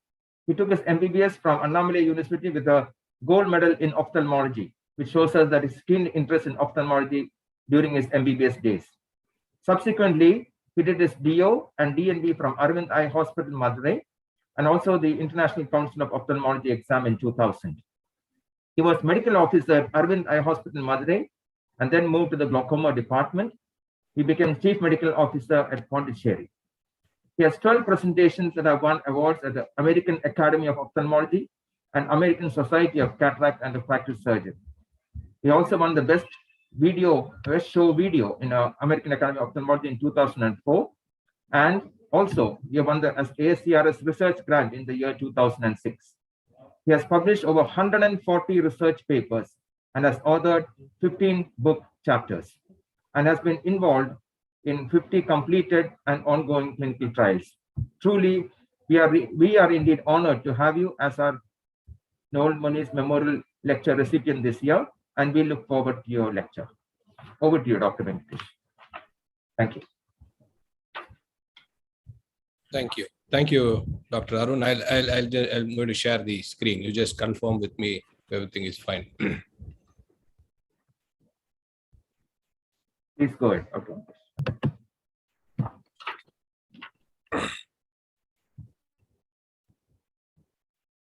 I take this opportunity to thank the organizing committee of Cochin Ophthalmic Club to confer the prestigious Dr. Noel Moniz Memorial Lecture.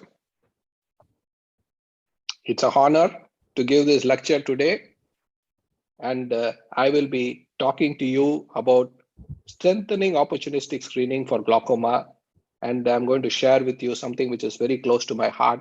Some of my experiments I've done at Aravind Pondicherry. You all know glaucoma is the second leading cause of blindness worldwide after cataract, followed by refractory errors and diabetic retinopathy.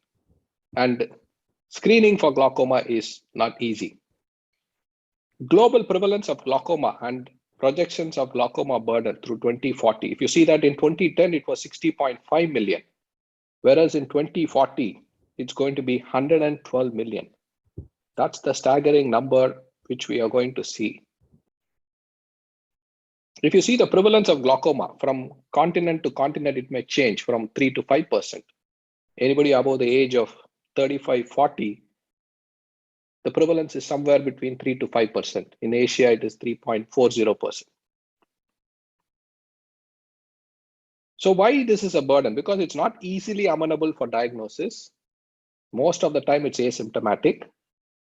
Very poor awareness in the community about glaucoma. And if you see, 90% of glaucoma remains undiagnosed in our Aravind Comprehensive Eye Survey, Chennai Eye Survey, APET study. We found that most of the glaucoma is undiagnosed in countries like India and other developing world. Whereas in developed world, 50% of glaucoma is diagnosed. Even there, another 50% is undiagnosed. Why? So if you see, this is an interesting map which shows you the distorted map of blindness. If you see, we are India and China, and Africa is bulky because of the number of people with blindness.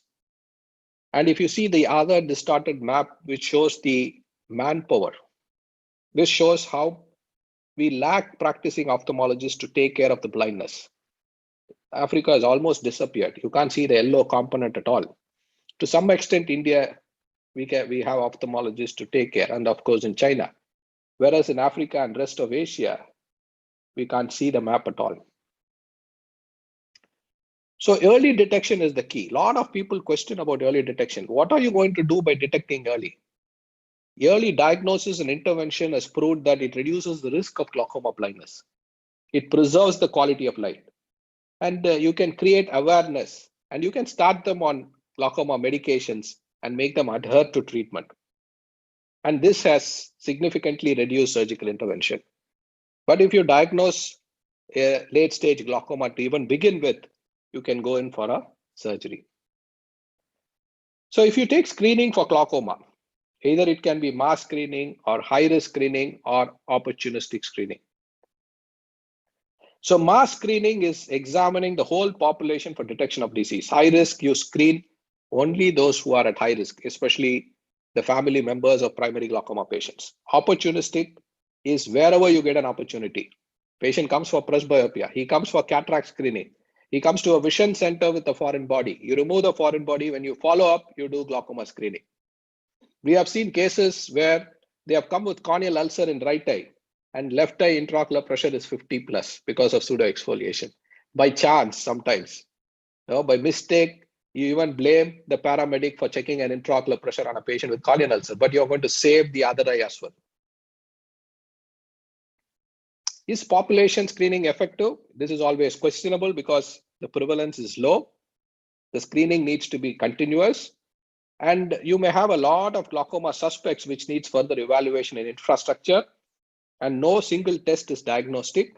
And of course, it is not cost effective. So population screening is always questionable. But opportunistic screening is the way to go. You do comprehensive eye examination for all. Whoever comes to your clinic or to your hospital or to your vision center or to your eye camp, irrespective of the complaints, as I said before. And you combine a glaucoma screening with whatever screening you do, a diabetic retinopathy screening or a cataract screening, you combine a glaucoma screening.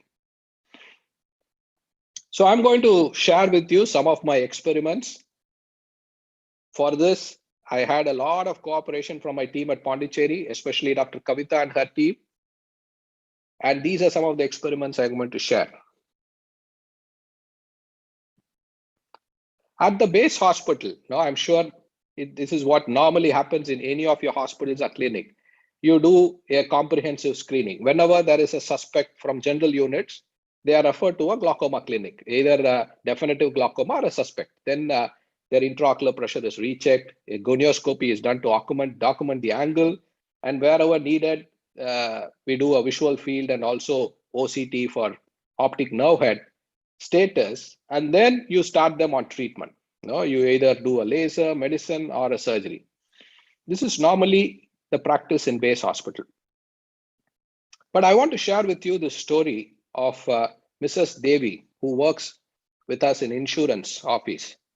So once she came for her mother's examination, so that's her mother.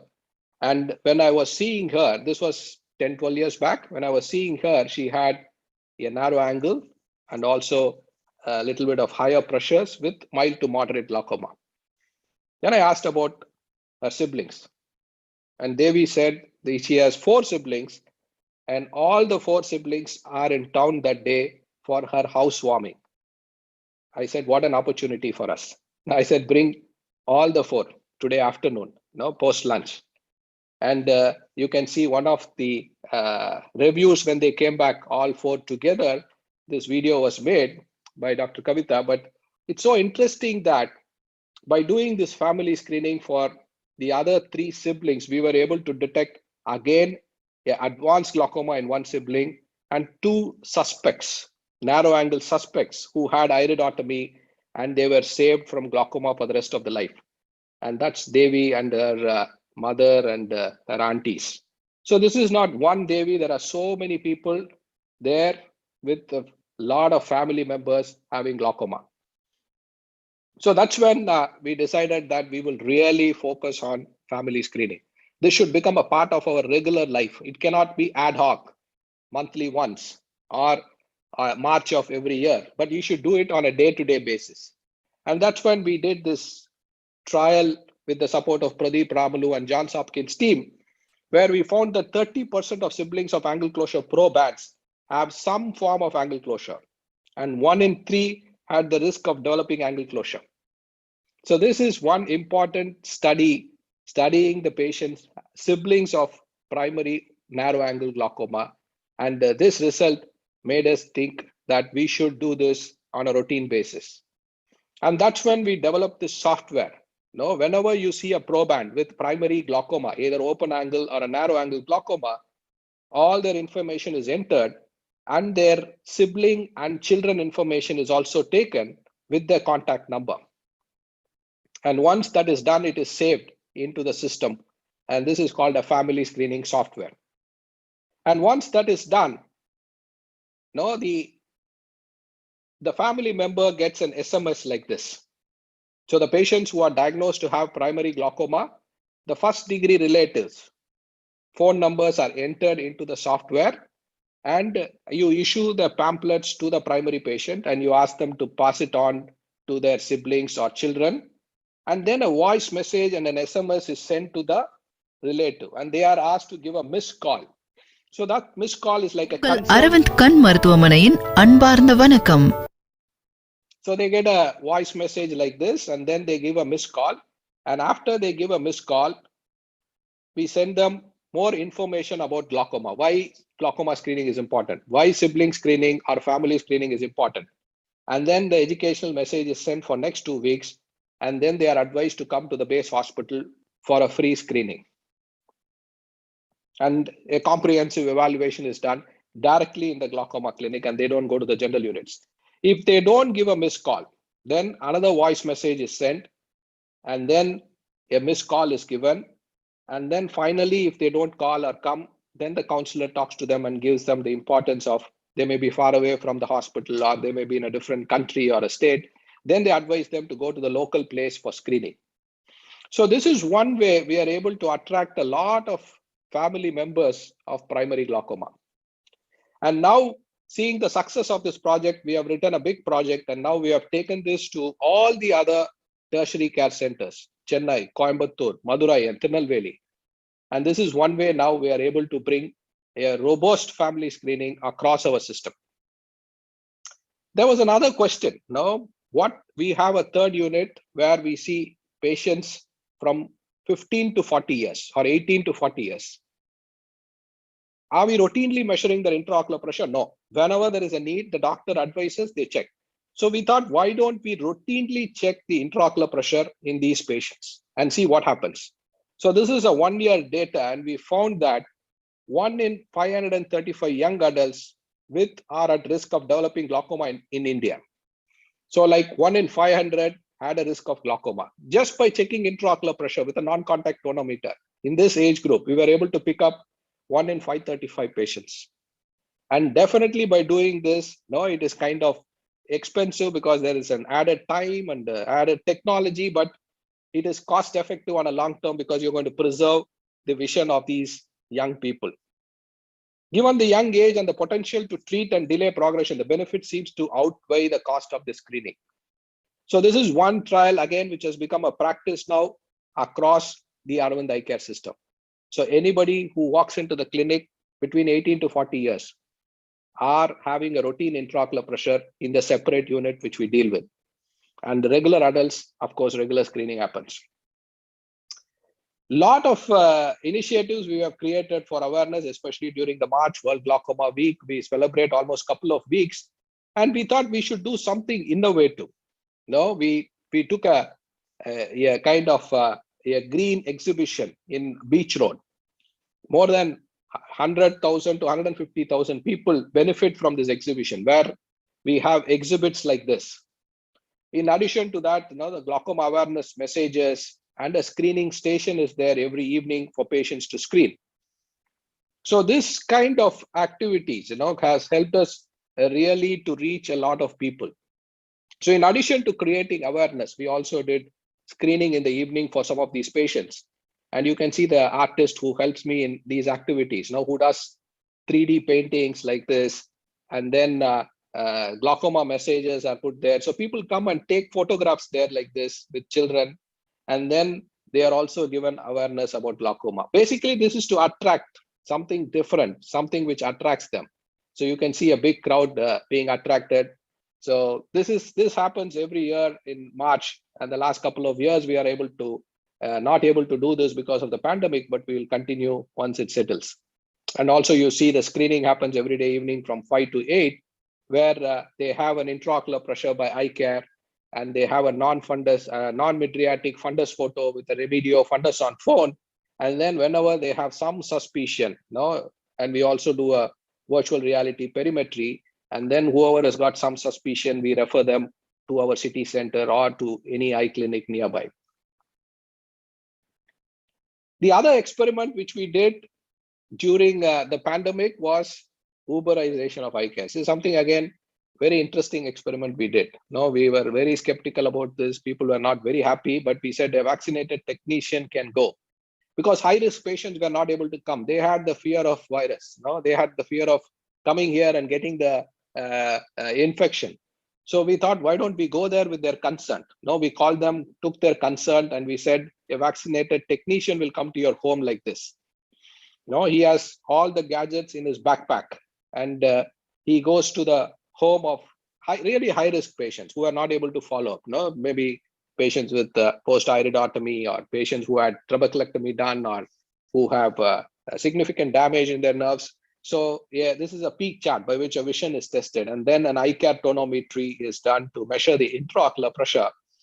And then you can see this is a virtual reality perimetry called the IVA. So they do this IVA for visual fields. And that is actually basically a cover to keep off from any virus.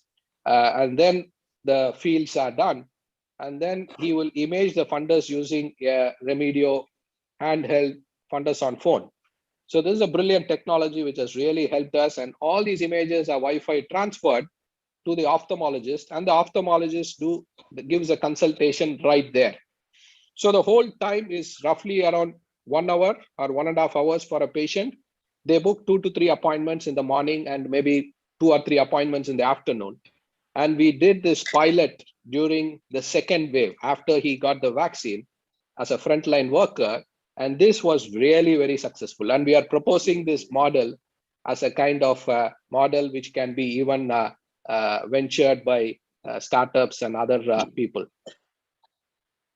So from base hospital, let's go to vision center. So we have 90 plus vision centers, and in Pondicherry, we have 14 centers.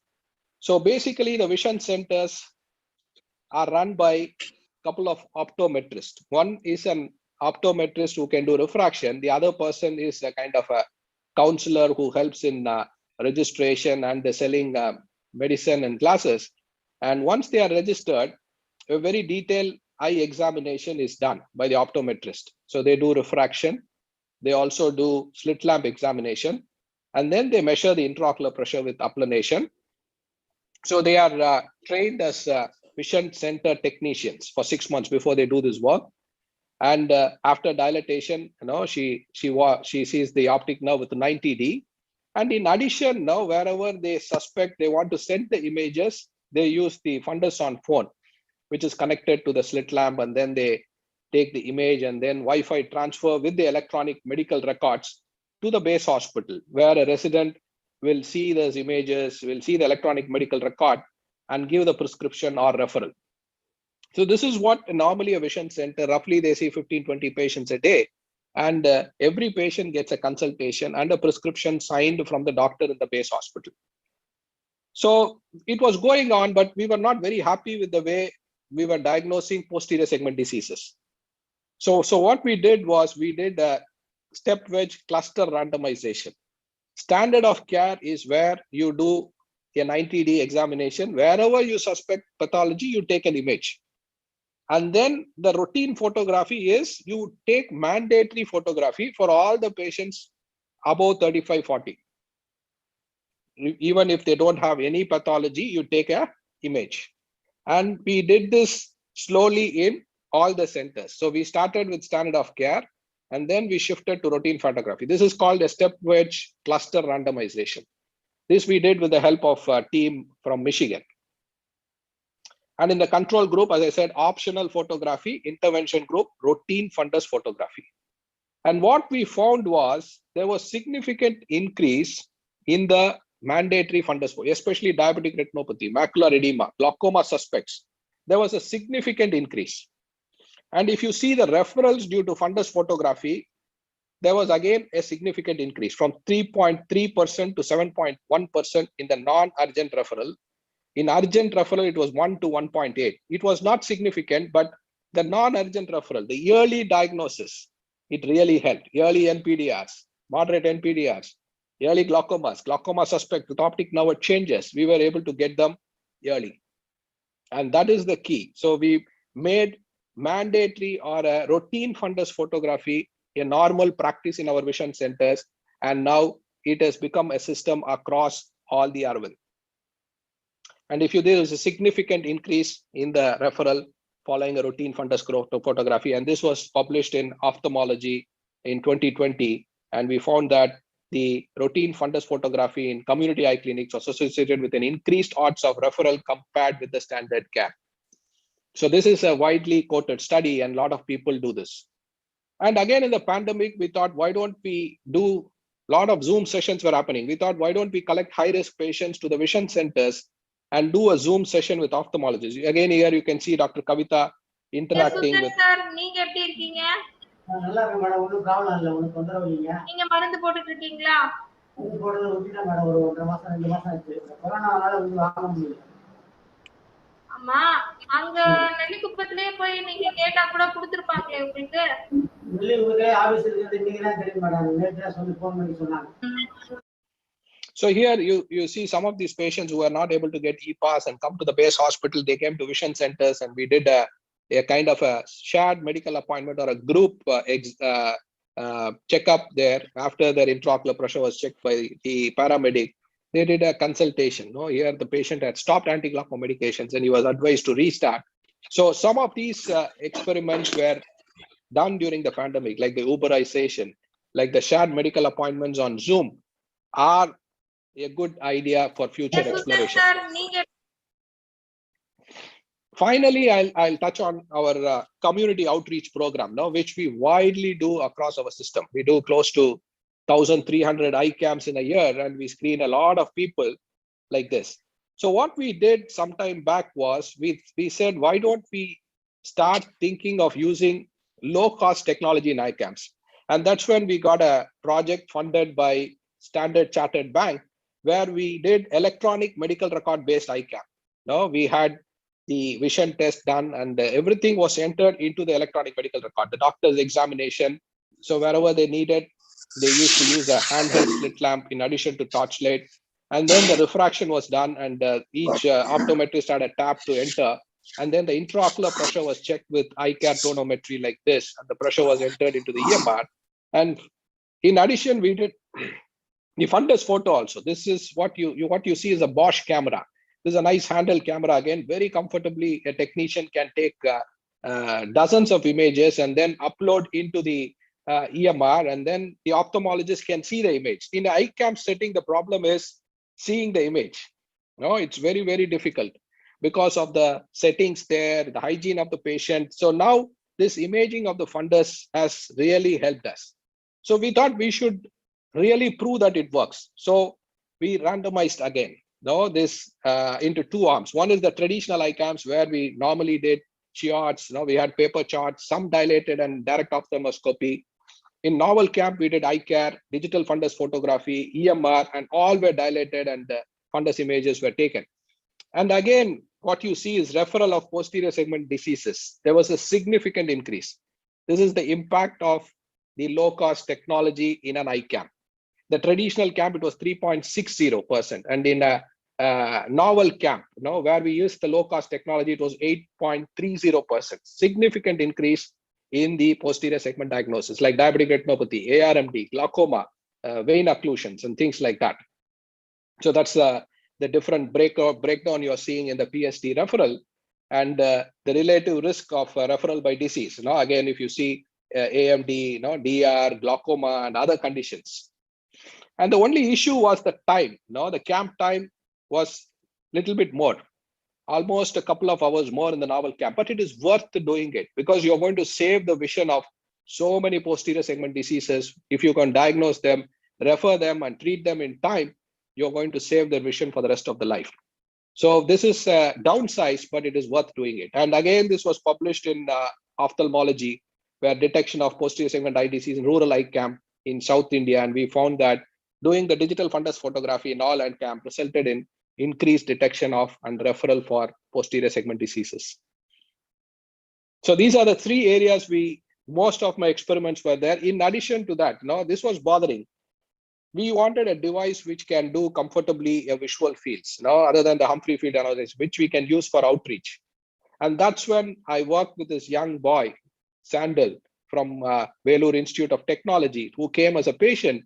But then he came up with this brilliant idea of using virtual reality. And now it's a standalone, intelligent visual field analyzer, which can be done very comfortably wherever the patient is, and lying down, even in neuro-ophthalmic lesions, it's got a role. Now it's a startup. It's got BIRAC grant, DPT grant, and we are taking it to the next level by using thresholding strategies and further trials.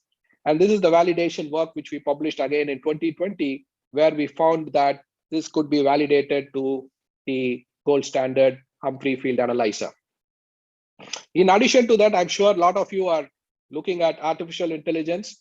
I mean, we are also working very closely with a team at Liverpool, John Moores University, and also with the Harvard team.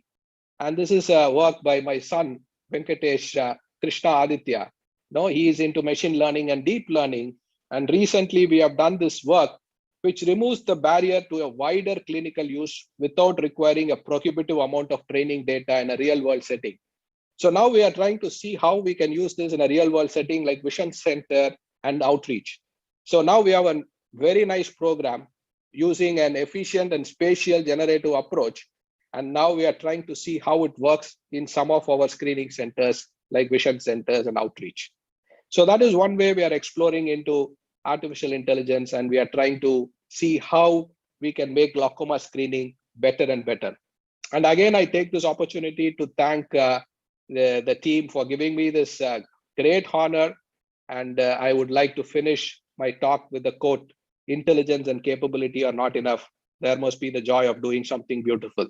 Thank you. Thank you very much, Dr. Venkatesh. That is really a great job, that work that we are doing. Because really the way forward is to take things to the community rather than a hospital-based care.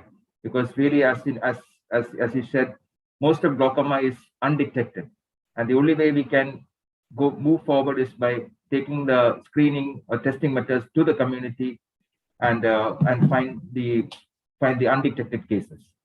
Thank you. Would anybody like to have any questions, any comments?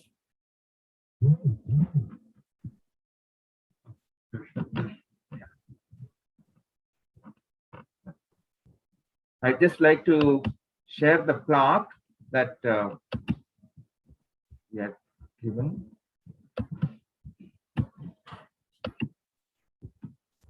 Yeah. Okay. So this is the shield, the question of the 13th Dr. Noel Moniz Memorial Lecture 2022, awarded to Dr. Venkatesh in recognition of his outstanding contributions in the field of glaucoma education and innovations. Presented in this day, the 20th of 2022. Thank you. Thank you. Thank you, Dr. Arun. Thank you.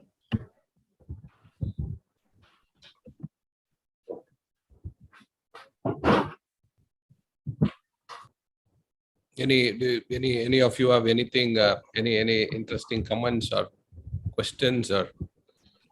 Sir, Venkatesha, it was a very nice topic, mainly in community ophthalmology. My question: how will you motivate the people to come for these programs? Because in Tamil Nadu it may be easy. In Kerala, because most of the people are very reluctant. They are educated and they will not come for these programs. So how are motivating the people for these programs? I think they are.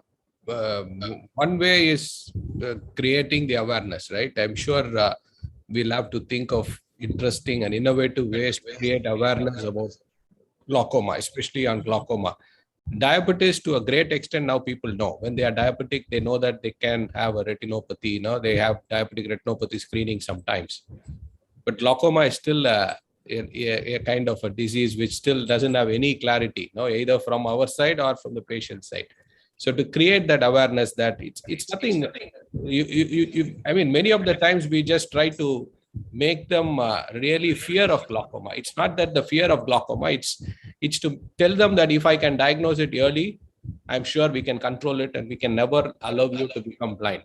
So if we can take that message across in the awareness, then no kind of threatening saying that glaucoma is a blinding disease. Like if you smoke a cigarette, you will die. If you are going to do awareness like that, people are not going to come forward. I think we should find ways of getting people into the system. And that is where I've been stressing on the opportunistic screening. For whatever reason they come. Now, even if sometimes they come for a foreign body, we tend to remove the foreign body and then they say, no, you're fine. But sometimes we need to review them after a couple of weeks to do a glaucoma screening on them or to do another screening on them, which is most of the time in our regular practice, it gets missed. Now, either be in a clinic or in a government hospital or in a charitable hospital, like some of the examples which I quoted. No, it may be a corneal ulcer, but a pseudo exfoliation on the other eye. You know, sometimes it is going unnoticed in front of our eyes. Then it may take years for him to come back. So that is where I think some of this opportunistic screening and creating early awareness to them and finding them early and treating them early and making sure they don't become, their quality of life doesn't get affected. Thank you, sir. Very informative. Very informative. Thank you very much, Dr. Venkatesh, and thank you. As ideally, we're not supposed to ask questions in an oration, but Dr. Venkatesh himself has suggested he'd be quite happy to answer any questions or any comments about his talk. Thank you very much again. Thank you. Thank you. Thank you. Thank you. Thank you. So now we moving ahead with our next topic.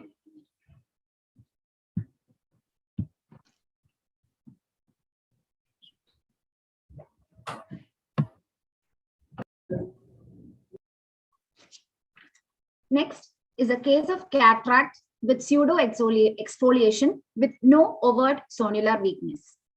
We have Dr. Soni George, Senior Consultant Ophthalmologist and Head of the Department at Medical Trust Hospital, Kochi, who will speak about managing the condition with a capsular tension ring with in-the-bag IOL, and Dr. Jayaprasad B, Senior Consultant Ophthalmologist and Medical Director at Amardeep Eye Hospital, Kollam and Trivandrum, who will speak about managing the condition with a CTR with sulcus 3-piece IOL with optic capture.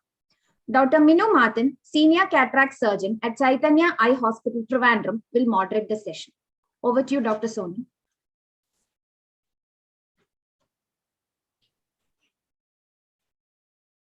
Thank you very much, COC, Dr. Shashikumar, Dr. Arun, and Dr. Marian for giving me this opportunity. At the outset, let me thank Dr. Venkatesh. Let me congratulate Dr. Venkatesh on receiving this prestigious oration. And I also congratulate all the earlier speakers for their wonderful talk. Now, going on to my talk. Cataract with pseudo exfoliation with no overt zonular weakness. What would you do? Well, I would always implant the IOL in the back with a CTR. So what is pseudoexfoliation? It's a disease in which there is a grayish white fibrillar material deposited in the pupillary margin, the anterior capsule, the zonules.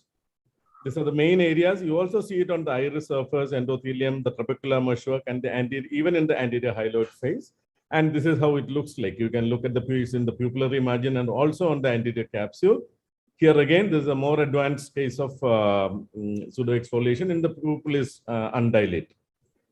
So the incidence is around 0.69% to even 23% in rural South India. The main areas which are affected are the pupil and the zonules. Pupil 15% and zonules 8%. Zonular weakness, mind you, it's only 8%. Glaucoma is around 5.5%. And age-wise, the incidence of this increases with the age, and above 40, between 40 and 60 is 3% in the cataracts we operate, and in more than 60, it's around 6.28. Mainly in outdoor workers who are exposed to heat, and more in nuclear cataracts. So, when I say when I see a patient with pseudoexfoliation and cataract, I always do a very detailed slit lamp examination to look for any phacodonosis, lens stability, the amount of pupillary dilatation, the grade of cataract, the amount of PXF, and where all it is deposited, because this gives me an idea about whether any amount of zonular weakness is present. And the AC depth, it is very important. I'll come to that. The endothelium, obviously, it's an advanced case. You have to be very careful. Pupillary regularity, again, it may give you an indication about a phacodonosis. And the status of the fellow eye, whether it is pseudophakic or phakic, will give you lots and lots of information. And biometry, always check between the axial length. If you have an eye with a normal axial length and a shallow anterior chamber, there is a high likelihood that the person can have a 360-degree zonular weakness. If you have the facility, you can always go for an anterior segment OCT or a UBM to check the position of the lens. And why do I opt for the in the bag IOL? Because the most natural position for the IOL is in the bag. There's no doubt about it. And in cases of pseudoexfoliation, there's a likelihood of blood-ocular barrier being disrupted later on. And haptics in the sulcus will definitely worsen this condition of breakage of the blood-ocular barrier because of the constant rubbing. The PCO rates will be much lesser when the haptics are in the bag. So whatever material you use, if the haptics are in the sulcus, PCO rates are going to be very high. And since there is no zonular weakness apparent, you put a CTR which gives counter support inside out to prevent further stress on the zonules. And the haptics in the bag will give additional support from inside out when it is in the bag only, not in the sulcus. Okay, so when you do the surgery, work with pupillary size which is comfortable for you. If you think it is small, if you cannot manage, you use hooks or rings. You should go for a slow-mo phaco. Every maneuver should be careful. Aim for a 5.5 millimeter rexis so that at least there is a 0.5 overlap. So there are chances of capsular contraction, but even then, if it is 5.5, it is good enough. It won't create so much of a problem, especially with the endocapsular ring. Careful hydro procedure, careful nuclear rotation, because you don't want to weaken the zonules any further. And minimal stretch, maximum fragment nucleotomy. So make the maximum number of pies, and you take the first 1 or 2 pies out initially so that you get space to stretch the nuclear bits while you are chopping. And always use a tangential type of irrigation aspiration. Don't go straight and come out. You go sweep and take the tangentially and take the cortex out. And careful and slow insertion of the CTR either manually or with the injector. Using counter traction when you are using manual is very important. And IOL injection, which is smooth and steady and under perfect visualization in whichever way it is possible. And this is how I would try to do it. I use counter traction using the side port. I always use it at the side port so that you can easily guide it. And you see, whenever you are in doubt, you can pull it out and make sure it is going into the bag, and very slowly you can dial it into the bag. You can always use a second instrument like an iris hook to give support at the area when it is about entering into the bag. And at the end of it, you can use a second instrument and gently release it. This can also be done using a injector system. And even the IOL injection, preferably don't go in for the enter the nozzle into instead of docking, go into and very gently place the bag IOL into the capsular bag. Every maneuver shall be very gentle. If you do the surgery this way, I don't think you will have any problems in handling this kind of a situation.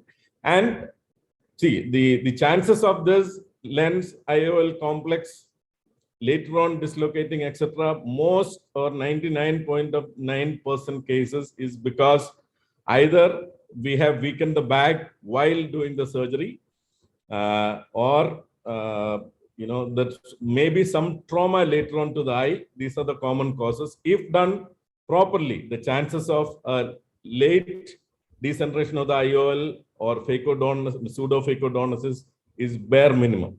And if at all in the rarest of rarest, if it happens, then we have all the technology to retrieve it and do it. So thinking that you may have 1 in a lakh IOL decentration or IOL drop, I think we shouldn't we shouldn't take up the opportunity to give much better results and much physiological results to these patients with pseudo exfoliation. Thank you very much. Thank you, sir. Now over to Dr. Jayaprasad. So you may please share your screen.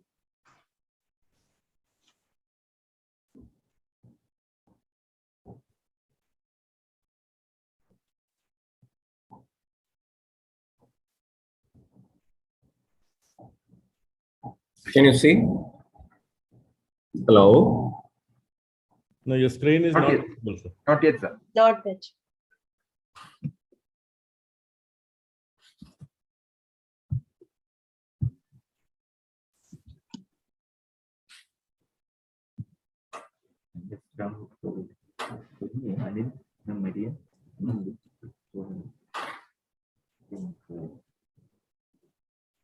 Total is just out. Withdraw.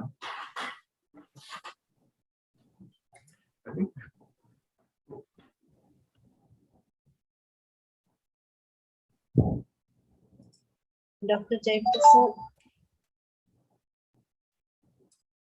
The bottom, so the green share screen, sir. 1 minute.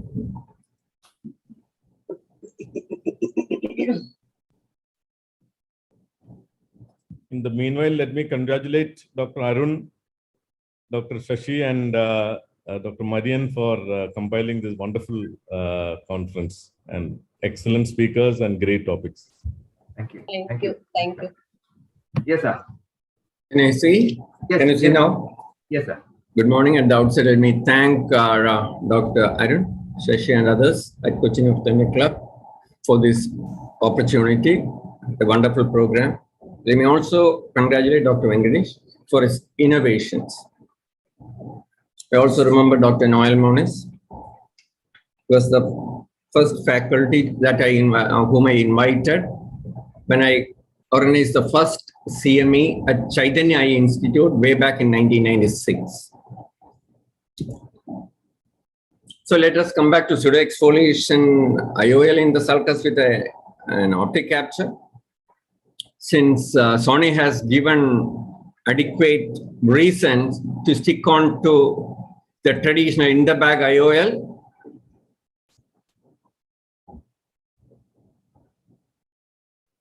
which I have been doing for several years, even in the presence of mild weakness. the iris hooks catching the capsule, keeping it steady during your phaco and IA, and during IOL implantation into the back. After inserting a CTR.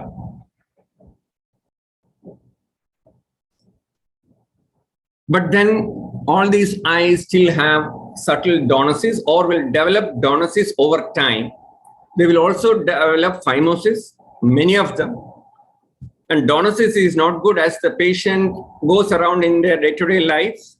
When they move around, donosis always invites the lens, CTR, and the back to drop down. So aim of any cataract surgeon is to produce stability of the IOL with excellent centration. It is worthwhile to remember that it is a progressive zonular weakness. And our basic aim is to delay subluxation to prevent it from happening during the patient's lifetime. And avoiding pseudophacodonosis once again and capsular phimosis in the patient's lifetime is very crucial. When we implant the lens in the sulcus, we are actually implanting it to this part of the ciliary body, where anteriorly we have the root of the iris and posteriorly we have the ciliary process. But remember that the ciliary process is only 0.55 millimeters. It's a small lens, that is all. By itself, it is not sufficient to hold the lens. It also needs some amount of zonular support. But the major part of the support is given by the ciliary sulcus. So whenever I have a patient with pseudoexfoliation, irrespective of whether the zonules are, there is overt evidence of zonular weakness, I add exfoliation word into their vocabulary. I will ask them to go and search online to find out what it is. The risks in the pseudoexfoliation disease is explained to them. The need for lifetime follow-up for glaucoma and subluxation once again explained. And at the end of all this, once they are aware, then I ask them one single question: do you want one shaky support or two supports? One may be a little more, two may be a little more better than one. And people who are thinking rationally or with reason will always go for the second. So I post the patient for surgery. Always remember, show this paper to the patient. Cataract surgery, it is always plus or minus iris hooks, plus capsular hooks, plus CTR, plus cohesive and dispersive OVDs, plus or minus anterior vitrectomy, plus 3-piece IOL under topical anesthesia or peribulbar anesthesia.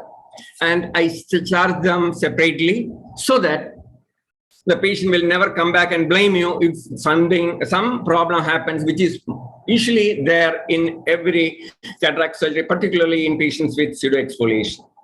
Once you start your surgery, be ready with all your accessories that are essential to manage any situation. And during surgery, I ask, doctor, I will agree with that part with Sony, a stable anterior chamber, use OVD during IOA instrument exchange, use capsular hook to stabilize the back, put a CTR in the back, IOL in the sulcus, and get an optic capture. So here we go. For capsule hooks, even when it is very subtle, I still use the capsule hooks because your trauma induced by your phacoemulsification and IA as well as IOL implantation can be better managed if you have the capsule hooks in. And if you put the incisions correctly, your hooks will not come out in between. These incisions, unlike when you're putting an iris hook, it should not be horizontal, it should not be parallel to the iris, it should be almost perpendicular to the iris so that they sit far away and the anterior chamber remains deep. And then once you finish your emulsification, once again, the most important point is don't move this eye, rock this eye left, right, or forwards and backwards. Ensure that your phaco tip remains exactly at the center. You use your chopper, or if you have got a higher end machine, you can also do trenching up to grade 2 cataracts without producing sonular damage. Then implant the CTR into the sulcus. I always go through the main wound, 2.8 incision I put. I always go through the main wound to put my CTR. I'm very comfortable that way. And then inject a dispersive OVD under the iris. This is very important because dispersive will be retained there much more than cohesive.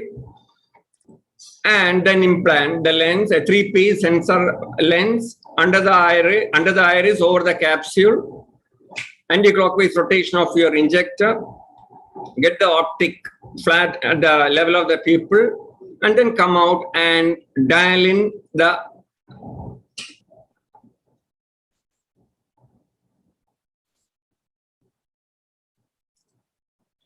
This is another case. Once again, surgery CTR being implanted into the back, OVD under the iris, and then going in, inject towards the left, the leading haptic injected towards the left, lift up the iris with the tip, then rotate, anti-clockwise rotation of your injector, and then come out. Dial it in a circular motion, never push your haptic in, because then you will damage the zonules on the opposite side. Once you have done that and washed out the OVD, you can tuck the optic under the anterior capsule. These two areas, which are diametrically opposite, away from the haptic junction, you can tuck it in so that it will be held away from the iris, and the power also will be more or less the same. Sulcus fixation gives you a stable, well-centered IOL. It can delay subluxation. Please remember that if the zonules go, both the cases, the lens can drop. But always remember that it is easy to refixate if you have a 3-piece IOL, and when subluxation really happens. Remember that even when there is no evidence of zonular weakness, we are dealing with a time bomb. It may not be true in all the cases, but in those cases, definitely, we do not know which. It's always better to be forearmed and avoid major problems. I want Dr. Soni to enjoy his retired life, being on the dance floor, dancing to Zumba, and not sitting and fishing with IOLs from the vitreous.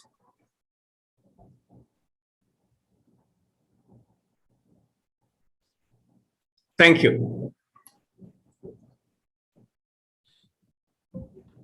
Thank you very much, Dr. JP, for that typical presentation. over to Dr. Minumathan also. Yeah. Can you hear me? Yes, we can hear. Yes. Okay. So at the outset, let me thank Dr. Arun and Dr. Marian for giving me this opportunity. And very good presentations from Soni and Dr. JP. Both are very senior and very experienced surgeons, so they have seen a lot of pseudoexfoliations over a long period of time, especially when we all of us have worked in Tamil Nadu, and that those times we have seen pseudoexfoliation left and right. And that time I never used to think of what will happen after 15 years. But then the question comes when Dr. JP said that this is a age-related process and it's a lifetime process. So it is happening in the eye and it is there. So that we have to keep in mind. And around studies are all there showing that around 7 to 8 years, you start seeing subluxations. So we never see generally, very commonly, the natural lens getting subluxated with pseudoexfoliation by itself. So cataract surgery per se is a risk factor for the subluxation. That is because, see, zonules get lysed by the process itself. The surgery intraoperative problem can lead on to some of additional zonule loss if you are not careful, if you have facing a difficult surgery. But as patients grow older and when they get this zonular lysis, this happens spontaneously, and we don't see many of these ECC cases with can opener capsulotomy coming back with this kind of dislocation. So rexis is a very crucial factor, with the margin of the rex gain adding on to the weak zonules getting ruptured. So that is an important point which we need to focus on. So if we are seeing a patient with pseudoexfoliation, I show them the picture of their eye. I have a video connection, I dilate and show them. And the natural picture I show and show them that this is something which is additionally a problem inside your eye.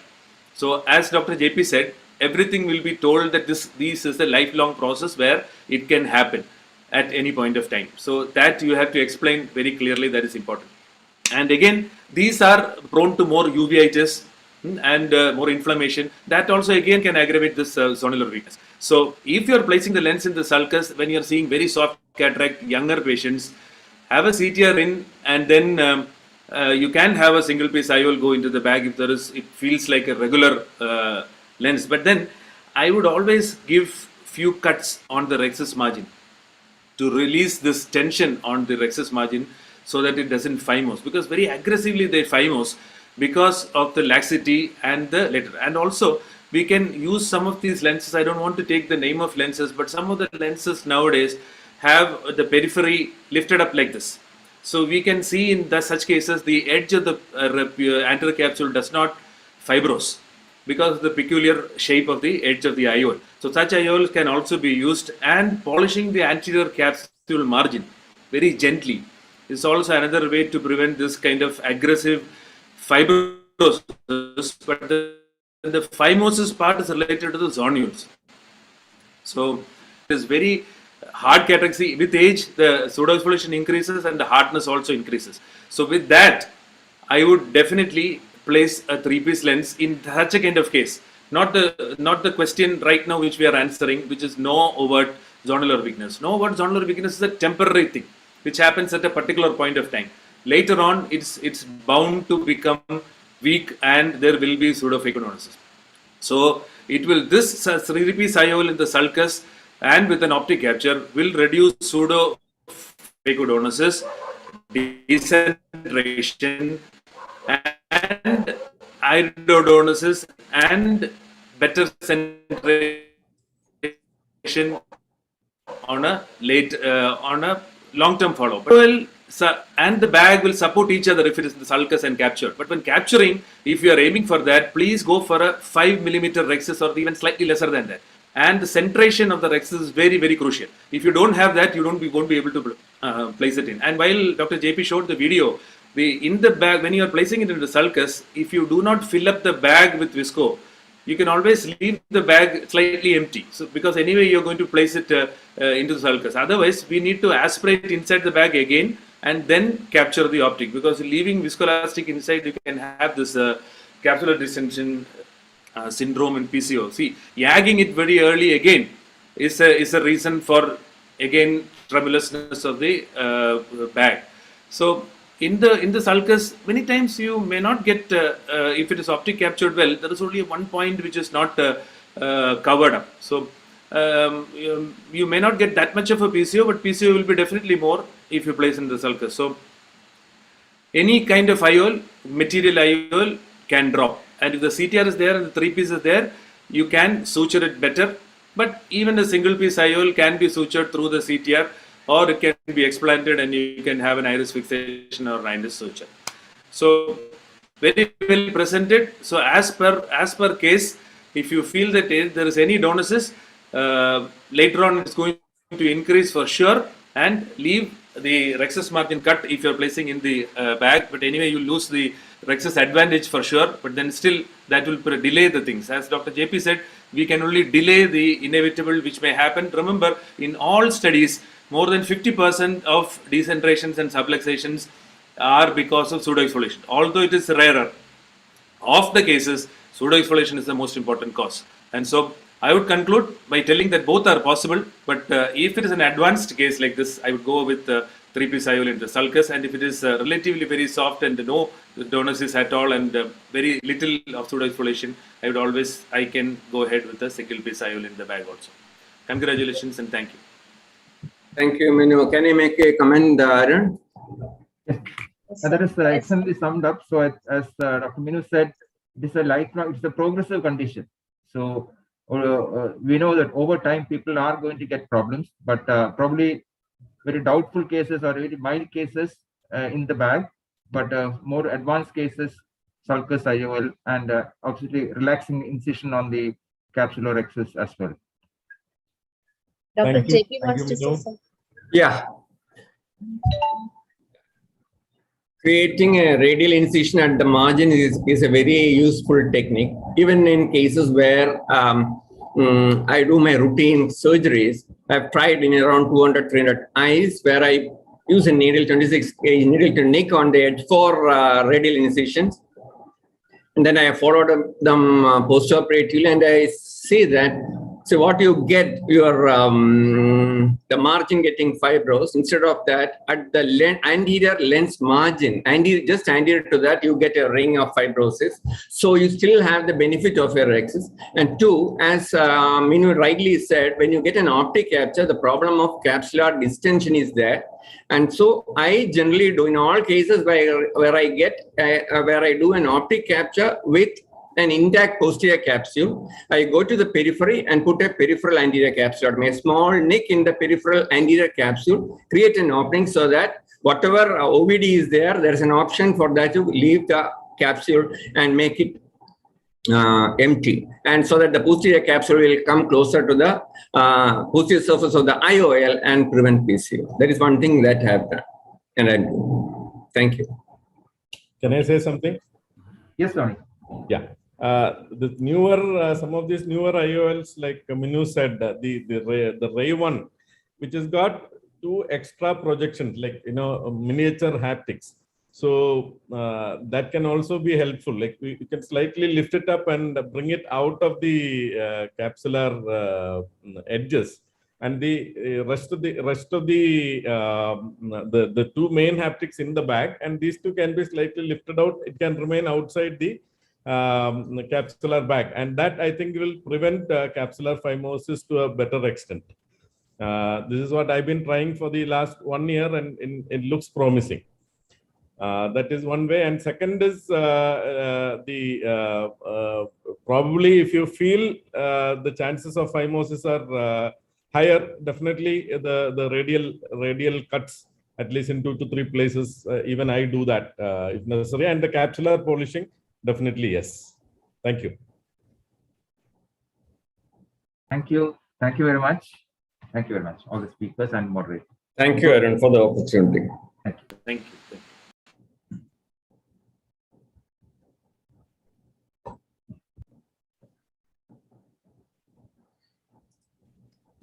Thank you, Dr. Soni, Dr. Jayaprasad, and Dr. Minu. It was an exciting discussion.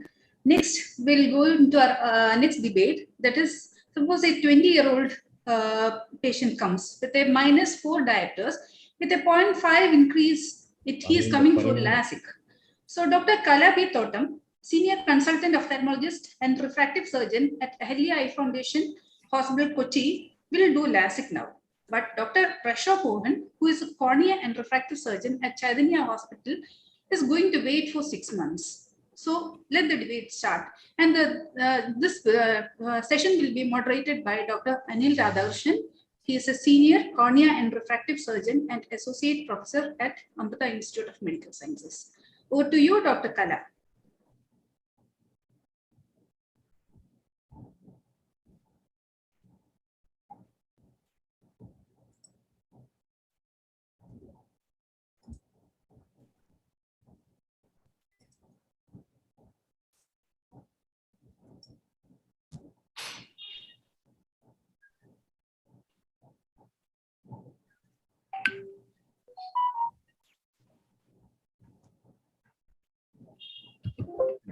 Yeah. Very good afternoon, everyone. At the outset, I would like to thank the organizers of COC for giving me the opportunity to participate in such a wonderful program. Thank you very much. Dr. Kala, your screen isn't in screen sharing. In slideshow. Yeah, could you stop sharing and then reshare again? Then it'll come back.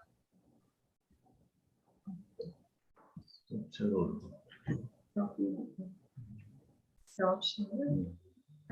Share again. Yeah. Yes. Just share again.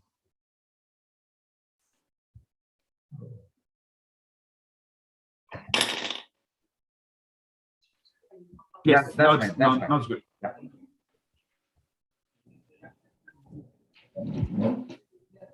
Okay.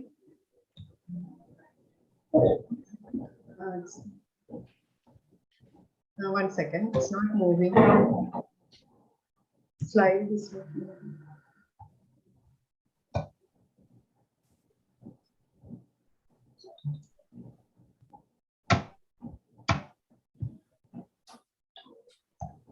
Slide.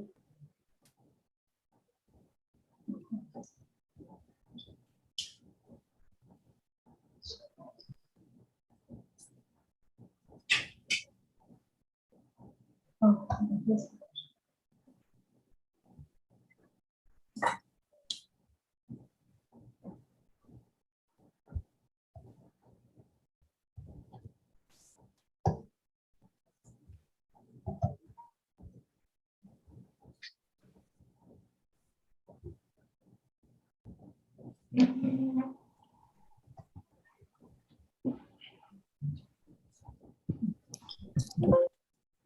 That's fine. Just keep moving the slide as you go. Okay. My topic is a 20-year-old patient with -4 diopter myopia with a 0.5 increase in myopia coming for LASIK treatment. Meeting presentation.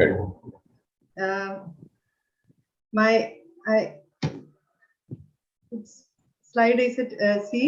It's not moving. You might need to.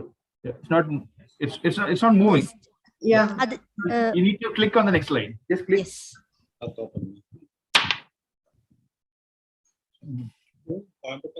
Yeah. So as you all know, myopia development is suggested. Madam, please click on the next slide. The slide is moving. My next. Can you see my slide now? Yeah. Yes. It is still on the first page. Now? No. Kala manual at second slide click here. Side and click here. Slide show illelum kuഴപ്പമില്ല. താഴത്തെ സ്ലൈഡിലേക്ക് click ചെയ്യാം. ഇവിടെ കാണുന്നുണ്ട് sir.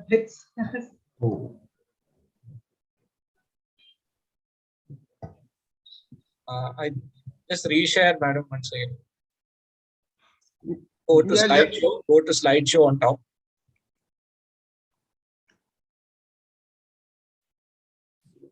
Oh, the above one. Now?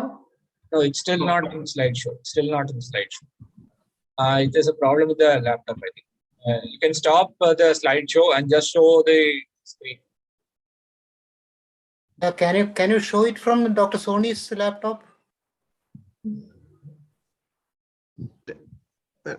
Kalam, you go to left side and click here. It will second slide will come. Can you see the slide now? You can see. You go to left side here. You just click, so it will second slide will come. Even without slideshow, you can see. You just go down here. Next. Now? Okay. Now? Yes. Okay. Manually, you can. One by one. One by one. So next. So myopia, as you all know, it's an interplay between genetic and environmental factors, and in most the myopia develops during childhood and stabilizes in the teenage years. And LASIK is the most common and simple surgical procedure to correct refractive errors. Before doing a LASIK, a thorough pre-op screening is the key factor in selecting the patient for the procedure. Thorough pre-op screening involves a proper history taking. The history, the first thing we should ask is the family history of progressive myopia. The risk of becoming myopia increases with the number of myopic parents and the onset of refractive error.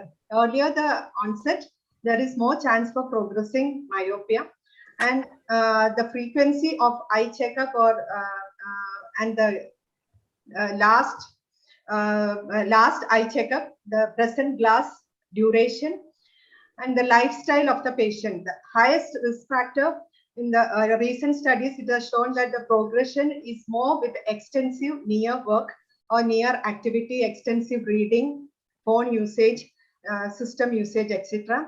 And ask for the patient hobbies. And many patients do come for LASIK treatment at an earlier age of 17 or 18 years for their professional need to avoid glasses, to join certain courses like for marine engineering, police department, etc. And the visual goal also should be asked. And rule out pregnancy and lactation and any other systemic illness like autoimmune diseases like rheumatoid arthritis, lupus, and the medication history is also very important. And activities like contact sports, which causes more of trauma to the face and eye, also should be asked.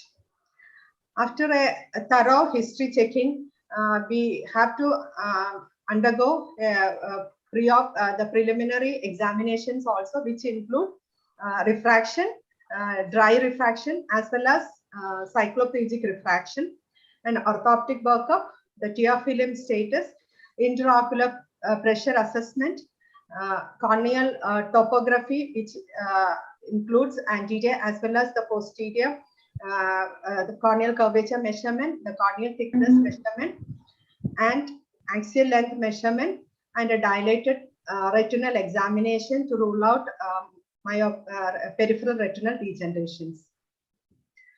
In case of doubt, a cycloplegic refraction and an axial length measurement will help us to rule out the accommodative involvement in myopic progression. After a thorough history taking and examination, we have to counsel the patient in detail regarding the possible type of treatment best possible for that particular patient, and the types of treatments available and the post-op management and care. So the studies have shown that the progression is defined as an increase in myopia of at least 0.70 determined by cycloplegic refraction, and changes more than 0.5 in the last 1 year is called as instability.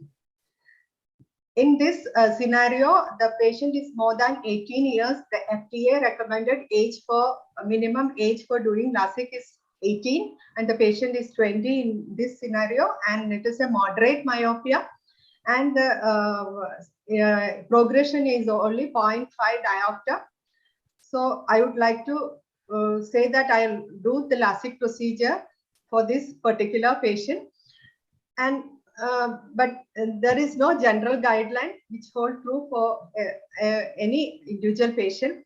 So I think I can proceed with LASIK in this particular patient. Thank you so much.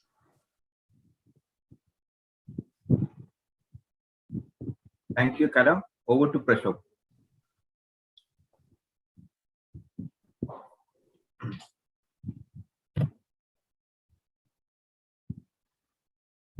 I have to stop sharing.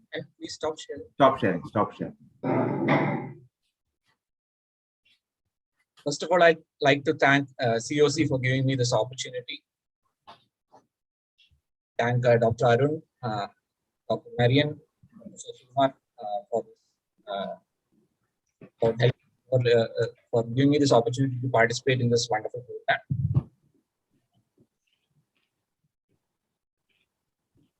Dr. Kala has already described the situation where it is a 20-year-old myope -4 diopters with a 0.5 diopter increase in myopia. Now, unlike her, I will wait for 6 months to document stable refraction before performing LASIK. First of all, I'd like to express my sympathies for my esteemed opponent, because she has been given the task of defending an indefensible position. So this is the some of the trials. We'll go by evidence first. Some of the trials I'll go through, which have shown that how myopia progresses. This is a very large trial called the COMET trial, in which it was shown that 77% of people only become stable by the age of 18, and mostly by 90%, by 21 years, 90% of patients with myopia become stable. And 1/5 of myopes in their 20s will have progression of 1 diopter. That is one thing. And you can argue that it is a foreign study, but we have Indian studies, even with larger numbers. This study by Dr. Pavan Kumar Verkichala from the LV Prasad is a large study which shows that myopia progression, it is dependent on the severity of myopia. It is less with mild myopia, but it's quite significant with moderate and high and severe myopia. Now, in this case, our patient has moderate myopia, about -4 diopter. And again, if you look at the age, you can clearly see that the myopia progression is significant in the ages of 16 to 20. And it is not just the axial length that we are worried about.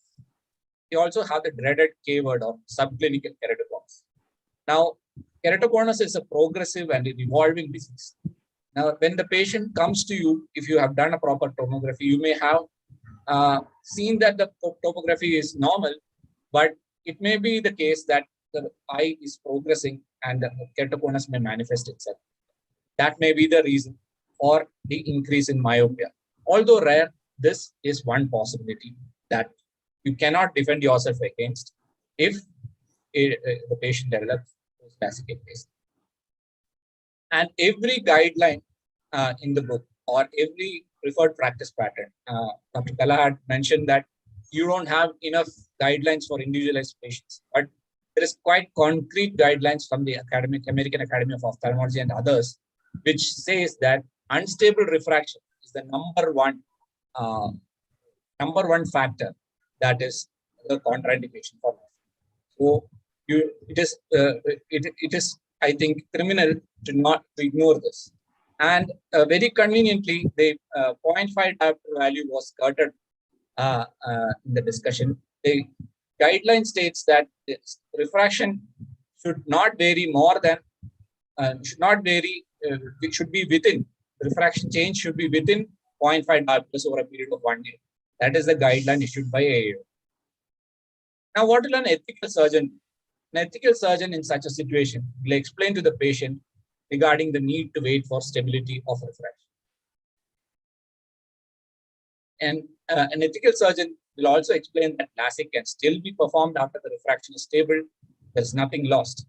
And till then, you can offer temporary alternatives for those who want spectacle-independent lives, like contact lenses. You can record the axial length and corneal topography, review the patient after 6 months, repeat refraction, axial length, and topography. And after being sure that the refraction is stable, you can go ahead with LASIK and nothing will be lost. The patient is also happy and you are also safe as a surgeon. If not, what can happen is the patient can end up with the spectacles. You can have litigations against you, and the number of litigations against ophthalmologists these days are on the rise, as this commentary shows. The surgeon may go from looking like this to this, and finally, they may cut a sorry face. So to conclude, I'd like to say that LASIK is not an emergency procedure. The patient's eyes are not an instrument to make instant money. Evidence-based medicine and ethical practice always takes precedence over greed. And in the long run, this will fetch you goodwill and more patients will come to you. And in the end, you will only gain. So with this, I rest my case. Thank you. Thank you, Dr. Prashav. Hello, would you like to say something, or shall I hand it over to the moderator, Dr. Anil? Yeah. You're muted, Dr. Kala, you're muted. Regarding, that was a good talk, Prashno.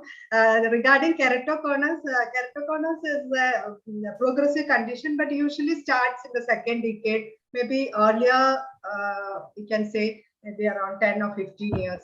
This patient is already 20 years, and the topography, if it is, all the parameters are normal, I think we can safely go ahead. And it is showing 0.5. I think it is, they have mentioned as 0.5 sphere variation in the refraction, not a cylinder. When we are talking about LASIK, we are not looking at usual situations. Even the rare situations are they can affect us. Dr. Anil, Yeah. At the outset, thank you, Arun, Marian, Shashi sir, and the COC for giving me this opportunity again. And after the excellent speech by Dr. Venkatesh, and obviously my pranams to Dr. Noel Moniz for his excellent work, though brief it was. Regarding this, I think I think both of them presented their cases pretty well. I really don't think Kala was equipped for that pictures of Kala by Prashop. Prashop has taken his cues from IPL. Okay. Regarding this topic, I would say two things. One is whether it is a true progression or not. So quite often, I think there is a big disconnect between the real world and the academic world. In the real world, who comes for LASIK?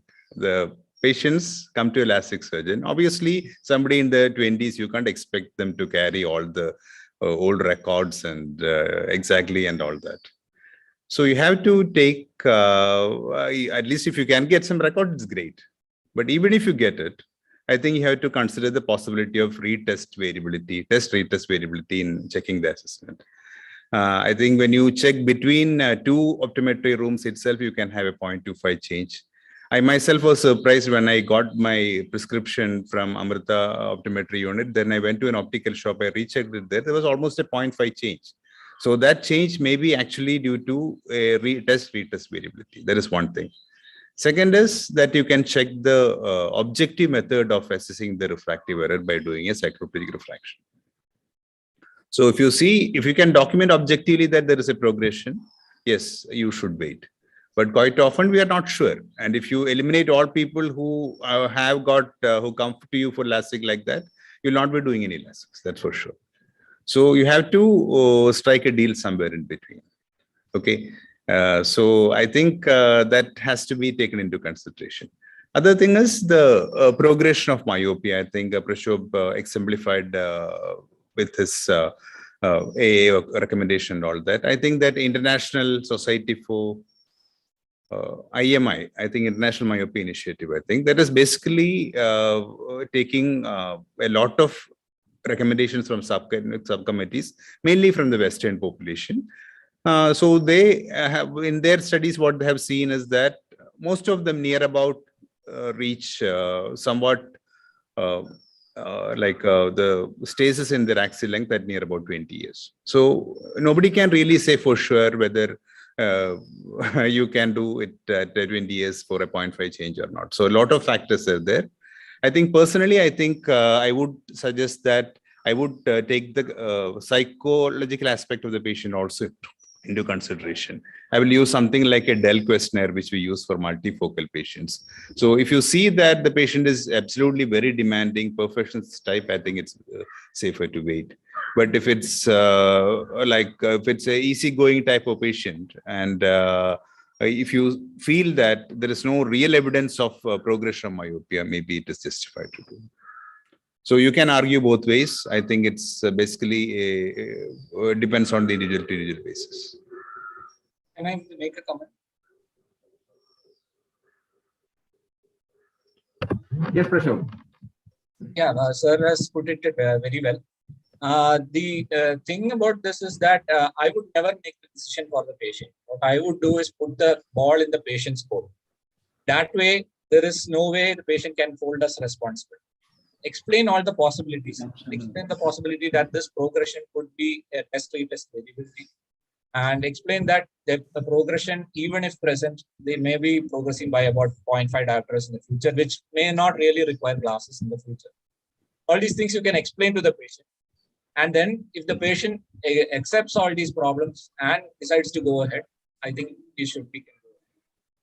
So always I request the patient to make the final decision, put the ball in their court. I think that's the way we should be practicing medicine nowadays, especially with all the litigation. I agree with that, Prashant. We are only somebody like hotel suppliers. We are just supplying whatever menu is available. You cannot decide for them. We should be transparent. We should explain the pros and cons. There is possibility that there will be some changes in the future, but still if the patient wants, we can definitely go ahead with the procedure. And okay, one more thing I forgot to mention, actually, all these studies are done in Western population. I think if you look at there is one study I was looking at in the morning, rural China. I think it is the chance of myopes in rural China is very less. So if you are going to have a lot of near work and all that, you are likely to progress. So those things, it's not in our hands. That is one thing. Second is, most of these committees and all that, they are predominantly by Western people. They constitute hardly 12% of human race. And if you take Indian population, I think, nobody really knows what is statistics in India. So unless you take a large cluster sample from encompassing whole of India, you cannot really make a recommendation. I don't think it's really possible. There is a study from L.V. Prasad. Yeah, L.V. Prasad, I know. I have seen that Antony Bintas. No, that is a population-based study. That I saw that you presented that also. Not all over India. Yeah. Thank you very much. Thank you, speakers and moderator. Thank you very much. Thank you very much. Thank you. I must just mention also that several of our faculty are in and out of COVID, but in spite of that, they have taken the time and be patient and to stay with us and present their talk and be moderators as well. Thank you.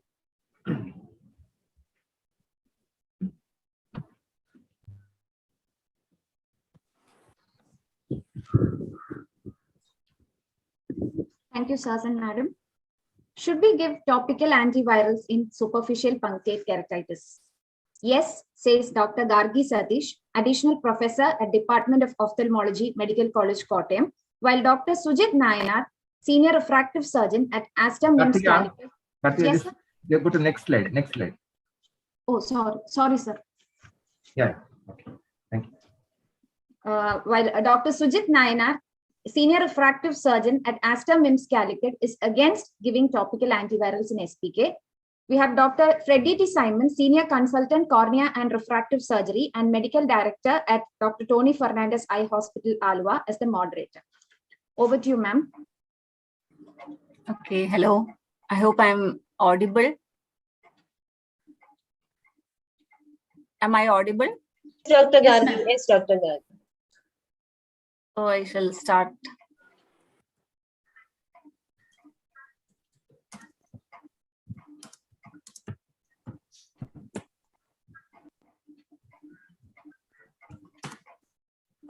My slides are visible? Yes, yes. Okay. So good afternoon to one and all.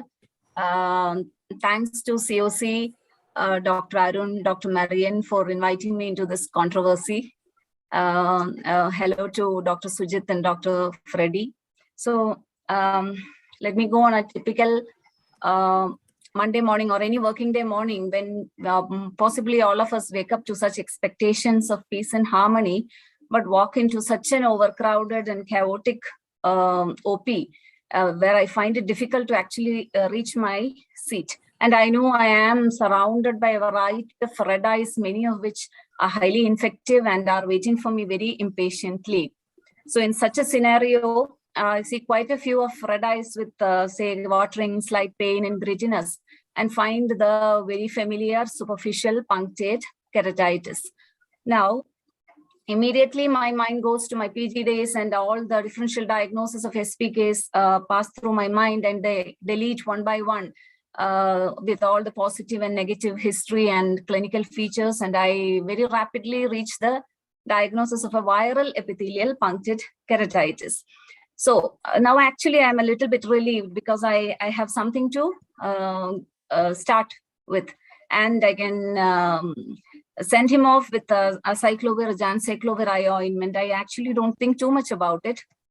Call him or her for a review after 5 days and see how he's doing. Usually they come up slightly better off, little relieved, and the lesion starting to heal. And then I can think of the further managements like a topical steroid. In fact, topical steroids will cause me to think more rather than a topical antiviral. So I was thinking what could possibly be the controversy. Is it because we have very few agents? In fact, I know I have had experience only with acyclovir and jancyclovir, but that is actually a boon for me in that overcrowded situation. I need not think too much. I need not tax my brain too much. One of these and the job is done. Now, is it because the antiviral spectrum is very limited? Only the herpetic group. But you all know all these herpes viruses do cause SPKs, and herpetic keratitis is one of the major causes of infectious blindness in the developed countries. As always, it is documented only in the developed nations, not that established in the developing, but definitely it is very prevalent here also. And 1.5% of the clinically significant HSV keratitis leads to vision worse than 20/200. So, and how do you diagnose herpes? It's basically on the clinical features. We don't do modern technologies like PCR for herpetic keratitis. Dendritic ulcer is very easy to diagnose with a decreased corneal sensation also will help us. But other than the SPK levels, only a few clinical features will help us diagnosing. Now, the other only confusion which I can think of is an adenoviral. Is it adenovirus? Adenovirus, usually it is the epidemic keratoconjunctivitis which causes keratitis, but the other forms also you can get SPKs, and it is self-resolving, no licensed antiviral agent, etc., etc. But it's definitely one of the agents under investigation for adeno is jancyclovir 0.15%, which is supposed to have some role in a quick resolution and limits subepithelial scarring, which is the problem with adenovirus. Even though it is self-resolving, the subepithelial scars remain for quite a long time. So there are so many studies stating that it may be effective. So we need further studies, I am sure, but still. So again, as I said, these are all self-resolving. So why do you need to start is probably the question. But all these adeno, microsporidial, and even HSV, the resolution is not predictable. And the healing is definitely faster with lesser scarring in herpetic keratitis on using antiviral. So why wait? Why wait for the SPKs to become a dendrite, to become a geographic ulcer, go in for stromal, endothelitis, trabeculitis, etc. You can start off with an antiviral topically. Now, another problem may be, is it toxic? But with umpteen number of patients, we give acyclovir and jancyclovir. I've had very, very few coming back with non-tolerance to acyclovir, and especially to jancyclovir, which is actually an aqueous gel, and very well tolerated by most of my patients. Cost, no. Acyclovir is available free of cost in most of the government dispensaries and health centers. So cost is definitely not the problem. Almost all our population can afford these two drugs. So with a clinical diagnosis of a viral SPK, especially if it affects the central cornea, and the patient needs a fast relief, and I also need a fast relief and lesser hospital visits because I don't want an infective patient in that OPD of mine. And herpes is definitely a possibility. Adeno may also respond to jancyclovir. Topical antivirals are very easily available, cheap, with no significant toxicity. I don't see any controversy. I do start topical antivirals. Thank you.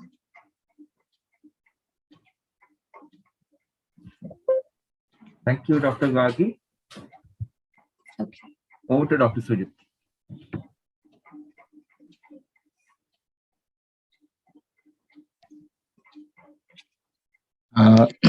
I'm audible. Am I audible? Yes. Yes. Your slides are visible, right? Not yet. Not yet.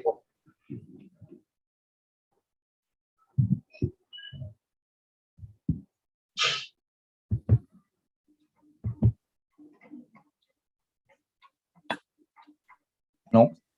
Yeah, that's fine. You want to go to slideshow mode? Yeah, it is. Actually, it has started for me. Probably there's a small lag. Yeah. You may need to just click on the slides individually as you go along. Yeah. Slideshow started. Yeah. Could you put in the second slide just to make sure? Actually, it's.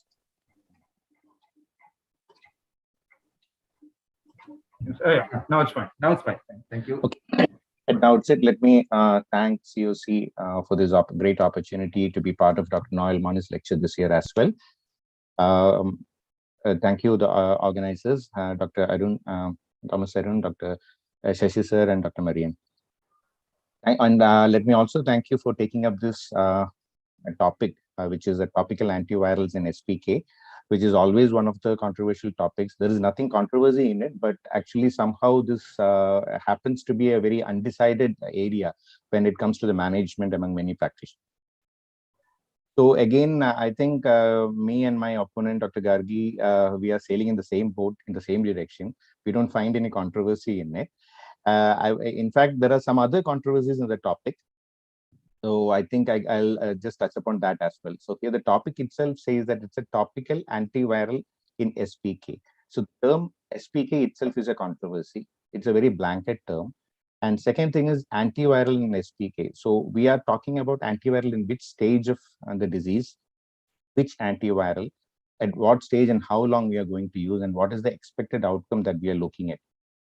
So, so as I told, let me start clarifying it right from the beginning. And SPK is a very non-specific term. There are many similar terms in practice, like SPK, as you know, it's a superficial punctate keratitis, superficial punctate erosions or epithelial erosions, as it's called SEE. Then there is something called subepithelial keratitis. There is an nummular keratitis, and the final term is the subepithelial infiltrate.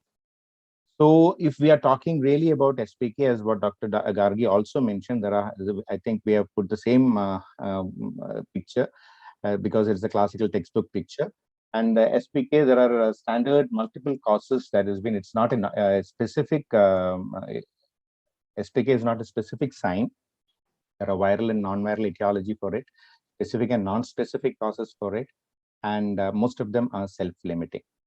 So then why should we use see, my take on it will be, if it is self-limiting, why should we treat it at all? Second thing is, if there are multiple causes, why antiviral at first go?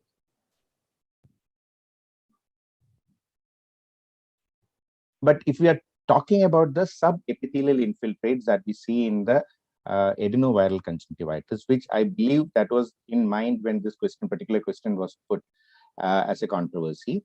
This is something specific to adenoviral keratoconjunctivitis. And among adenoviral keratoconjunctivitis also, the most common one is, most common in which what you see as SEI is the epidemic keratoconjunctivitis, which as a disease has classical 5 stages. And of this, the subepithelial infiltrates comes in stage 4 and 5. And which happens to be by the 3rd week of the onset of the disease. So the first 2 weeks, you are actually having a conjunctivitis, and by 3rd week, you are starting to have a keratitis. But in the first, 2nd stage or 3rd stage also, you may have a little bit of SPK. And once the SEI starts, it's recurrent, it may be persistent also. So, and it can cause visual morbidity by causing some scar in the center or peripheral, whatever it is.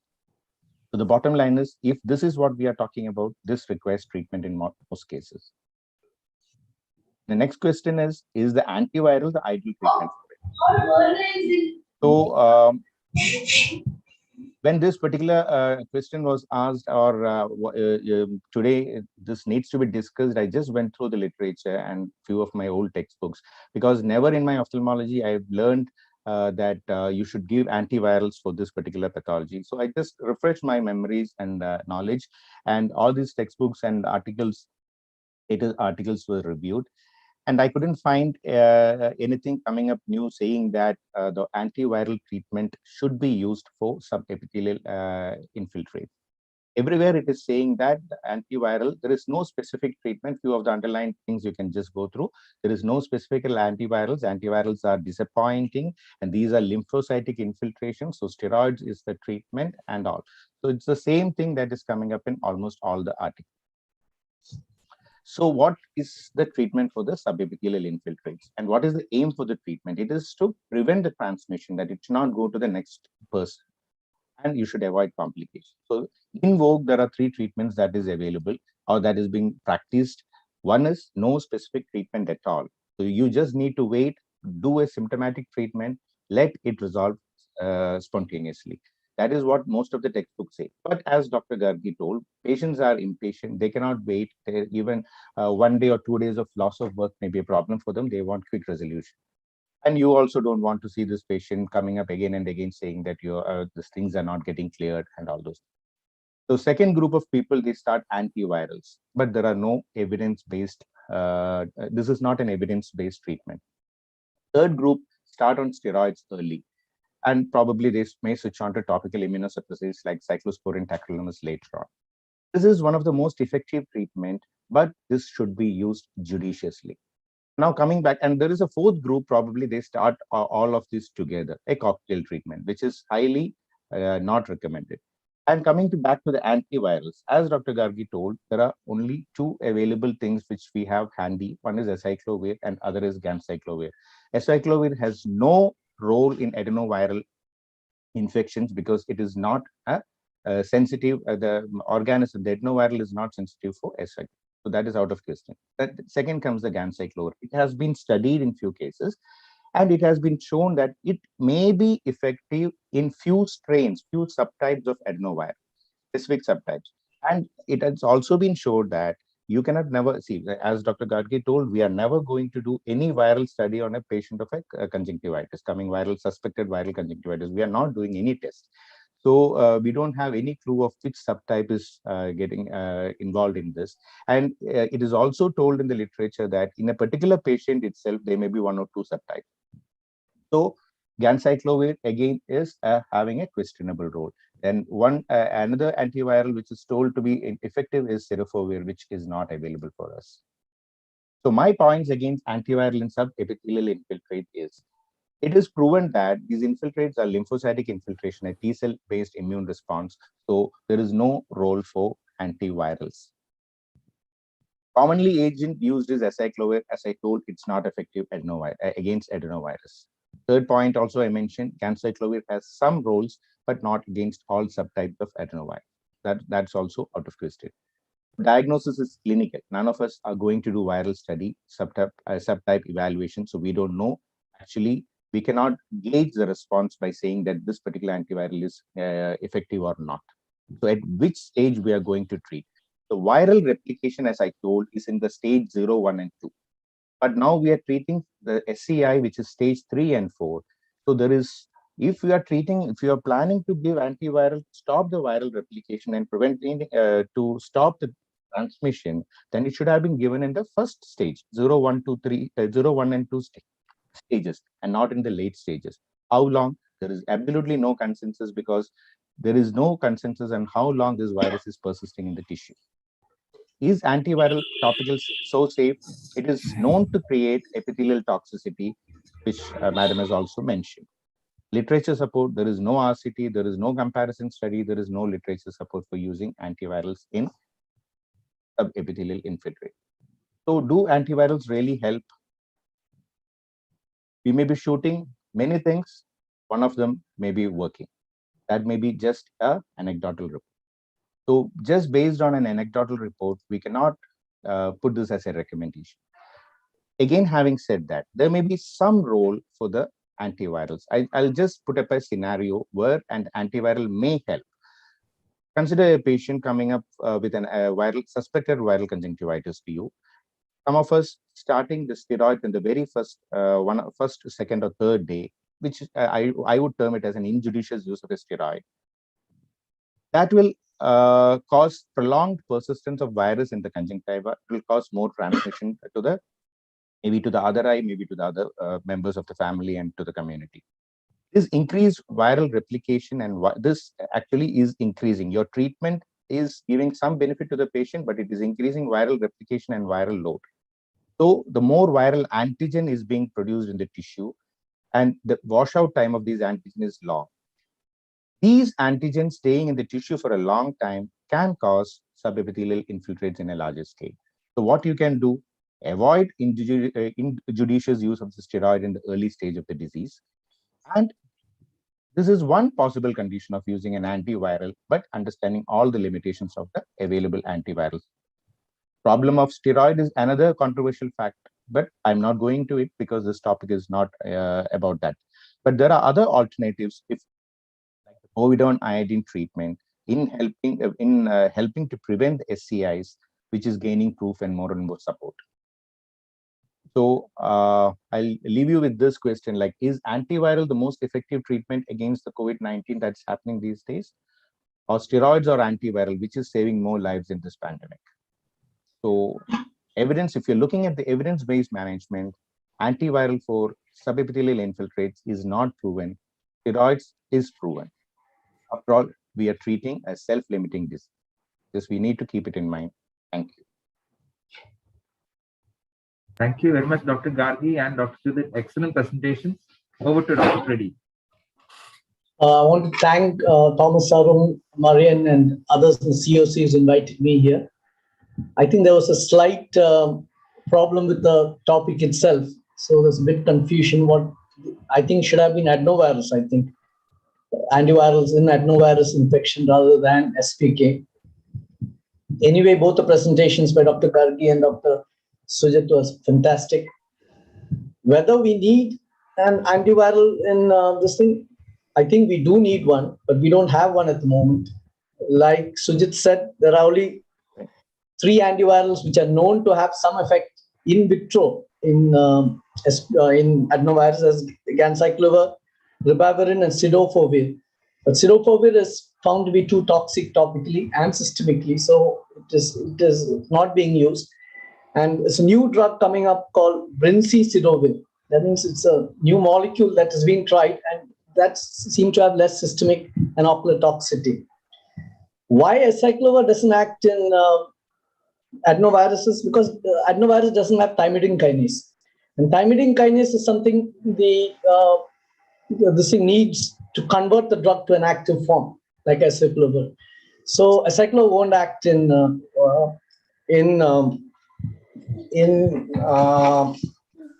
adenovirus. Ganciclovir, there's been some anecdotal reports, but again, very few cases. I think one had 32 eyes and one had 16 eyes. And what they said was faster improvement, 7.7 days compared to 18.5 days without it, lower transmission to fellow eye, and lower transmission to others living together. Well, though all these are very commendable effects of it, but again, the population studied was really small. But we do need an antiviral. The problem with using steroids and indiscriminate use of steroids is the virus shedding time increases, and we are making this a disease and is almost endemic. And I think since the COVID started, we are seeing less of, I don't know if you're seeing, I think we are seeing less of adenoviral infections because of all the hand washing and cleaning, and the cleaning in the hospitals, the gloves we use, the masks. So transmission, you should understand, is mainly droplet or orophycal, and just cleaning ourselves and cleaning our hands and keeping a mask on and using gloves and itself will reduce a lot of the adenovirus. And hopefully one good effect of COVID is removing a lot of the adenovirus infection from the eye. Thank you. Yes. Thank you very much, Dr. Preddy. That's very nicely summed up. I mean, we're not doing viral studies, so that is, I mean, some cases it's difficult to differentiate. So that is one issue, and we have to treat symptomatically and from the patient clinical picture as well. Okay. Thank you very much, both speakers and moderator. Thank you. Thank you. Thank you so much. Thank you. Thank you. It was a nice discussion. Next topic will be refraction. My preferred refraction method, streak versus autoref. Dr. Padmaja Krishnan, retired professor of ophthalmology from Calicut Medical College, and she is currently the head of department at MES Medical College, Pethambanna, will be speaking on streak retinoscopy, whereas Dr. Sahasranaman sir, he was the director of RIO Trivandrum and currently working with Chaitanya Hospital Trivandrum, is going in for autoref. And the session will be moderated by Dr. Anthrayo sir. He is a professor and HOD of ophthalmology and vice principal at Jubilee Medical College, Thrissur. Over to you, ma'am, Dr. Padmaja. Good afternoon, everybody. And thank you Thomas, Arun, Marian, and Shashi, and everybody with COC who was involved in asking me to speak on a subject that is really close to my heart. The conviction that streak retinoscopy is superior to autorefractometry in more ways than one. To begin with, let me ask, why do you need to do a retinoscopy? Obviously, you will answer to find out the refractive power. So why do you need to find the refractive power? Obviously, to give a pair of glasses. And the answer will be, from my side, that giving a good pair of glasses with which your patient can see clearly is as important to the patient as doing any perfect cataract surgery.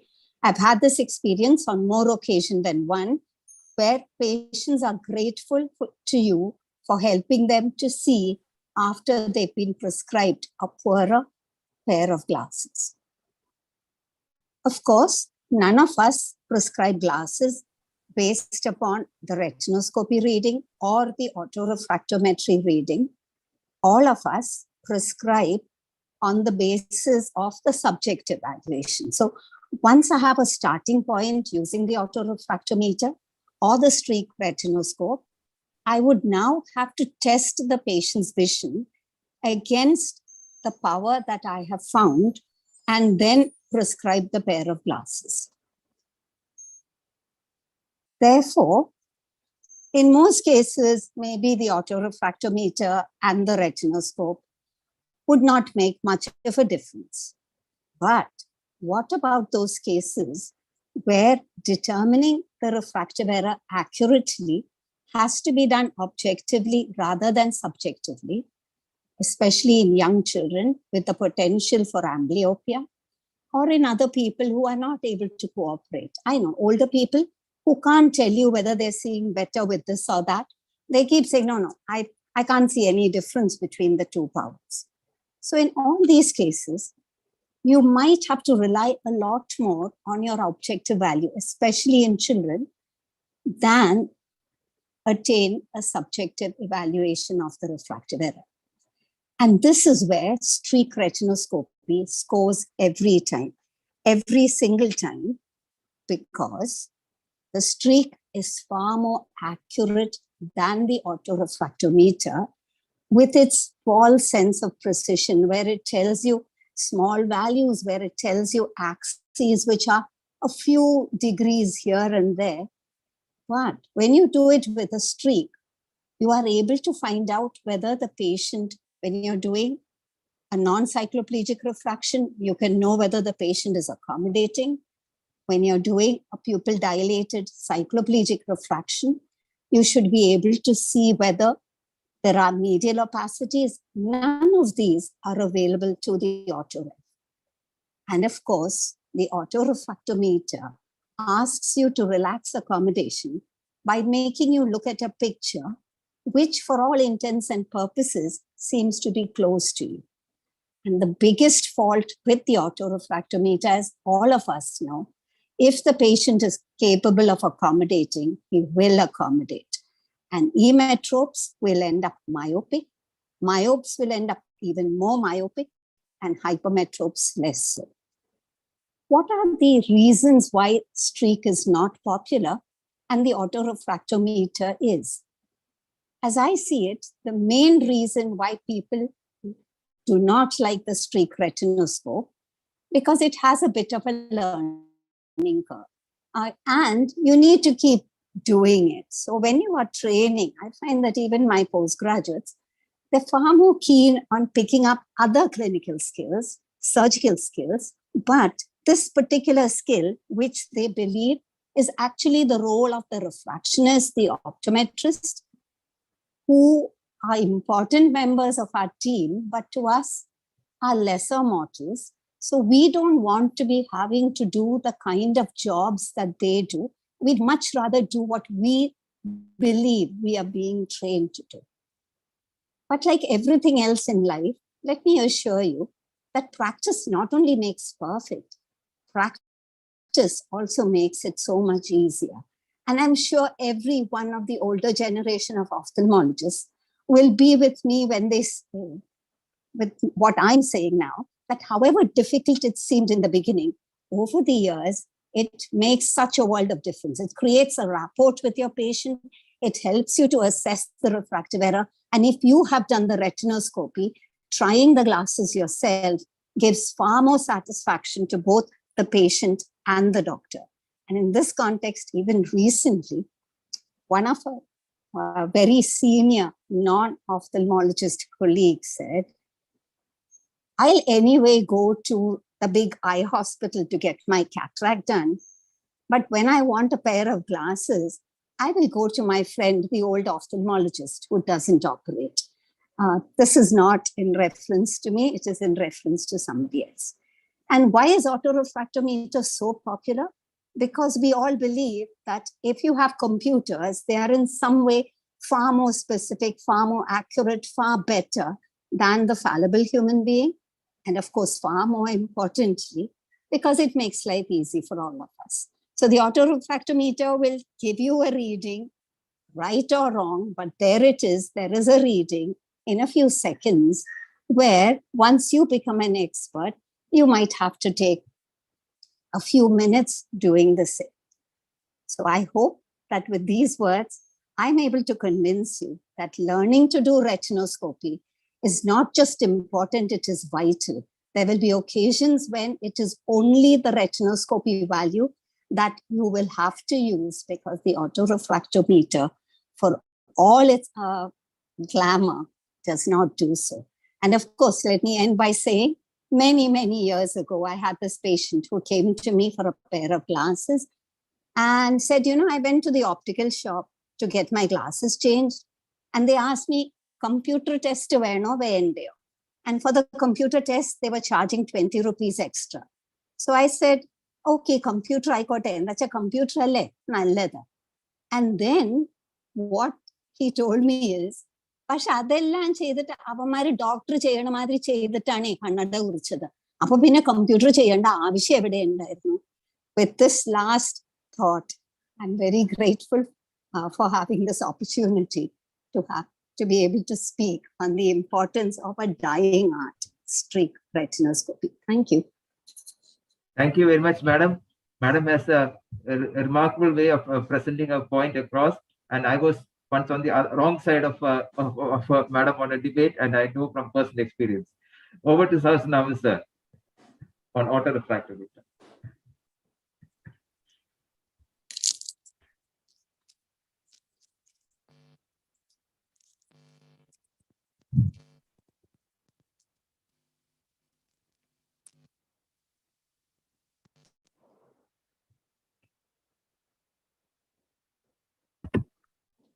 Yes, sir. Can you you can hear me, you know? Yes, sir. And you can see my slides. Yes, sir. Yes, okay. Sir. So good afternoon to all of you who are hearing this, and thanks to COC, Dr. Shashi, Dr. Arun, Dr. Marian, and my greetings to my dear Padmaja madam and our moderator CV Andrew sir. So actually. Padmaja madam has made my work very easy because she has told all the advantages of autorefractometer and autorefractometry. So, so the basic question here is between myself and madam is who does the work better? Whether man with the streak retinoscope does the work better, or the machine autorefractometer does the work better? So that's the basic question on this.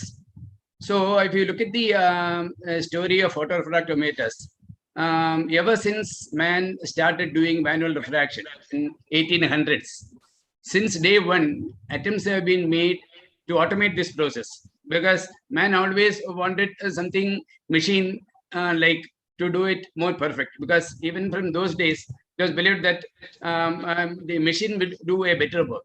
And if you look at the history of ARM, from in the history 1877 to 1977, there are about 130 patents in the US alone on automated refractometers.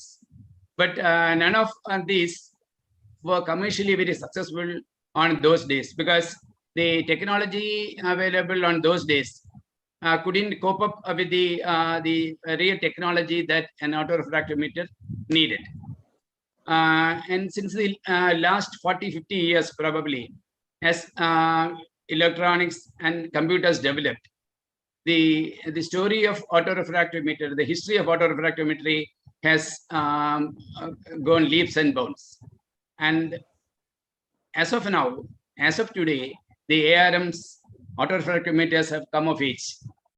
So the problem with the previous autorefractometers was the problem with the alignment and the speed, because speed is very, very important, because the previous generation ARMs, since they took a bit of time in doing the refraction, as Madam was saying, the accommodation, instrument accommodation is the problem, real problem with autorefractometers. And in that, speed is an important thing. And speed was a negative factor on those days. And naturally, along with speed and other things, the instrument accommodation used to be the real problem with autorefractometers of yesteryears.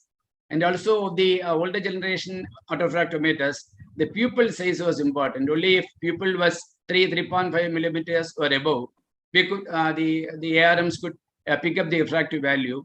But now, with the new generation ARMs, all these problems are taken care of, because invisible infrared light, lesser diffraction, this is done in less than a second. And the Madam was telling about the target inside the autorefractometer. The target is now so designed that it relaxes the accommodation. Even small pupils, less than 2 millimeter pupils, you can do the refraction. Even in cases of nystagmus, you can do the ARM will give you the reading. And also, it need not be an institutional setting. You have got handheld autorefractometers with which you can do an refraction for a person at any setting. So then, why not depend on this?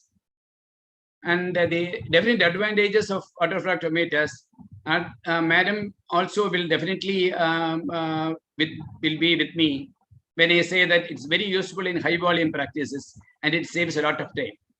And then usually we do refraction in a routine spherical correction or a routine presbyopic correction. We need not depend on any of these gadgets for that matter. But in situations like astigmatism, it will definitely help you to determine the axis very easily. And it can be handled by a very average technician. As Madam said, stereotactic, the leading curve is a bit more steep. And as Madam was saying, she says it's a dying art among us ophthalmologists. So even an average technician doing an autorefractometer, I think it's going to be something which is going to stand. And also in uncooperative patients, mentally deranged, and in some difficult children, where even an experienced person with streak may find it very difficult to do an refraction in these situations, where an ARM which doesn't it in split seconds will come to your rescue. And naturally, as a last advantage, I will also put that you can impress your patients, because patients have got more faith in computers and various gadgets and printouts than somebody doing a trial of glass, a streak retinoscopy, and prescribing a glass. So to summarize, I would say that the autoref is a very good companion in your refraction practice, but keep your equipment well serviced and well calibrated. And we have got the old saying, so even too much amrit is a poison. So you don't over depend on your equipment autoref, but since it is amrit, use it in moderation, and it will be a definite companion to you. And as again, Madam was saying, whether we do the autorefractometer or a streak retinoscopy, we do the fine tuning and prescribe with our subjective refraction. So in a typical case of astigmatism, if you get the axis, then you have got the fine tuning, which you can always do with your subjective refraction, so that the autorefractometer will be a valuable companion for your routine refraction practice. And for nowadays, for anything and everything, we rely on computers and programmings, whether it be medical science or any other field of science or any sphere of activity. So I think nowadays, considering the present scenario and settings, I think autorefractometer would stand a bit heavier if you look at this weighing. You will, I think, Madam will also agree that autorefractometer, not being a bulky thing, it will definitely carry a bit more weight than the sleek retinoscope in the present scenario. Thank you. Thank you very much, sir. Madam, Padmita Madam would like to give it a reply. Is there time? I could reply. 1 minute, madam. Just a quick Let reply. me start with Sasnam's last slide. The autorefractometer is definitely heavier, bulkier, and the streak always rises above the autoref in my book. So the last slide, Sasnam, which seemed to tell me that autorefractometer is far more, it's a far bulkier instrument than my streak. And I always found that the streak, I'll agree to one thing. I've depended on the autoref when I wanted to know whether there was a larger astigmatism and the probable axis of the astigmatism in certain instances.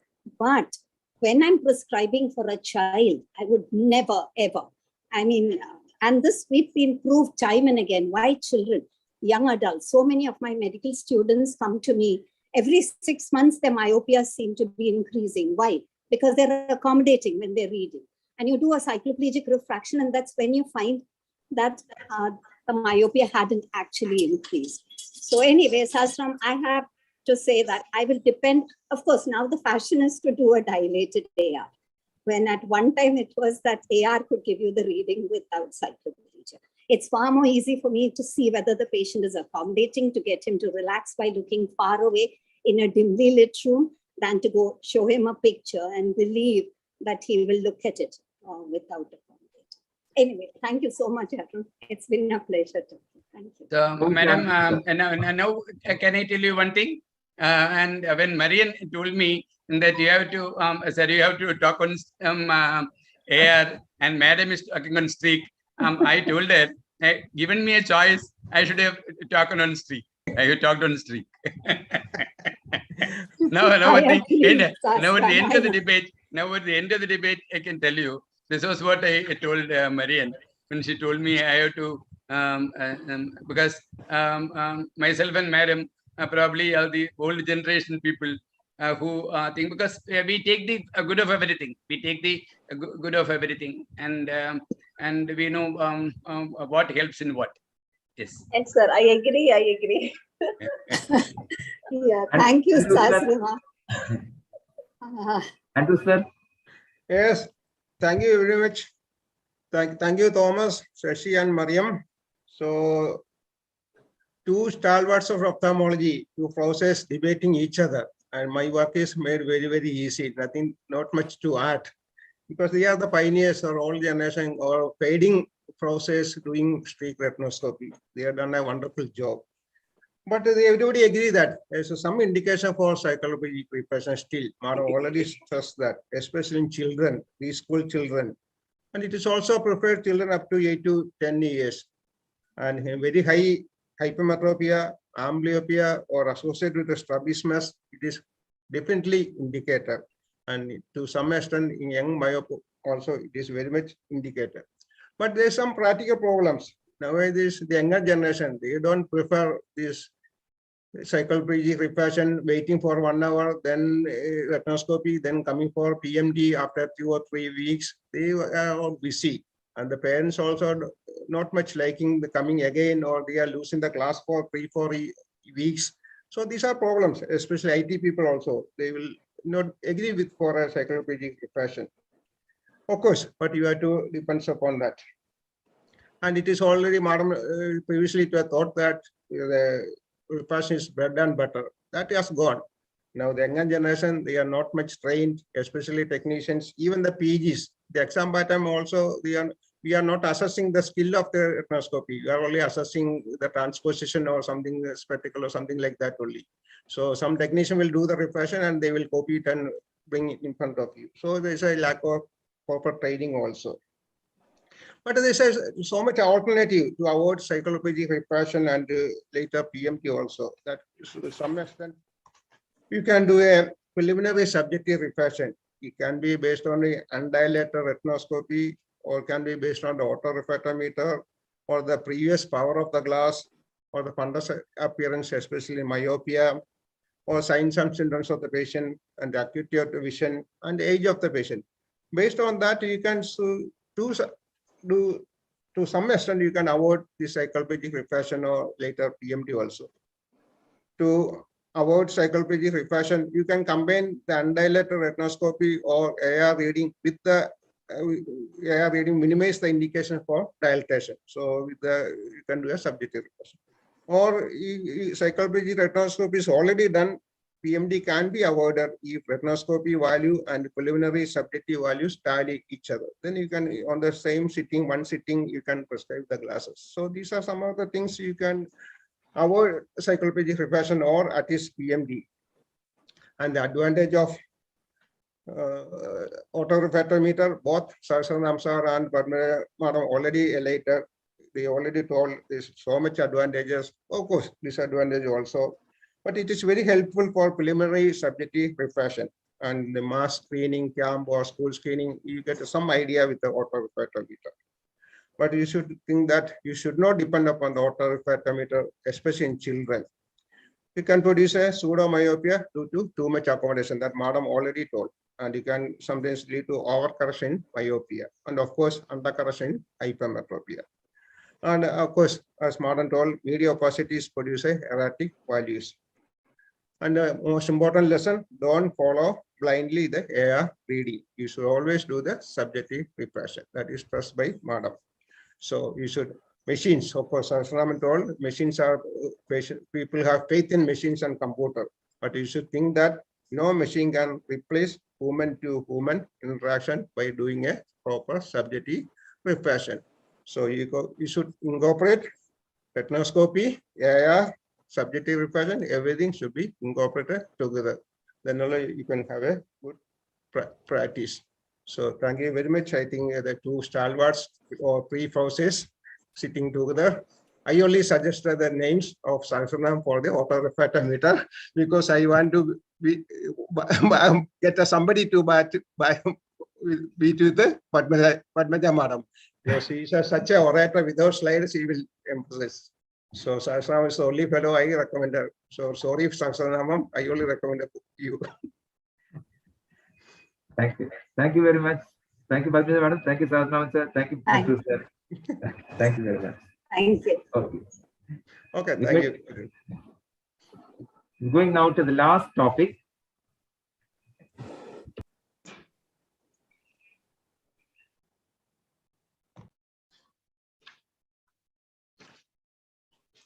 In case of an inadequate capsular support, what is the choice of management? Dr. Philip Kuruvilla. Kartika, the next slide. Oh, sorry, ma'am.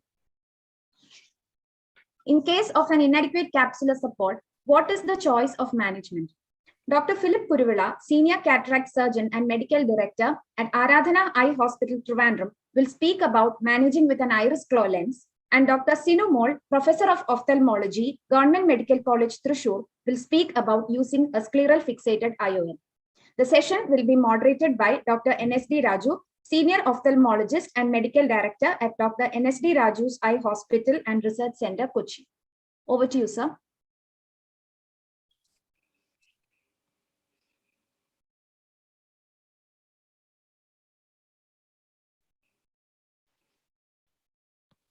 Can you see the slide? Am I audible? Dr. Philip, you can go ahead with your presentation. Right. Can you see my? We can't see your slides. Maybe. There's a blank slide up. Is this a blank slide? Go to the next one. Probably you'll get the correct one. Is it visible? No, not yet. Oh, that's strange. Can I'll you go to the I'll left share again and page? see. I'll share again and see. Okay, try that.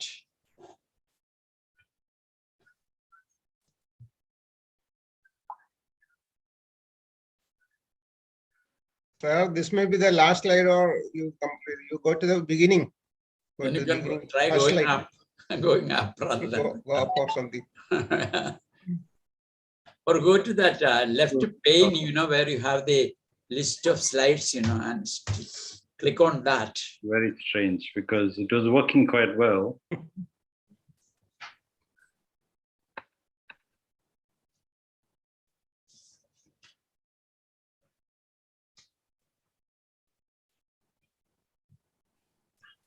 Well, So you have to open the PowerPoint separately and then share it, sir.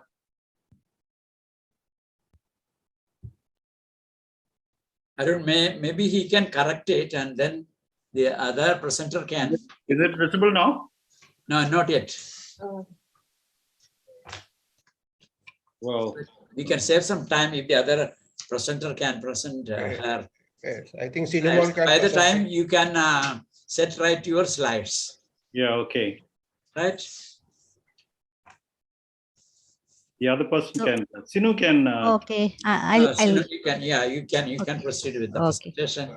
Good afternoon, everybody. Let me share my screen. Okay. I hope you have no problem.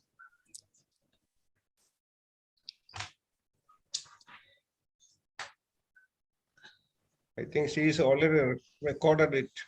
So it will be easy. She's recorded that. Okay, that's great. No.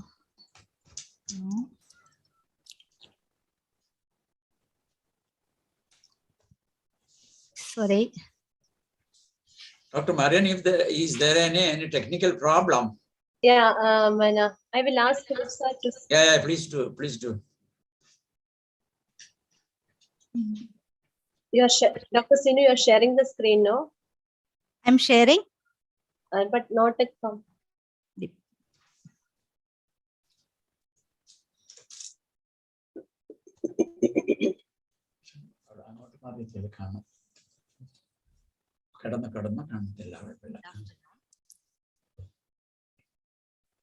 God Almighty suspended the lens behind the iris. The lens is not supposed to claw or hang on the iris. You can hear your presentation, but not the video.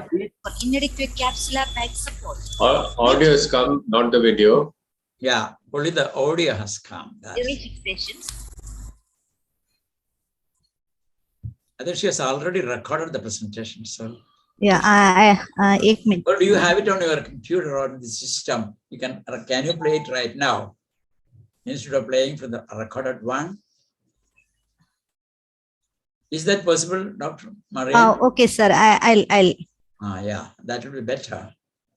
You have the PowerPoint. Just yeah. Can you see me? It's coming. It's coming. Yeah. That Yes. technique works. You must thank the moderator. The lens is not supposed to claw or hang on the iris. But your audio is very feeble. Inadequate capsular bag support. My choice. Is the audio clear? No. Okay, let me share once more. Yeah.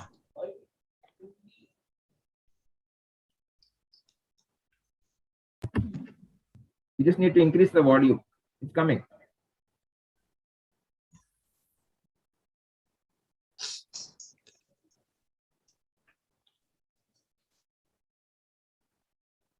Is it audible? Yeah. Just keep the volume maximum. Huh? God Almighty suspended the lens behind the head. The lens is not supposed to claw or hang. Capsular bag support. My choice is scleral fixation of IOL. Scleral fixation suspends the IOL in the natural position of our crystalline lens. So complications are almost nil. Whereas iris of IOL is completely unnatural in position. Lens is hanging on the iris and causing all complications like scleral glaucoma, corneal endothelial decompensation, uveitis, iridodonesis, pseudophacodonesis, and ophthalmodonesis, causing recurrent macular edema and even retinal detachment. Disenclavation and slippage of IOL can occur. Complete dislocation into vitreous can occur. Now, we will know Kerala is the diabetes capital of India. 1 among 3 persons is a diabetic. Now, myopia is becoming a new pandemic. So, we need to examine the fundus of our patients after full dilatation. And with iris flow IOL, dilated fundus examination is very difficult. Another situation, a dislocated IOL. Again, scleral fixation IOL is a better option for management of dislocated IOL because same IOL can be repositioned and fixated.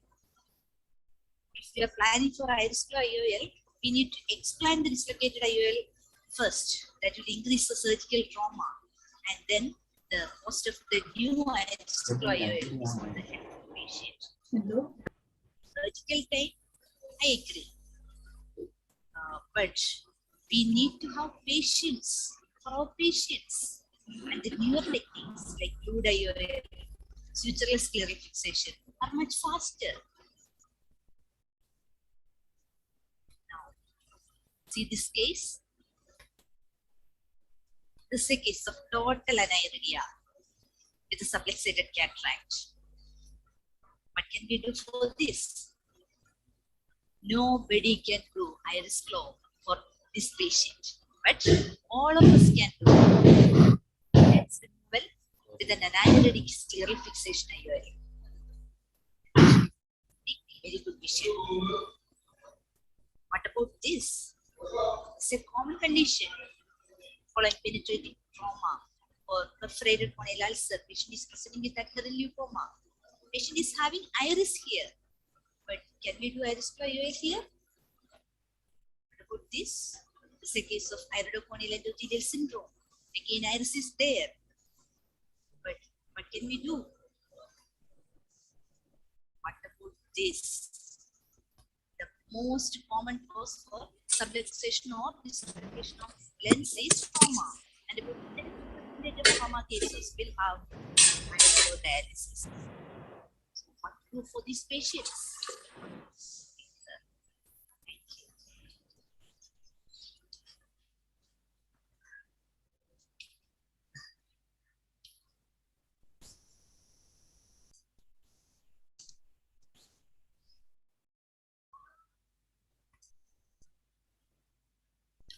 Hope it was audible. Yeah, now it's better. Okay. Please go ahead. Sir, now Philip sir can start. But your slides are yet to come.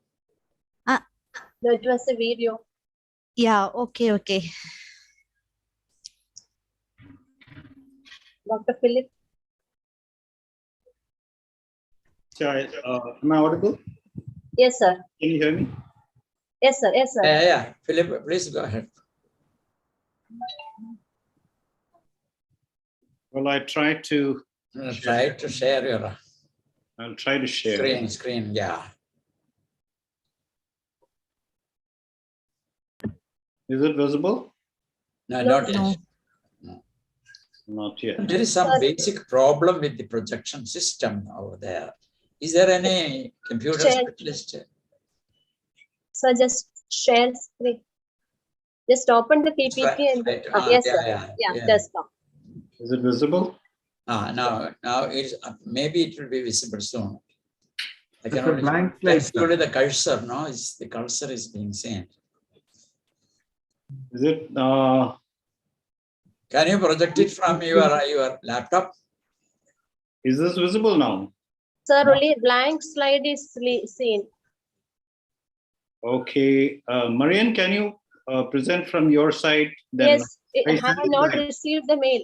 Have you sent the mail? I've just sent it. Yes, I've just sent it. Yeah.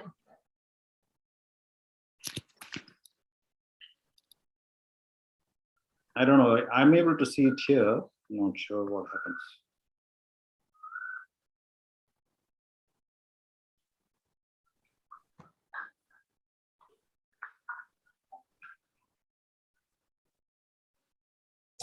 So do you have any other PPT open? So if you have a blank screen PPT open, close that off. Maybe that could be one reason. Oh, I see. Okay.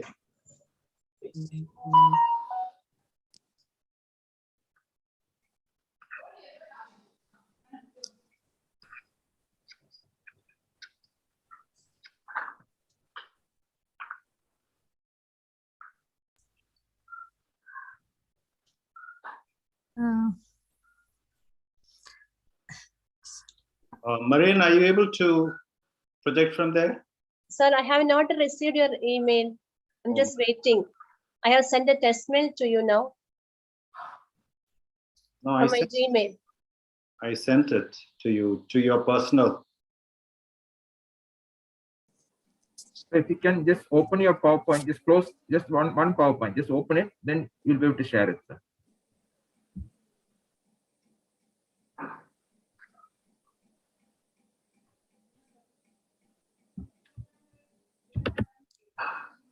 So when you're sharing, are you seeing the screen with the opened up PowerPoint? Yeah. With your face and the PowerPoint and all those, then click on that PowerPoint alone. Now it is not shared. It is not shared. I have not received the mail. Marian, check Maybe a bulk bandwidth mail. problem. Yes, sir. I have not received the mail. Check your spam or bulk folder, No, it's, junk folder. I think so. Could be a net connectivity issue also. Yeah, it should be. But the audio is very No, clear. but here, yeah, his video, his face and all is coming It's a so problem clearly. in No, the video. The slide sharing is the problem. Oh. I'm trying to send email and send it to Gmail, Marian Polly at Yes, Gmail. yeah. Yes, sir. Poly 7. Polly 7. Okay.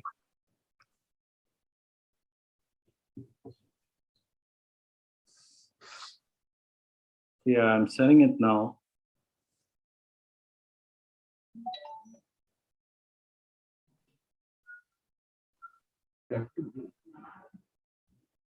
I've sent it. No, sir, I have not received. so can you just talk without slides? You can open the slides on the monitor and then talk on that. Videos will not come. Fine. Yeah.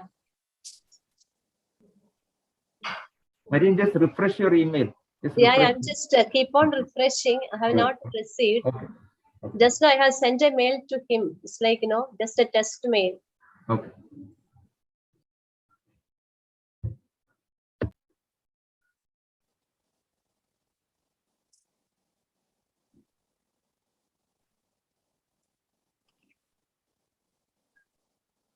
I think you can speak without PPT now.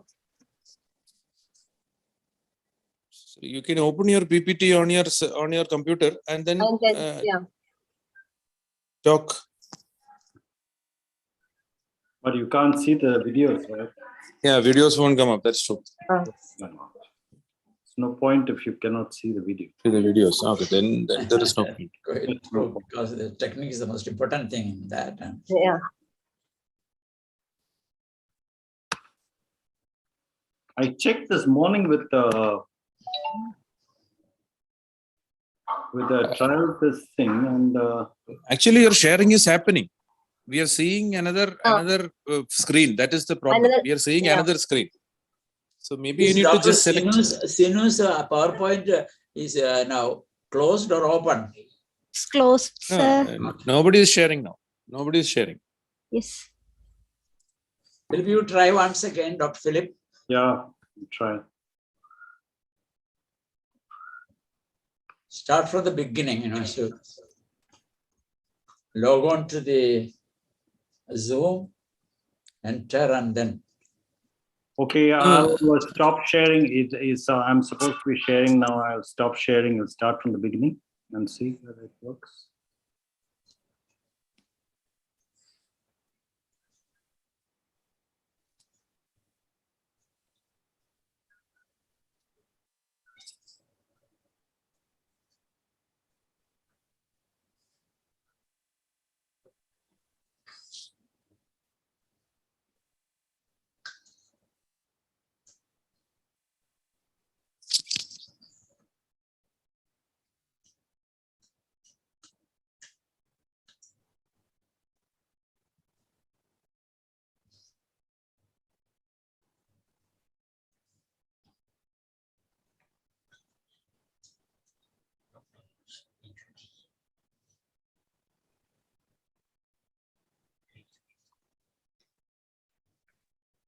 Raju sir, have you taken your food? You are sitting from 8:30 onwards. I took a chocolate right now. No, you are a diabetic. Go ahead, take something. That's why I took a chocolate, you know. Lucky it is the last topic. Raju sir is in high spirits today. സ്വാമിയുടെ താടി എടുപ്പിക്കും.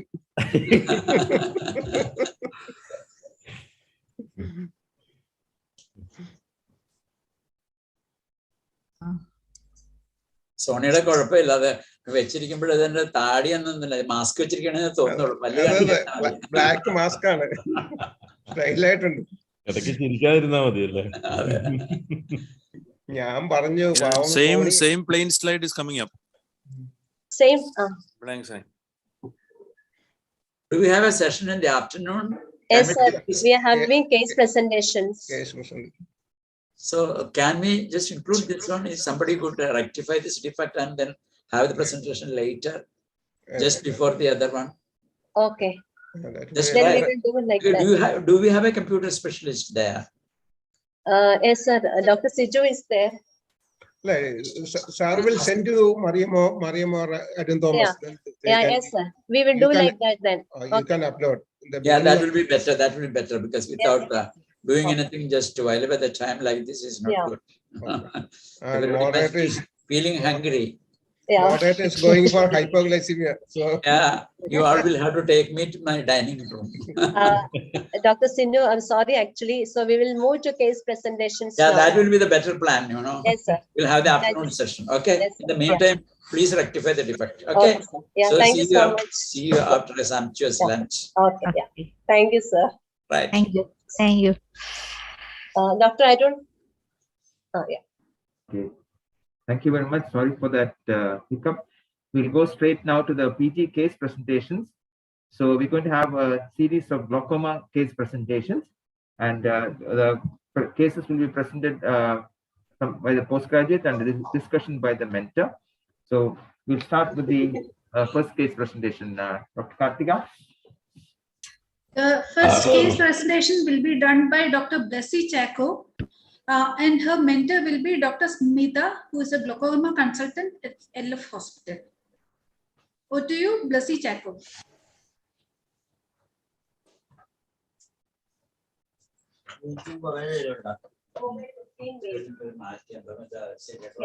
So send the Google now, Haris. You send it. No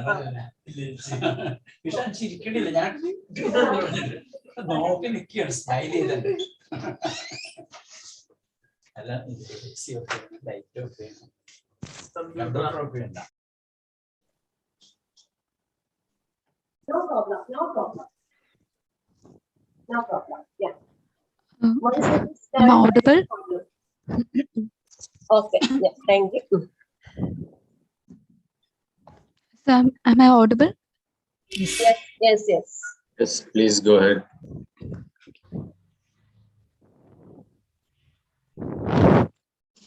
Okay. Good evening, all. Sorry.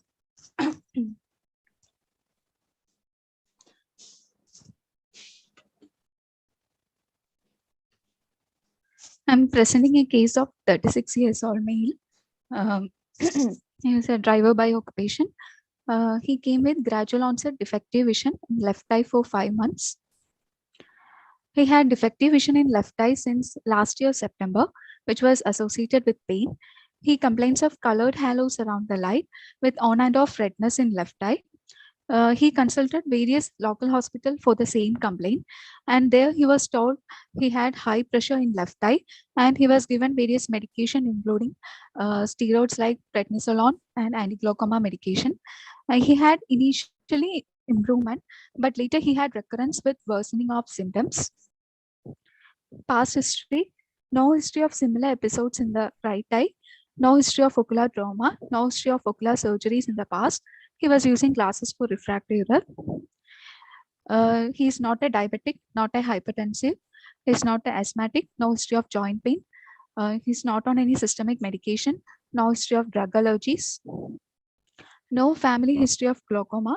General examination and systemic evaluation was within normal limits.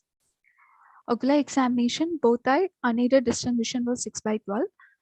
Aided distribution, right eye was 6/6 with minus 3.25 diopter cylinder at 180-degree axis, and in left eye 6/6 with minus 2.50 diopter cylinder at 180-degree axis. Near vision was N6 in both eyes. Intraocular pressure by applanation tonometry in right eye was 18 mm mercury, and in left eye was 54 mm mercury. Pachymetry, right eye 522 micrometer, and in left eye 536 micrometer. Gonioscopy, both eyes show posterior trabecular meshwork in all 4 quadrants. No evidence of pigment dispersion or peripheral anterior synechiae.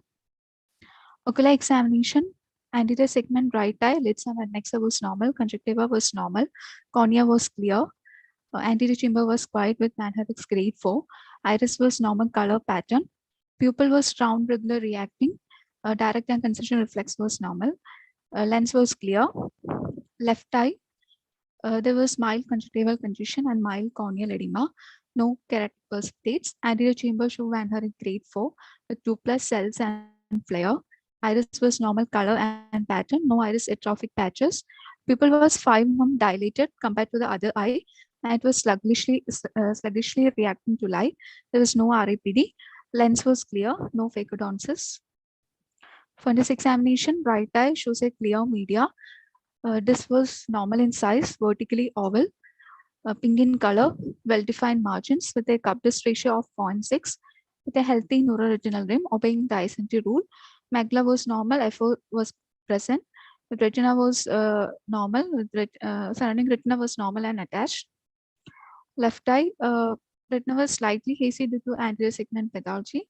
This was normal in size, pink in color, vertically oval, well-defined margins with a cup-disc ratio of 0.8, with a inferior rim thinning, and macula was normal with FR present.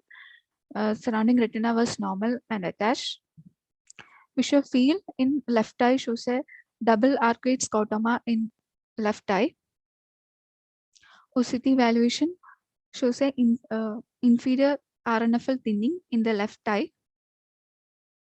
So we made a provisional diagnosis of left eye secondary glaucoma, can be associated with uveitis with a combined steroid response. And we had a differential diagnosis of Posner-Schlossman syndrome. We did a systemic evaluation. The CBC ESR was normal, RA factor was negative, Mando test was negative, toxo IgG was weakly positive, but toxo IgM was negative. We treated him with oral acetazolamide 250 mg BD, topical anti-glaucoma medication, dorzolamide 2% 3 times, combined brimonidine with timolol 3 times, rapazidil 0.4% BD, cycloplegic, topical lopetan steroid lotipred 6 times per day.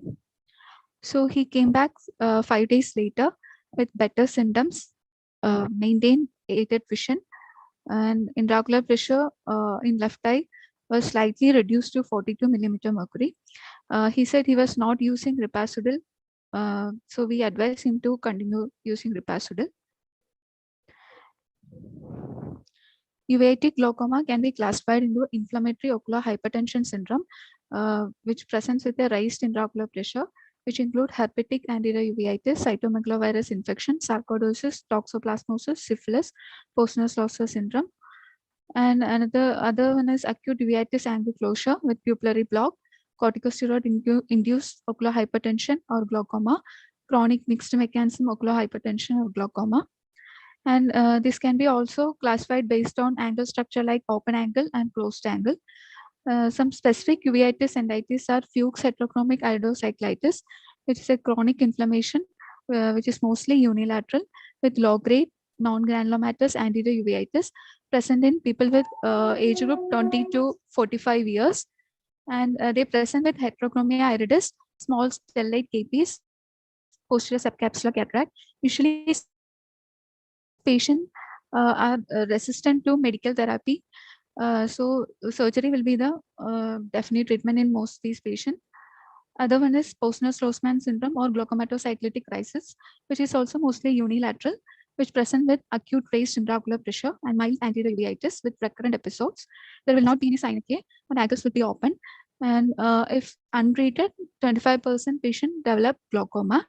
Usually these patients had good prognosis and is more amenable to treatment. The less common variety is juvenile idiopathic arthritis. Usually 42% patients develop glaucoma if untreated. And common variety include viral uveitis, which include herpes simplex, herpes zoster, cytomegalovirus, which present with acute increase in intraocular pressure and active iridocyclitis. Usually diagnosis made by anterior chamber tap PCR for viral DNA. And treatment includes systemic antivirals, steroids, and anti-glaucoma medications. Other conditions include HLA-B27 associated anterior uveitis, sarcoidosis, weak age syndrome, Behçet syndrome, toxoplasma retinochoroiditis associated glaucoma. And there is another entity called steroid-induced intraocular pressure rise, which is seen in patients treated for uveitis. And the risk factors include unrecognized primary open-angle glaucoma, family history of glaucoma, rheumatic arthritis, diabetes, children, and old age people. Usually, these condition is seen in patients using high-potent steroid like prednisolone, triamcinolone. So the treatment includes shifting to low-potent steroids like allopurinol, fluorometholone, and immunosuppressant cover, excision of depot steroid if present. Surgical management include trabeculectomy with mitomycin C. Usually, after finding a definite cause and managing the inflammation, the glaucoma management include both medical and surgical. Medical management include acute-suppressant like beta blockers, alpha-2 agonists, carbonic inhibitors. Temporary measures include hyperosmotics and systemic acetazolamide. Now, new anti-glaucoma medications are also used like netazoidal, ripasudil. And then surgical methods include trabeculectomy with mitomycin C, glaucoma drainage devices like Ahmed glaucoma valve, and then Orolab aqueous drainage implant. Thank you. Thank you very much, Dr. Bessie, for that very challenging case. Now we have several glaucoma specialists here watching. I'd like to ask Dr. Abhilash Nair, would you like to comment on the case? I mean, it's a very challenging case, unilateral secondary glaucoma. Yeah, truly, it's a difficult case to treat. But see, it's a very high IOP, so I think she has done enough to bring down the IOP with oral medications. As far as ripasudil is concerned, somehow I feel that it doesn't work very well with uveitic glaucomas. It doesn't work with angle closures and uveitic glaucomas. So maybe ripasudil was not a good choice there.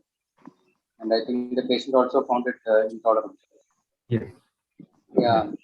So if the pressure is not getting controlled, maybe you have to go ahead with trabeculectomy or something like that. As far as control of uveitis is concerned, you have to treat the uveitis as you would treat for any other, case of uveitis. Glaucoma part, you have to treat separately. Because the patient is having glaucoma, I don't think it should reduce the amount or the potency of the steroids. Okay. Dr. Girija, I think you've seen the case. Yeah. Would you like to comment, Dr. Girija? Yeah, the patient actually was treated elsewhere with long duration of prednisolone acetate.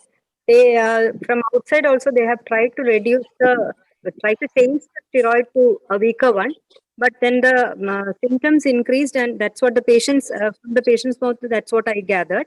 So actually, I have changed the steroids to a lower potent one, loteprednol, and I have added the oral acetazolamide plus an additional anti-glaucoma agent, which the patient had not used. And since he had come only after 5 days, we couldn't assess the response also. Because of this case presentation, we have called him early to assess the response. So he'll be coming next week. Since the patient is having a field effect, I think we might have to, once IOP is controlled a little bit more, we will have to go for a trabeculectomy because he is a young person, 36-year-old, and already the field effects are somewhat advanced. Yes. Thank you. Dr. Thomas George? This is actually a toughie. What Abhilash said, what I would like to underline is the uveitis has to be treated as a uveitis, whatever amount of steroid you need to give. But this being 6 months and possibility of steroid response, the pressure has obviously been high for 6 months. I don't think you have any other option other than to do a trab and hit it hard with predestin itself, the uveitis. Okay. Thank you. Dr. Smita, would you like to comment anything? Okay, fine. Okay, thank you. Thank you very much. You can go to the second case now. Kartika, second case.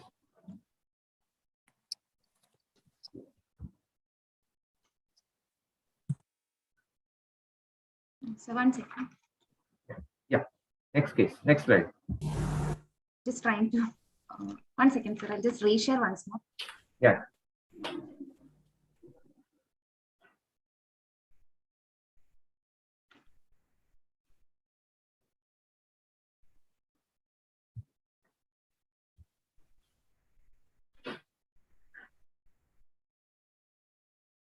Yeah. Our second presenter is Dr. Shireen Hassan, second year DNB resident, and her mentor is Dr. Lita George, glaucoma consultant at Dr. Tony Fernandez Eye Hospital, Aloha.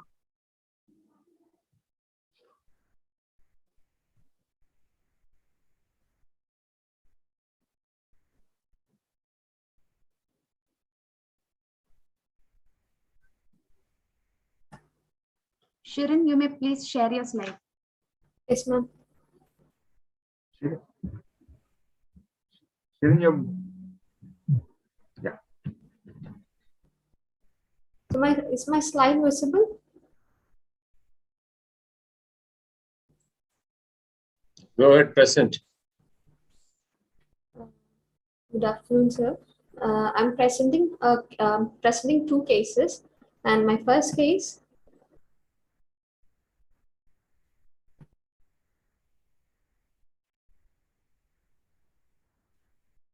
Slide share.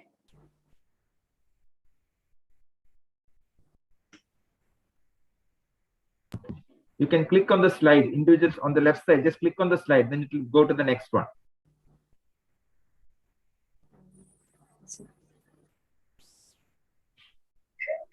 Just click on each slide, just click on it, the next one. Put it in the, yeah.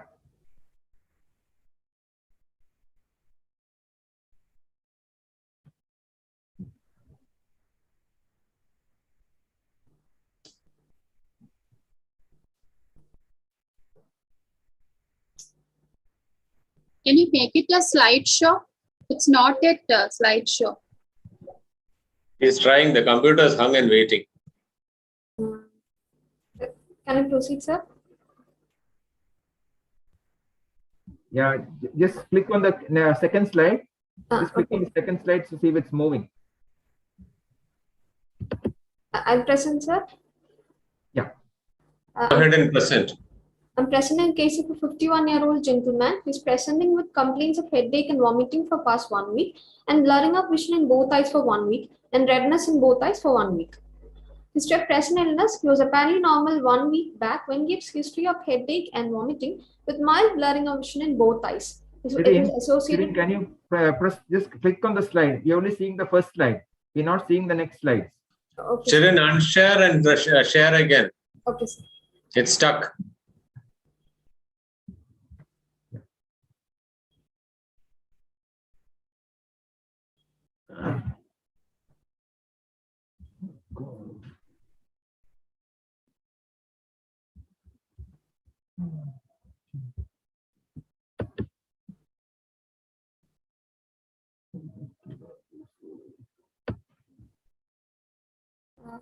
Can I proceed, sir?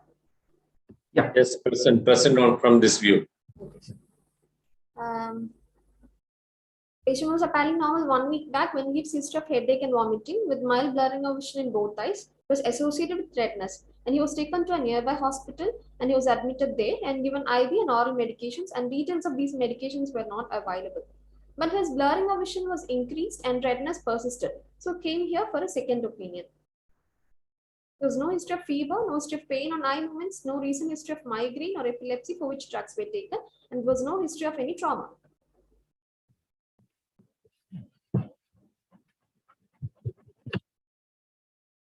Past ocular history: there was history of mild blurring of vision in the right eye. It was associated with colored halos in 2017, and it was self-resolved. And there was no relevant family history. or systemic examination were normal. And ocular examination, his head posture was erect and orthophoric ways, and movements were normal. And his visual acuity, in both eyes, right eye it was counting finger 1 meter and it was not improving with pinhole. In left eye it was counting fingers close to face, which was not improving with pinhole. And his eyebrows, lids, and lashes were normal, and both eyes conjunctiva showed a circumcorneal condition. And there was diffuse corneal epithelial edema in both eyes. There's no pigments on the corneal endothelium. And anterior chamber depth was shallow with ornithix grade 1. There was +2 cells according to Sun's classification. The pupil was 5 mm round, fixed and dilated in both eyes, with lens were showing glaucoma flecken in both eyes.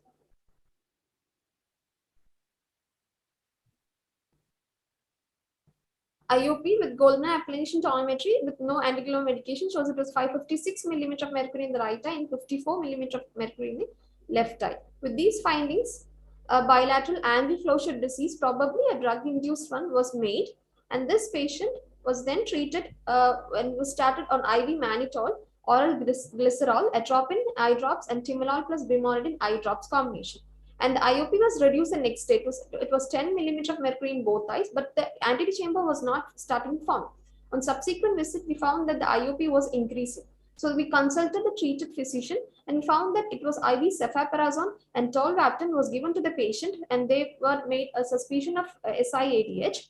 And the reviewing the literature, we found that there were no drugs. These drugs were not found to induce any angle closure. And then the fundus was viewed in the subsequent visit, and fundus showed a well-defined, the disc was hyperemic with a vascular condition, the retina was normal, and the gonioscopy was done and showed a Schaffer's grade 0 in both eyes, and in the left eye it showed a 180-degree synovial angle closure.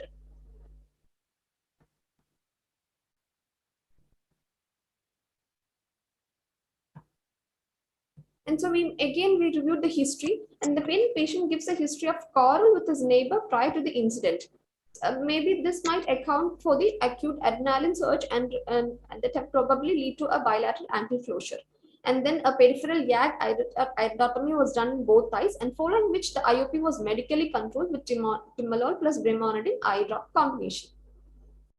And this is the picture after the treatment. The edema was getting cleared and the patient was symptomatically better. My case number 2 is of a 45-year-old male businessman with redness, pain, decreasing vision in both eyes for 1 day. And this patient was on treatment for headache and vomiting, which was diagnosed 3 months back as migraine. And 3 days back, he consulted a nearby hospital with the same symptoms, and some injections were given from there. And from there, they started on topiramate and tapsivilium. And 2 days of starting treatment, he noticed there is a decrease in vision in both eyes, which was sudden in onset and associated with pain, redness, watering, photophobia, and colored halos. There's no history of flutters or flashes of light. In past ocular history, it does not give any history of defective vision, redness, colored halos, photophobia in the past. There's no history of surgery, trauma to eyes, or laser to the eyes. And the systemic examination was within normal limits. And ocular examination, there was no facial asymmetry, head posture were normal, and ocular movements were normal. And his visual acuity in both eyes, it was counting finger 3 meters. And with the refraction of -2 diopter sphere, he was improving to 624. And there was a mild lid edema in both eyes, and conjunctiva showed a circumcorneal congestion in both eyes, and there was diffuse epithelial corneal edema in both eyes, with anterior chamber was shallow with one head is grade 1, and there was +2 cells in both the anterior chamber. The pupil were 4 mm round and dilated and fixed in both eyes, with lens were normal in both eyes. And IOP with Goldman appellation tonometry showed that it was a right eye, it was 60 mm of mercury, in the left eye it was 64 mm of mercury. And a B scan was taken, and it showed a thickening of the RCS complex in the right eye. And the diagnosis were made as acute ankle closure in both eyes, probably a drug induced, that is, topiramate was suspected. And this patient was advised to stop topiramate, and he was then started on IV mannitol, oral glycerol, atropine eye drops, and then steroid plus antibiotic eye drop combination, and Brimondin plus Timolol eye drops. And next day, IOP was reduced. It was 32 and 34 millimeter mercury, and AC started forming. In subsequent visit, we found that IOP was under control with the topical anti-glaucoma medication, and edema was reduced. And the fundus was viewed on the 4th visit, and the gonioscopy was then done. And after the treatment, the edema is reduced, and the fundus was viewed and showed a hyperemic disc with vascular condition in the retina normal. And gonioscopy was done, and it was Schaffer's grade 3 in the right eye, and Schaffer's grade 1 with in the left eye with a few intermittent peripheral anterior synechiae in the left eye.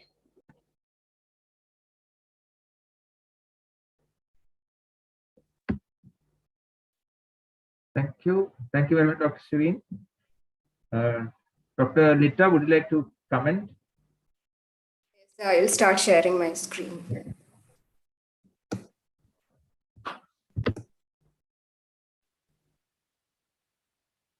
Sir, am I audible? Yes, Dr. Nita.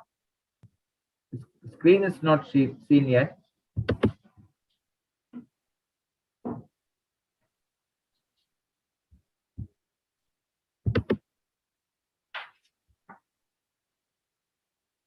Is it visible, sir? Not yet, not yet.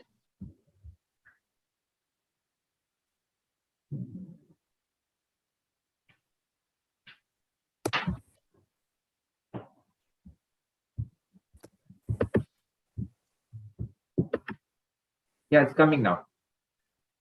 Yeah. Okay.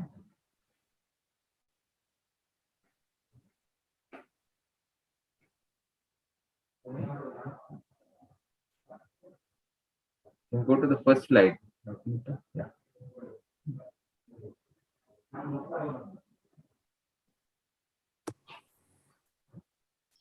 Slide show. So bilateral acute angle closure, it's a rare clinical condition. When we think of the etiology, drug-induced angle closure is the most common etiology. There has also been case reports of bilateral angle closure associated with general anesthesia. And also in patients who are prone, that is, who do have a pre-existingly narrow angle, emotional stress, prone position, and dim light are reported to precipitate acute attack. There is also case reports associated with snake bite and also spirophagia.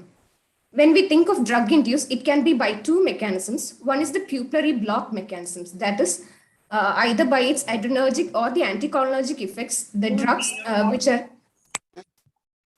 administered either locally or systemically, they can cause a pupillary block by causing a mid-dilatation of the pupil. The other mechanism is the idiosyncratic reaction. The exact mechanism is not known, but they tell it is by a Hampton hypothesis. That is, the initial dose of the drug acts as a sensitizing agent, and when the drug is given for the second time, it is recognized by the body as an immune, as a foreign particle, and there occurs an immune reaction, following which there occurs ciliary body edema, anterolateral rotation of the ciliary body, which precipitates a bilateral angle closure. And thinking of the drugs, mostly it's adrenergic agonists and anticholinergics by causing mid-dilatation of the pupil can cause bilateral angle closure. Antipsychotic drugs and tricyclic antidepressants by their anticholinergic effect can cause angle closure. When we think of the idiosyncratic reaction, it's mostly sulfur-based drugs. So when we go through the literature, there has been a case series from Hyderabad where they have reported acute angle closure with 3 sulfur-based drugs. One was our acetazolamide, second was topiramate, and the third was intepamide, which is a sulfur-based antihypertensive. Then it has been reported in association with tramadol and also chlorthalidone. Chlorthalidone has reported to cause idiosyncratic type of drug-induced angle closure. And of late, there has been a case report of bilateral acute angle closure in a COVID-19 pneumonia patient following prone position ventilation. So the symptoms and the clinical features are all same to the acute angle closure. The investigation, UBM is the key to the diagnosis. UBM shows a shallowing of the anterior chamber with anterior rotation of the ciliary body with closed angle and suprachoroidal effusion. And ASOCT can also be used for the same. So coming to the treatment, first thing to be done is to discontinue the inciting agent. And if it is by a pupillary block mechanism, you have to do a Ejs iridotomy. But if it's not, then mydriatics are the key to the treatment. That is, in drug idiosyncratic reactions, mydriatics have to be given. Then you have to give topical steroids and aqueous suppressants. So coming to my first patient, actually, when the patient came for the first time, I thought it is a drug-induced angle closure. We didn't have the history of the drugs. The patient was admitted with headache, and he had a reference letter telling he has syndrome of inadequate ADH secretion because he had some hyponatremia, probably because of vomiting or something. He had hyponatremia and he was given 12-aptan. So when I suspected as drug-induced angle closure and started him on atropine, but even after 1 week, the AC depth was not increasing. Intraocular pressure, probably because of the hyperosmotic agents which we were given, it was getting controlled, but gradually that also started rising, and anterior chamber depth was not increasing. That is when we considered an alternate diagnosis. Then when we asked the patient, he gave a history of this, a quarrel with the neighbor on the previous day of hospitalization that might have precipitated a bilateral angle closure in this patient. And the second patient, of course, he gave the history of intake of topiramate. So straight away it was a straight diagnosis of bilateral drug-induced angle closure. Thank you, sir. Thank you, Dr. Lita and Dr. Singh, for very nice cases. Dr. Manju, would like to make any comments? Dr. Manju? Yes, sir. Yeah. Actually, this differentiation between that pupillary block and drug-induced angle closure is slightly difficult. And what we have seen is in drug-induced angle closure, usually patient will say they were the vision was very good prior to that episode, and there will be acute onset myopia. That's what we have observed, instead of that hyperopia in pupillary block. And even the pupils, actually the vertically oval mid-dilated position, drug-induced, we have not seen many. I have seen 1 or 2, but not many. And in case of any doubt, I think UBM is a good tool to differentiate, where we can see the ciliocoroidal effusion in drug-induced. Yes. Yes, thank you. Arun, 1 minute. Arun, Yes, 1 minute for yes, sir. Yes, sir. Yes, sir. Okay, yeah. I think these headaches must be assessed properly. So both the cases, I think, are red flags. First time headache. No headache in the past. Okay. And generally there is a traditional belief known as moon migraine. I have presented, I have published. Any headache with vomiting is migraine for the common man and for the traditional people. Okay. If there is blurring, that becomes aura, migraine with aura.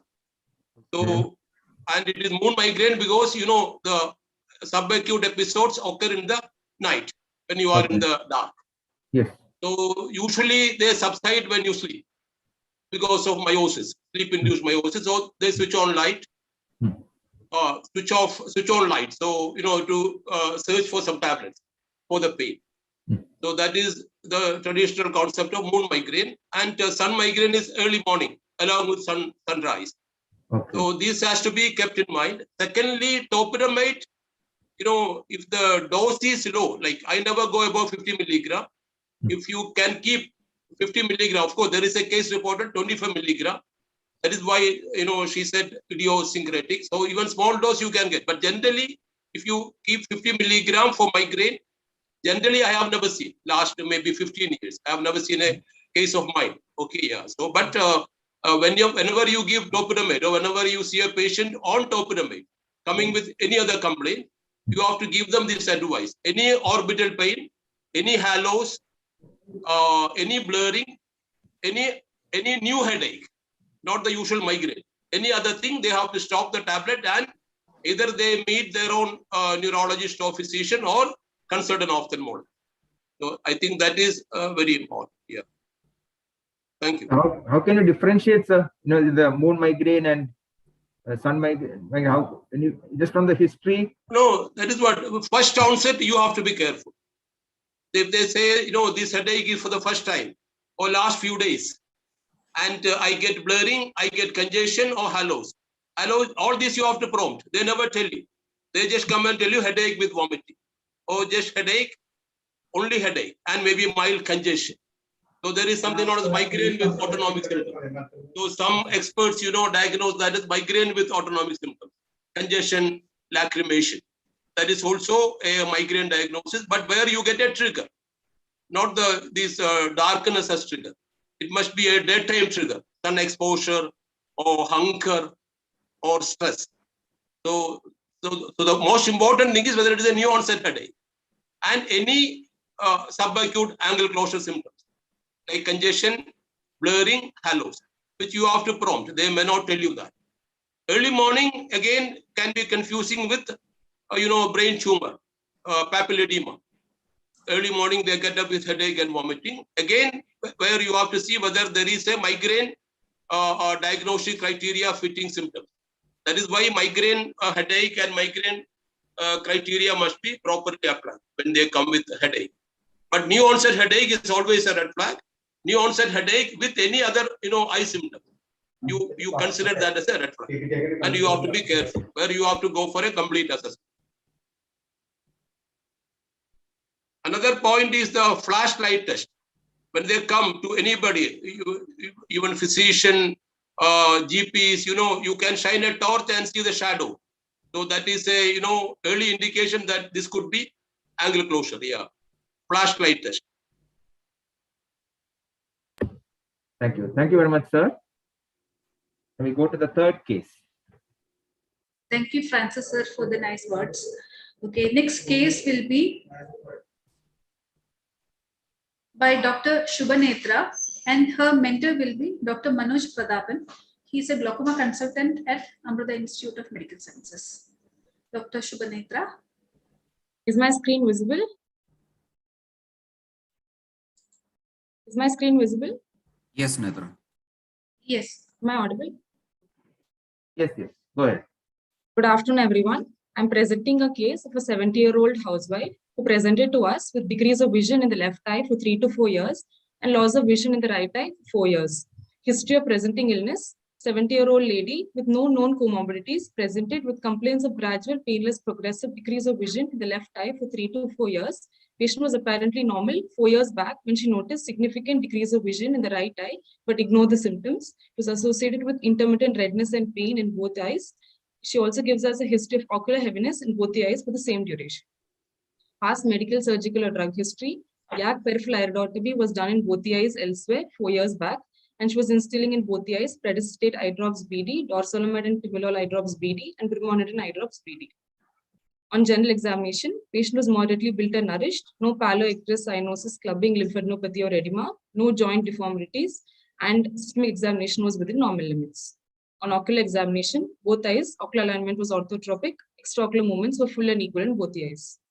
Visual acuity: in the right eye was perception of light was present and perception of rays was inaccurate, and in the left eye was 6/60 not improving with pinhole, and near vision was M36.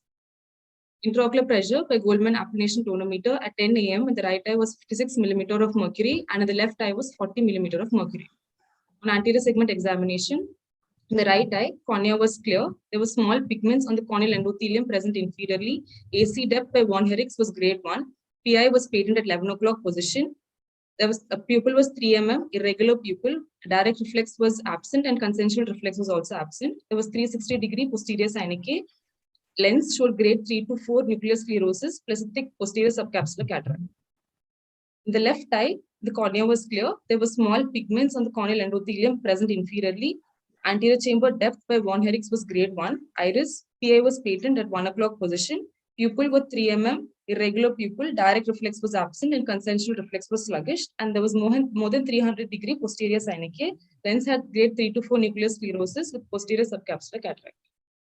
Gonioscopy done with Goldman 2-mirror gonioscope. Both eyes had more than 300-degree pass. Both eyes had superiorly multiple focal pass and diffuse pass in all the other quadrants. Distant direct ophthalmoscopy in the right eye had no glow, and the left eye was a dull glow. On fundus examination, there was no view due to cataract in both the eyes. B-scan ultrasonography, which was done, was normal in both the eyes. So the diagnosis: was both eyes, secondary synovial angle closure glaucoma following anterior uveitis sequelae, status post laser peripheral iridotomy, both eyes immature senile cataract, and right eye absolute eye.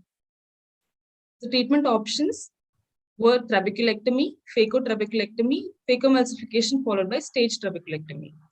Coming to the advantages and disadvantages of each of them. Trabeculectomy, the IOP would have been controlled, but there would not be any vision improvement. In phacotrabeculectomy, the risk of inflammation would have been high, leading to a trabeculectomy failure, and a phacomulsification followed by trabeculectomy was what we chose. So phacomulsification was done as the first choice, and stage trabeculectomy as and when required. This is the intraoperative video phacomulsification of the left eye, showing synovial first. So breaking the synechiae using iris repositor on one hand and irrigation cannula.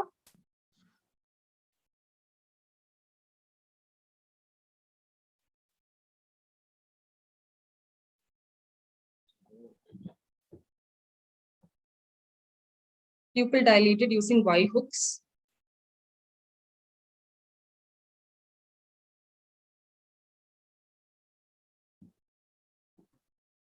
Phacomulsification was performed.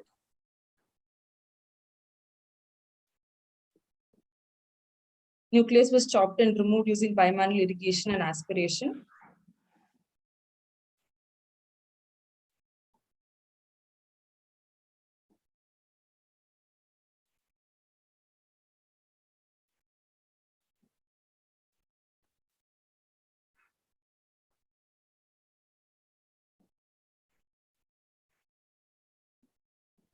Lens was placed in the capsular bag.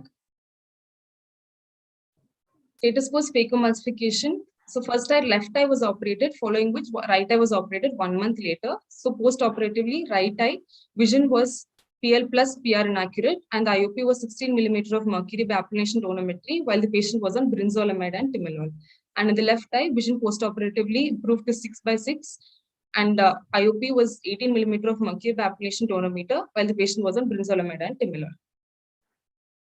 Fundus picture, which was taken post-operatively, the right eye media was clear and showed glaucomatous optic atrophy. In the left eye, the media was clear, disc normal in size, shape, and color, margins well defined, vertically oval with a 0.65 cup disc ratio, no focal thinning or notching, no RNFL defect, macula was normal, there was no signs of inflammation or old posterior uveitis. HFA, which was done, right eye, as there was poor vision, we could not do an HFA. Left eye had a superior X-scotoma with a mean deviation of minus 7.17 decibels and a pattern standard deviation of 4.07 decibels. OCT, which was done for the left eye, showed early infratemporal thinning on GCC. So post-operatively, 6 months follow-up, vision in the left eye remained to be 6/6. IOP was medically controlled on 2 medications, and there was no need to do a stage trabeculectomy. Thank you. Thank you, Netra. You can stop the slide share. Yes, sir. Thank you very much. Over to Manoj. So, uveitic glaucoma is one of the most difficult glaucomas that to manage for us.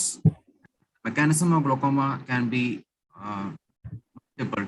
All sorts of mechanisms are possible in uveitic glaucoma. It can be open angle glaucoma, trabeculitis, or inflammatory cells clogging the trabeculum shock in the acute stage, or it can be angle closure glaucoma with pupillary block and without pupillary block, with pupillary block with occlusive pupillary, seclusive pupillae, and you can have without pupillary block a push mechanism glaucoma or even a pull mechanism glaucoma. So all types of glaucomas are possible, and sometimes in spite of what you do, because the uveitis can recur and hits us back, and whatever we do, it can ultimately end up with failure.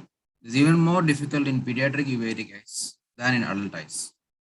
This patient, I was having the dilemma whether to go for a phacotrab or a cataract alone.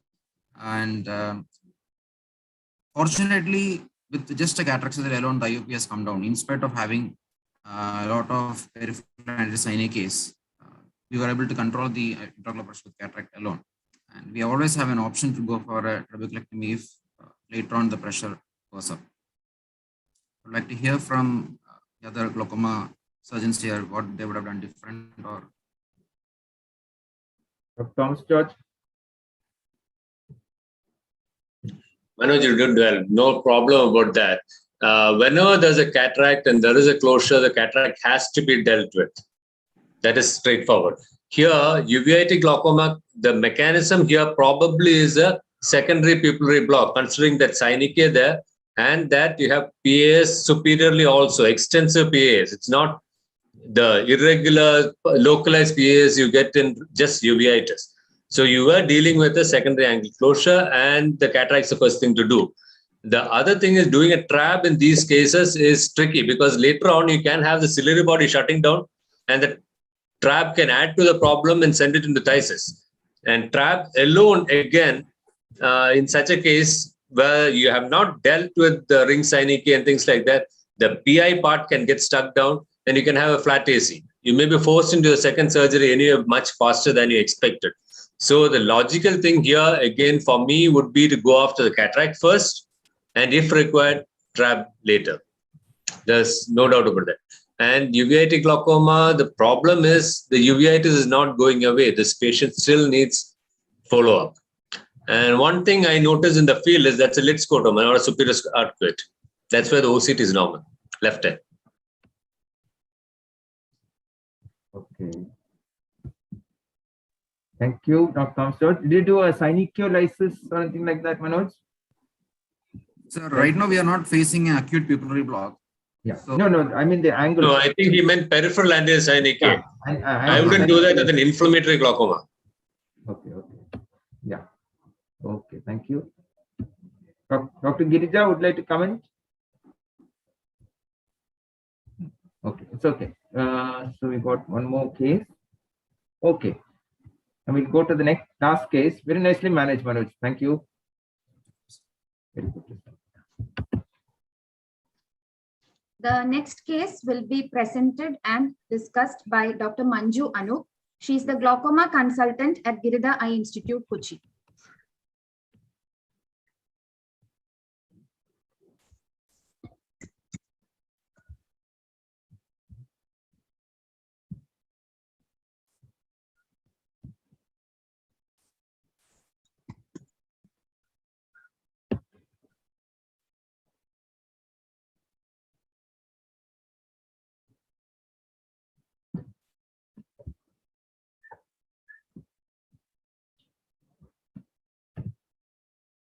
Manju, we can't hear you. Manju, your audio is not heard. Not audible. Okay, sorry. This is a case of a 58-year-old female who was a high myope. He was not having any systemic comorbidities. She underwent left eye cataract surgery in 2002, right eye cataract surgery in 2004, and was left aphakic from done somewhere else. She was referred to our hospital. Become mute, Manju. Okay, go ahead. She was referred to our hospital in 2007 with complaints of diminution of vision in the right eye for past 2 to 3 days. And on examination, she was found to have rhegmatogenous RD in both eyes. So she underwent belt buckle with vitrectomy with silicone oil in the right eye and a scleral buckle in the left eye. However, she developed a redetachment within 6 weeks in the left eye, and she underwent belt buckle with vitrectomy with silicone oil in the left eye also within 6 weeks. In 2008, she underwent both eye silicone oil removal, and in 2013, she was found to have raised IOP in both eyes, and she was started on topical anti-glaucoma medications. So during the subsequent follow-up visits, as her intraocular pressure was not getting under control, she was added on topical anti-glaucoma medications. However, she developed severe ocular surface allergic reaction to most of the topical anti-glaucoma medications. I have seen her in 2018, and at that time she was on dorzolamide eye drops TID in both eyes and tab Diamox 250 mg once daily. On examination, her bus-corrected visual acuity was 636 N12 in the right eye and counting fingers half meter and less than N36 in the left eye. Anterior segment examination showed pharyngeal shallowing, conjunctival congestion, and early bullous keratopathy with aphakia in both eyes. Fundus was highly myopic with tilted disc and peripapillary atrophy. The CD ratio was difficult to get and it was around 0.6 to 0.7 in both eyes. Retina was attached and was stable.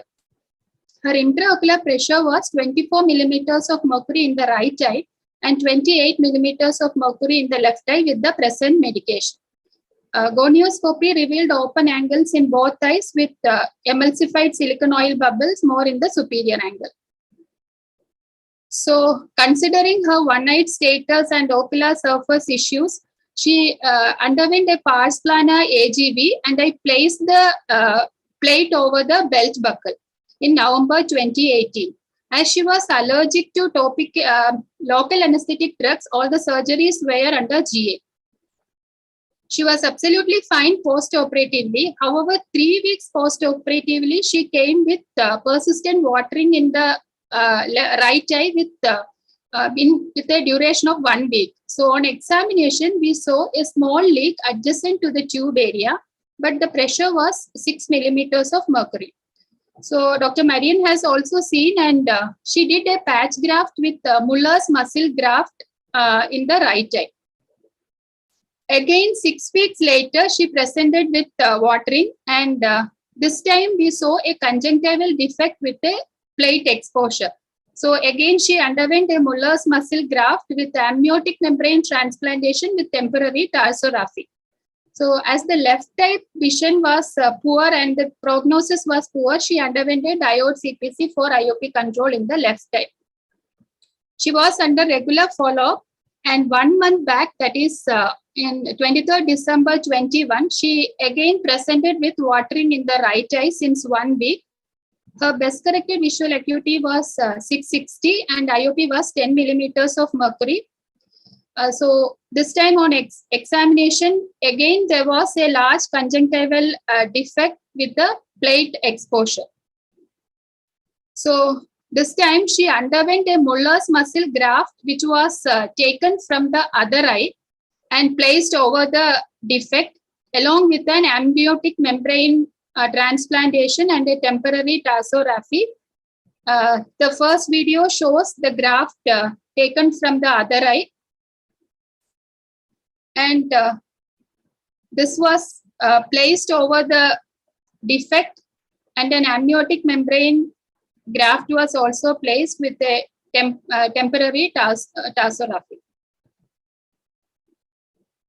So she has come few days back for 2 weeks post-op follow-up. Her vision was maintaining at 660. Intraocular pressure was 9 millimeters of mercury.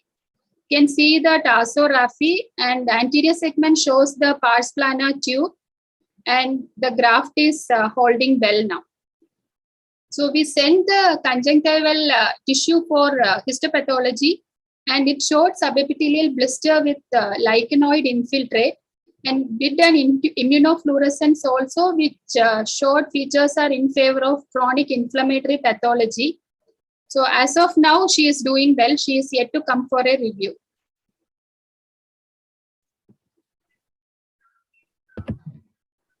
Thank you, Dr. Manju.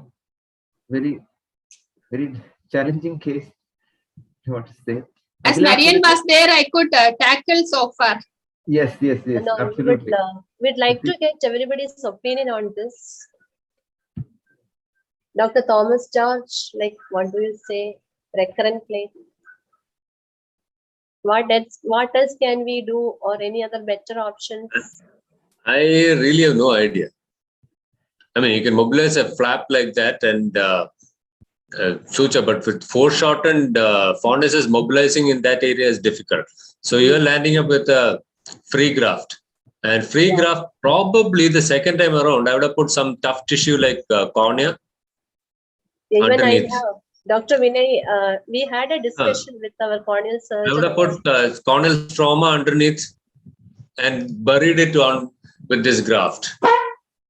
The other thing is when I'm confronted with a person who already has a belt buckle there for a few years, you have a capsule. I did not put the whole AGV in place.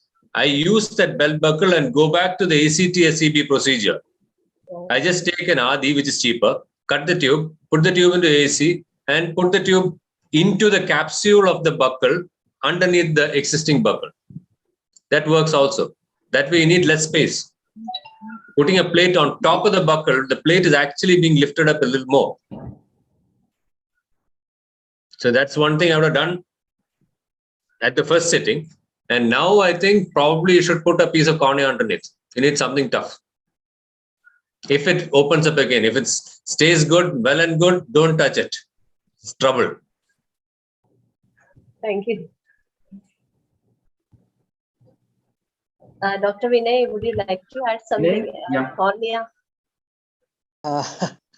Yeah, see, there are two aspects to the case.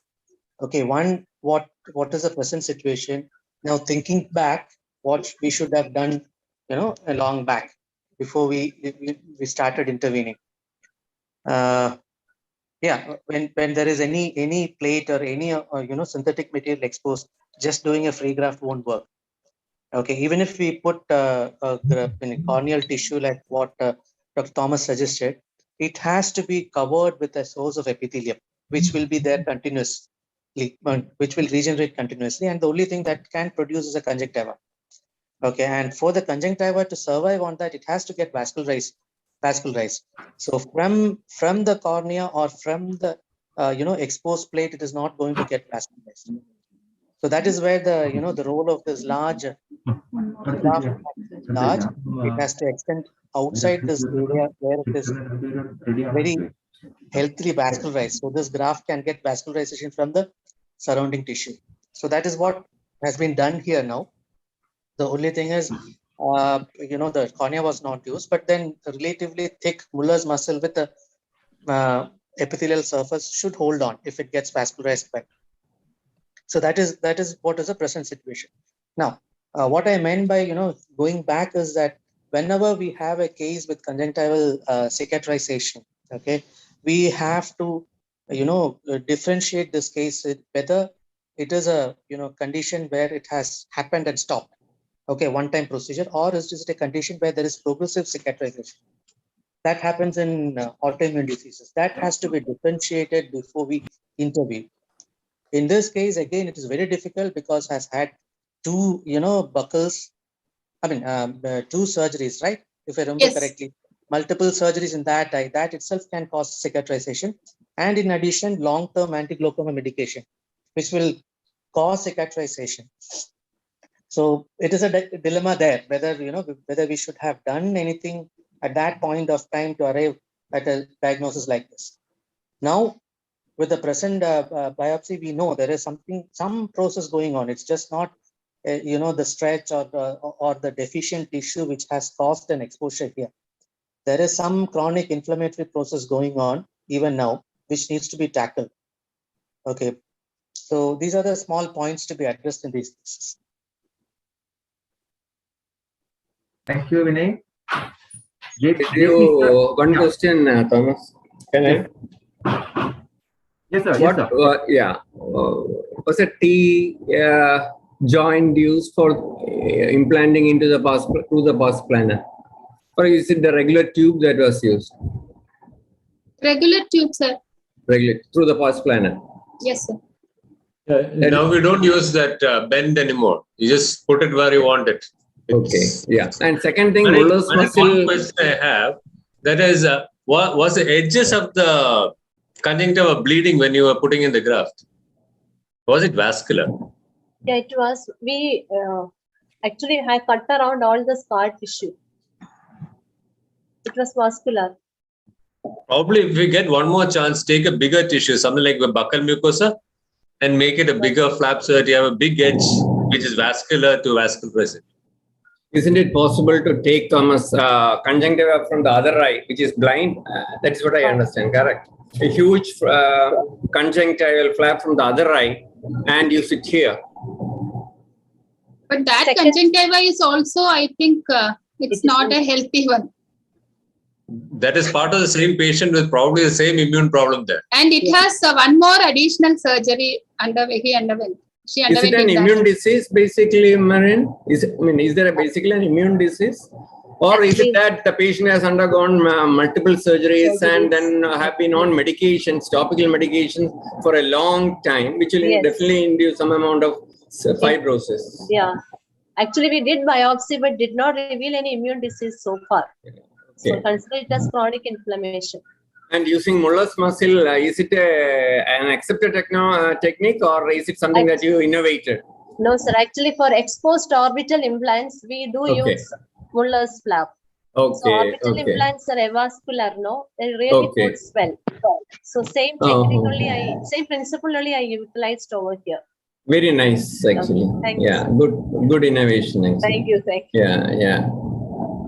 Thanks for the presentation. It will keep us warned in similar situations. Yeah. Okay. Thank you. Thank you. Thank you very much. Just Lakshmi, are we ready with sir's presentation?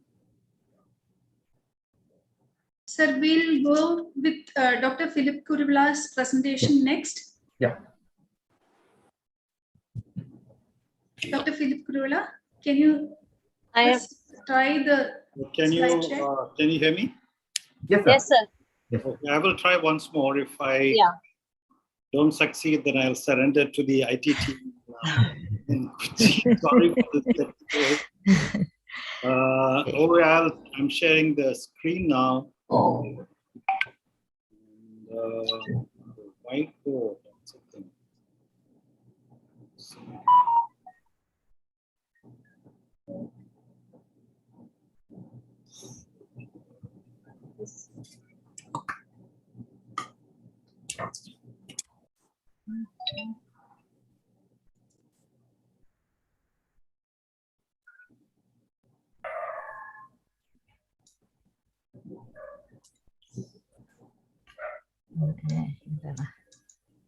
Is my screen on? So your Zoom screen is Yes, sir. Yes. The screen is on with that Zoom email thing.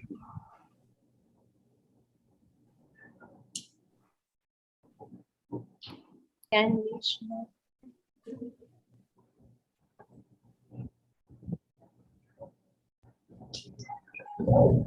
Something wrong.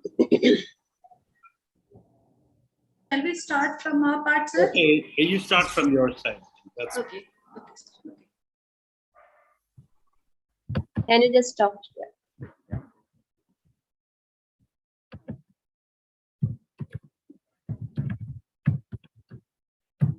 Can you start from the beginning?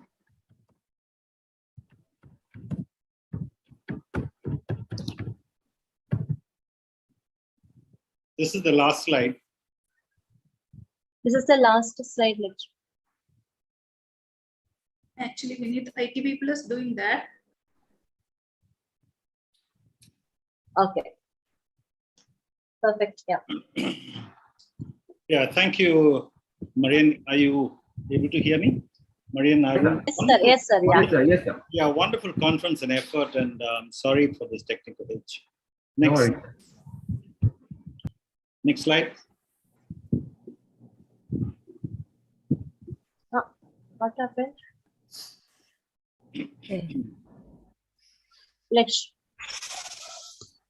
Lakshmi, you are there? Yes, ma'am. The slide has gone. Vinay, please do the slide share.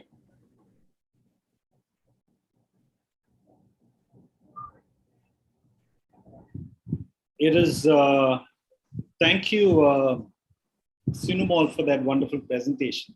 It is any man with some experience in life knows that it is impossible to debate with a lady. So I'm going to show you what I do.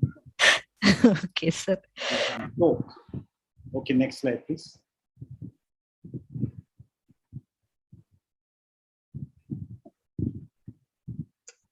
Can I have the next slide? Just click on the slide on the left side. Next, the second. Just click on the second slide. Shall I do it? No, it doesn't. What doesn't?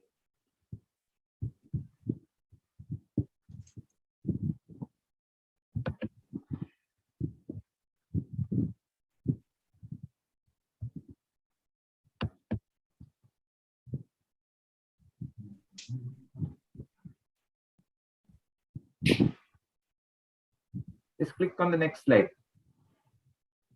Third slide.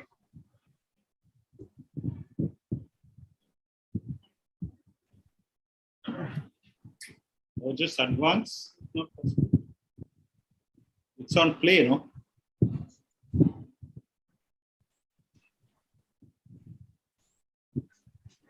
They just do it now, sir. Yeah.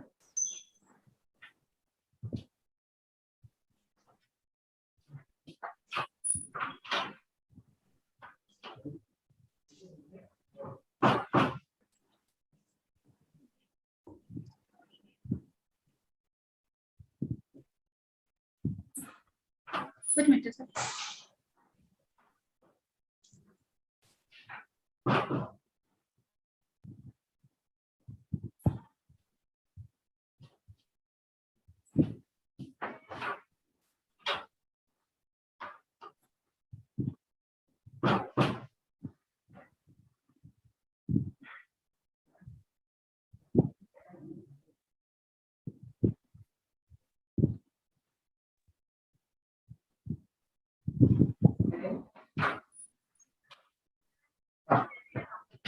And are you ready?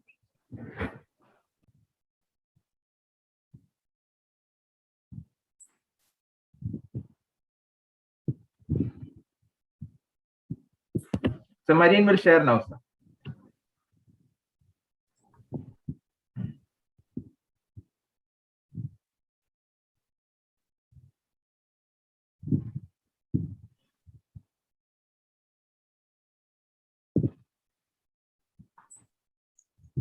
Slides are visible now?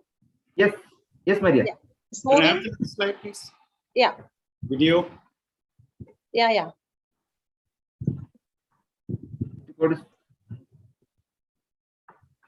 Yeah, subluxated hypermetric cataract. Next slide. Video.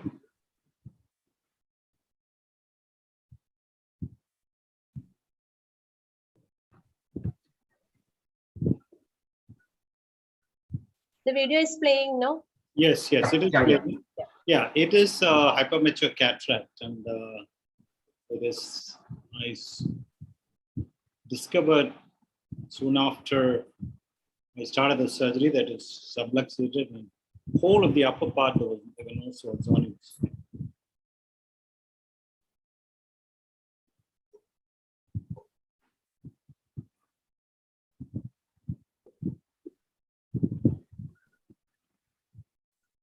Actually, in my presentation, I had edited all this. I edited it out, the initial part. Somehow. So there it got stuck. So I had to snip it with the Werner scissors. The whole of the nasal side, there were no zonules.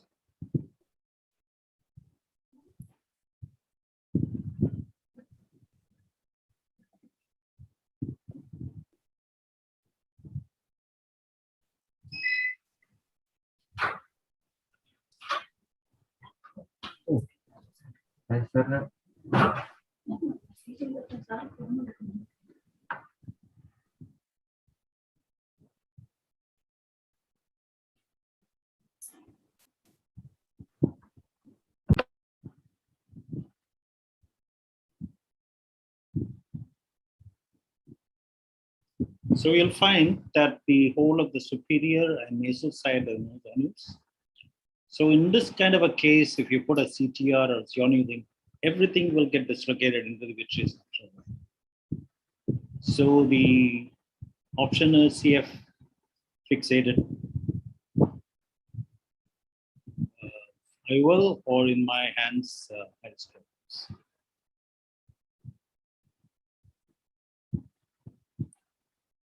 video is not playing very well.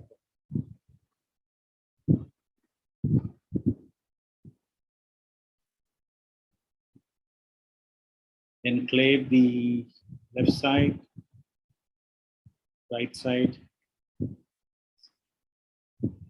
Can you stop and give it next slide? Can I have?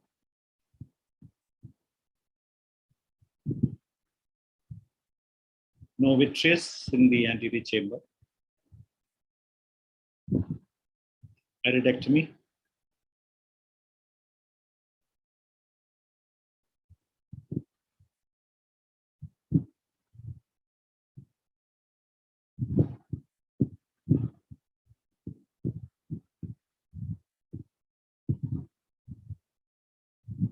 Can go on to the next one. Can I go to the next slide? Yeah, please.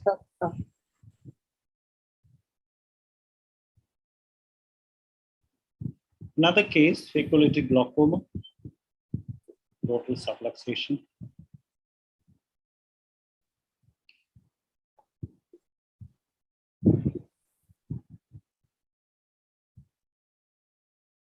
Actually, in my presentation, I had edited out the initial part, but somehow I transferred it, the whole thing. Yes, it's a converted video. Yeah.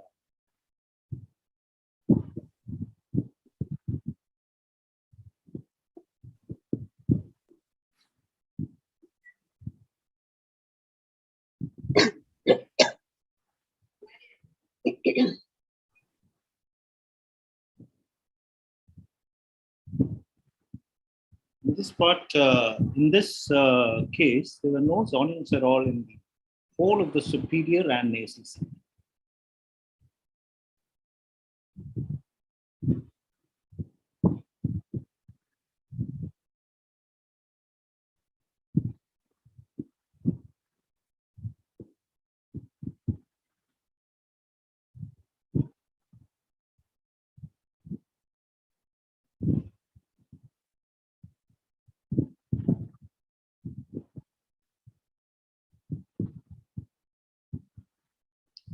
So I stroke the posterior capsule a little bit left behind. I stroke it back in front of the vitreous face because some support is good for the iris claw lens. Not enough for us to keep a posterior chamber, regular posterior chamber lenses.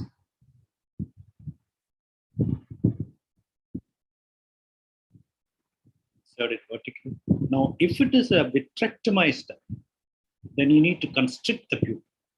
Otherwise, it will get sucked into the vitreous. But here, although the pupil is semi-dilated, it will stay in the anterior chamber because of the support of the posterior capsule, which is there a little bit. I mean, part of it there, although there are exceptions.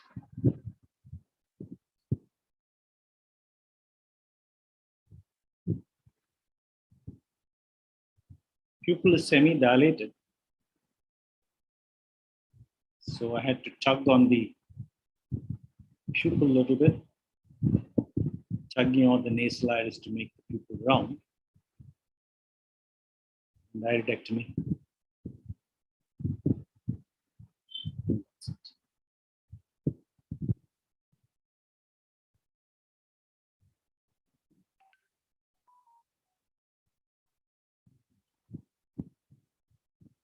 Yeah, I think we can close here because I've already exhausted, I think, 5 minutes. Thank you very much. Okay. Thank you.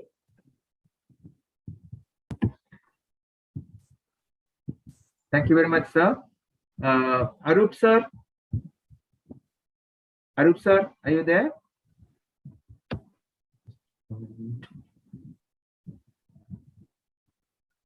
Sir, can I? Yes, Dr. Sinimo. Yeah. Okay, my points are scleral fixation can be done even if there is no iris. So in all cases we can do.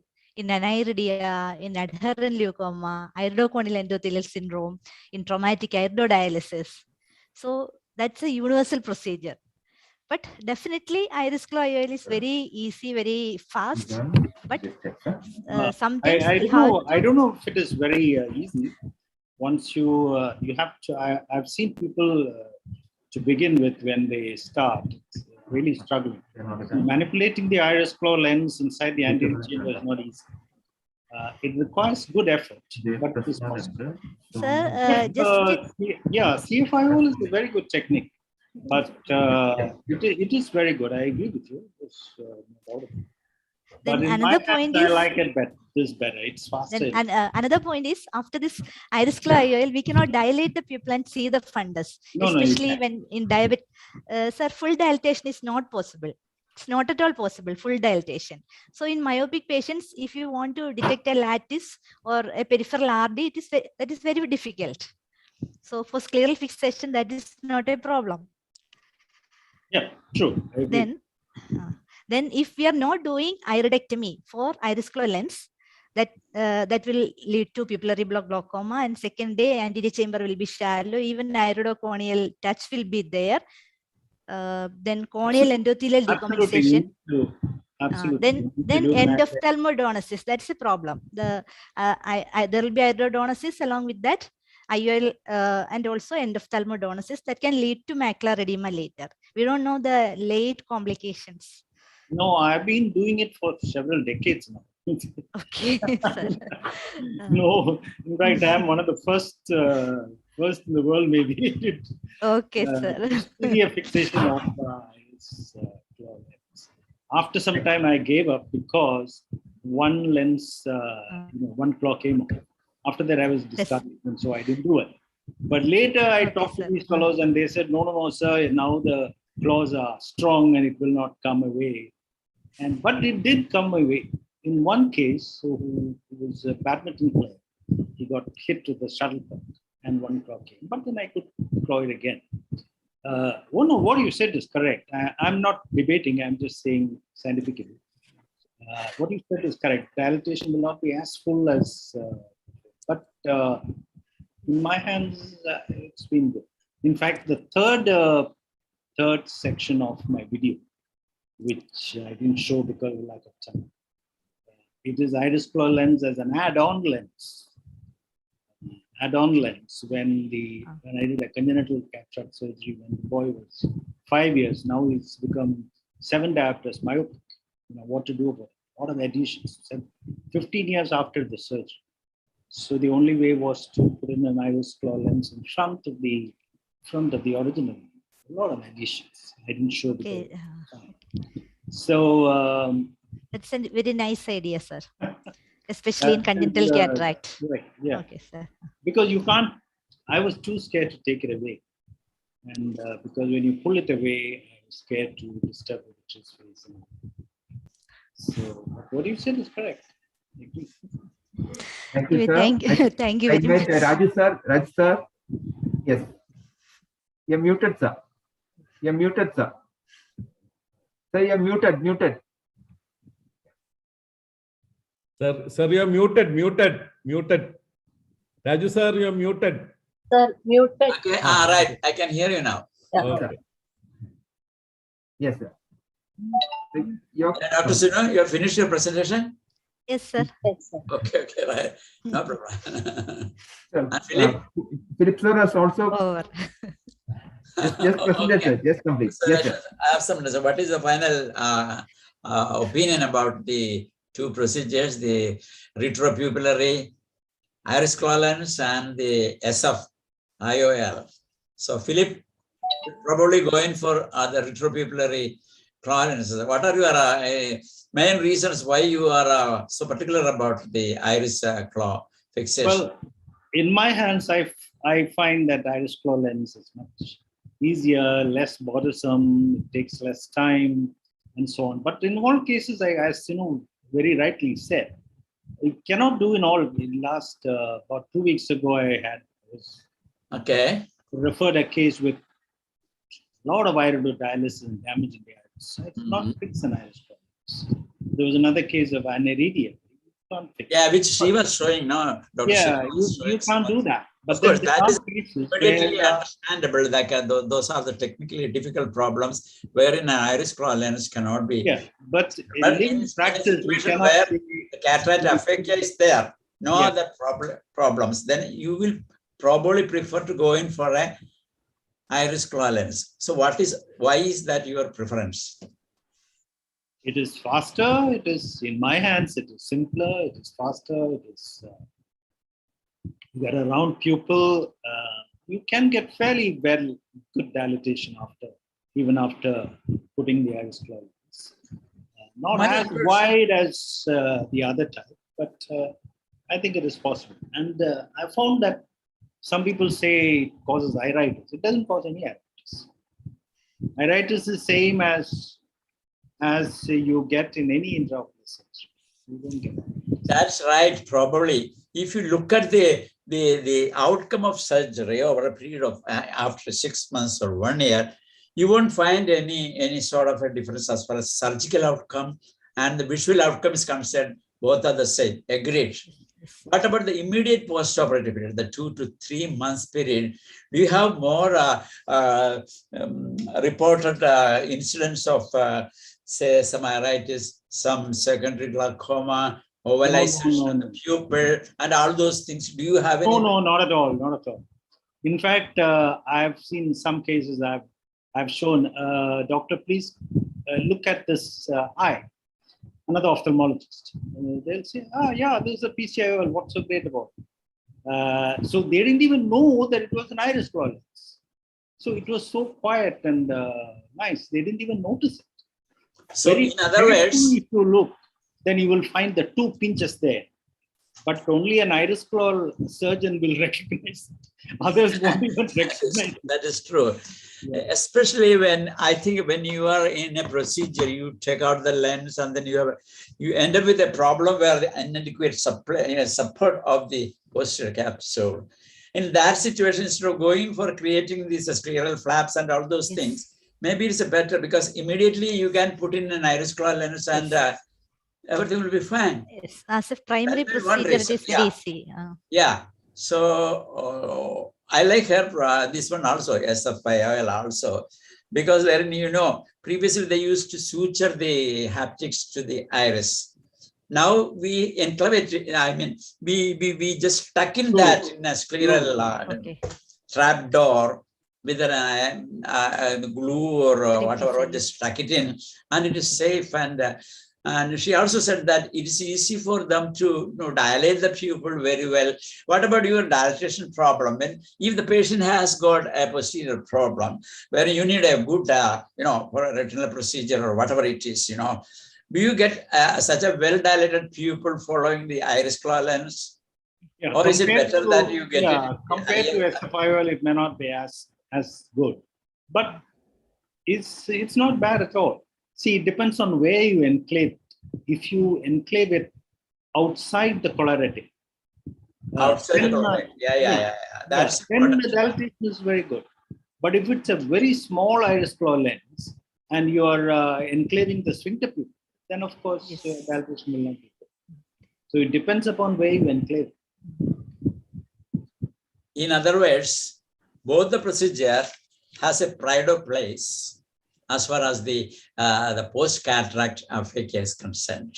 It depends on the experience of the surgeon, the situation, so that we should not say that one is superior to the other. Absolutely. Both are good, but you have to be very diligent in your selection of the case. As she said, the complicated cases, you will never think of putting up a retropupillary iris claw lens. But in an ordinary case without any problems, probably as a primary procedure, it's a very good procedure. You don't have to prolong the surgical period, can be considerably reduced, and those are probably some of the advantages. And that iris claw lens is very easy to enclavate, so that's also another point. Whereas you have to stop the surgery and then make these flaps and all those things and then tuck it in and the things. Probably she is very good at that. So it depends upon the experience and expertise of the surgeon and also the type of patients that you get. So we will vote for both. So both have a pride of place. How long do you take to do the surgery? Which one? How many minutes? Sino? Sir, for scleral. How many minutes do you take to do the surgery? SFIOL. 45 minutes at least. I take about 1.5 hours for an SFIOL because I don't do it often. Okay. For iris claw, it's very easy. Actually, nowadays we are also doing iris claw more than SF. Only he was not revealing that. She was just not telling about that. Only. I knew that you must be doing that. All of us do that, So. So we come to a via media. We will vote for both. Okay. And only you have to be selective. Is that all right? You are Yes, agreeable? There is no debate. Okay, sir. We have come Okay, to a sir. compromise. Both are Thank good you. techniques. Is that all right? Yes, sir. Yes. Thank you. Thank you very Okay, much, thank you so Raju much. sir. It was a Good wonderful sir. session It and was- I really enjoyed it. Thank you so much. Thank you, sir. Thank you. There's one last glaucoma case presentation. We just as last case. Okay. This is from the Eye Foundation Hospital. Dr. Priyanka Sham is a glaucoma consultant. Over to Dr.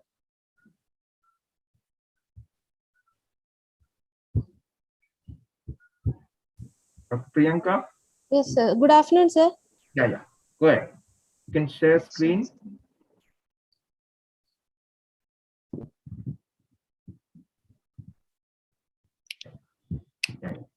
So can you see my screen? Yes. Yeah. It's very visible. You can proceed.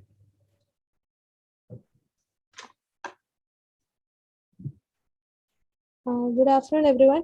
Thank you for giving me an opportunity to present in COC. Go ahead.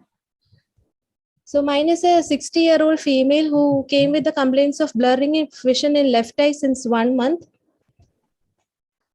History of present illness, she had pain, discomfort, watering and defective vision in left eye since 1 year, with a blurring of vision more since past 1 month. The patient was on... Please press on the slide. Just click on the slide. Because it's not moving otherwise. Just Next slide, click on please. the slide itself. On the left side, click on the slide. You can click on to the second, on the left panel, you have the slides. You can see all the slides. 1, 2, 3, 4 like that. Press on to the second one. Second. Okay.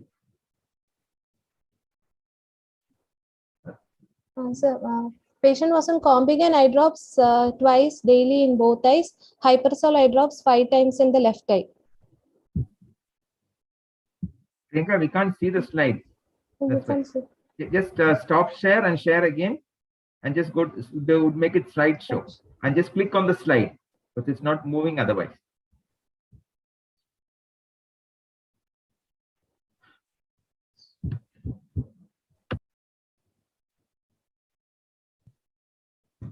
So now can you see? Just Hello? can you click on the second slide? Just click on the second slide. Click on the slide. Yeah. Double click. Yeah. You need to click on each slide. Then we can see. Yeah. Okay. Next, you must go to the third after this. Third slide. Okay. Now third slide. Third slide. So no need for full screen. No, it's okay. We can see it. Yeah. We can Please see go it. ahead. Go ahead. Okay. History of present illness. The patient has had a history of pain, discomfort, watering, and defective vision in left eye since 1 year. Blurring of vision more since past 1 month. And the patient was on Combigan eye drops twice daily in both eyes. Hypersol eye drops 5 times in the left eye.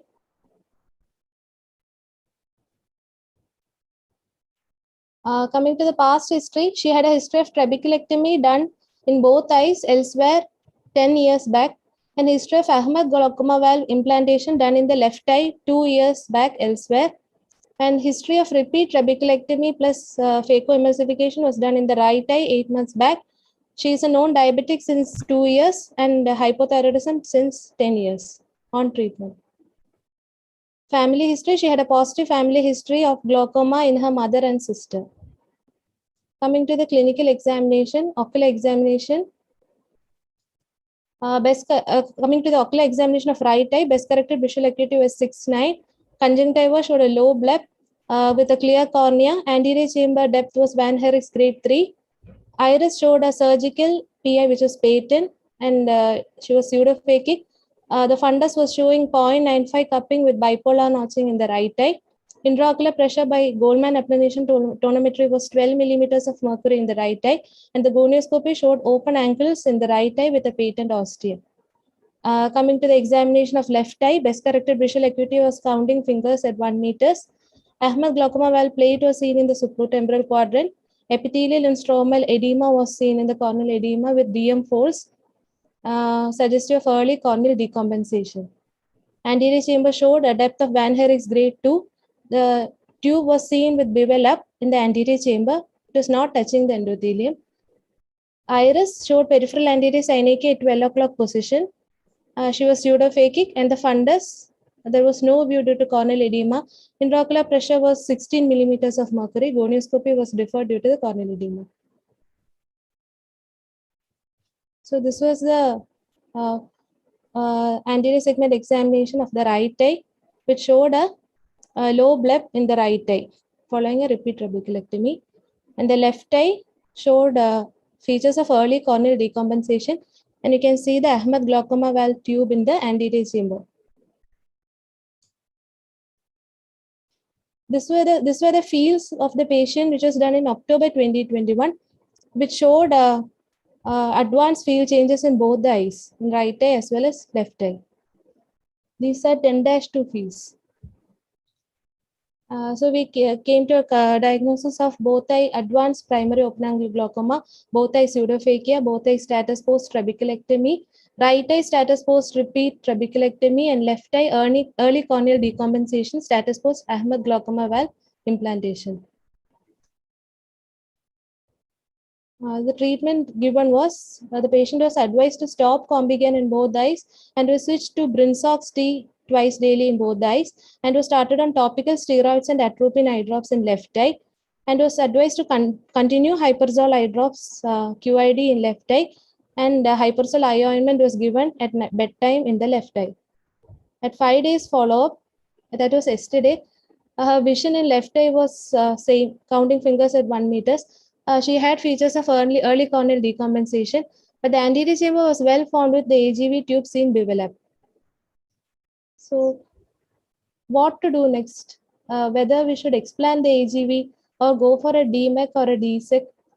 As far as the literature search I have done recently, in 2018, which was published in the Journal of Glaucoma, it was a study on the surgical outcome of replacing a failed Ahmed glaucoma valve by a Borwell glaucoma implant in the same quadrant in refractory glaucoma.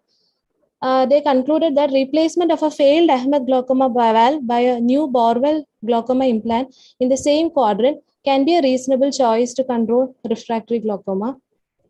And another study, which was a 5-year treatment outcome study on Ahmed versus Borwell study,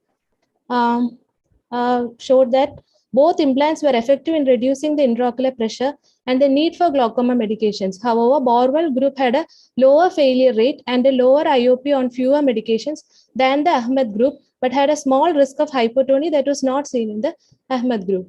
Another study on the outcomes of combined Ahmed glaucoma valve and trabeculectomy revision with adjunctive antimetabolites. That is, they concluded that on combining AGV implantation with trabeculectomy revision with antimetabolite was associated with better tonometric success compared with AGV implantation alone in patients with previously failed trabeculectomy, particularly when a low target IOP is required. Revised trabeculectomy may provide complementary outflow facility to Ahmed glaucoma valve implantation. So that's it. So I would like expert opinion on how to follow up this patient. Thank you, Dr. Priyanka. Very challenging case. Dr. Manju, would you like to comment? Yeah, or Abhilash, Dr. Abhilash? Yeah, could I know what the intraocular pressure is right now, this present situation? I think it's 12 in the right eye, no? 12 in the right eye and 16 in the left eye. Left eye, yeah, okay. Yes, so on, like on Brinzox T. She is. Yeah, okay.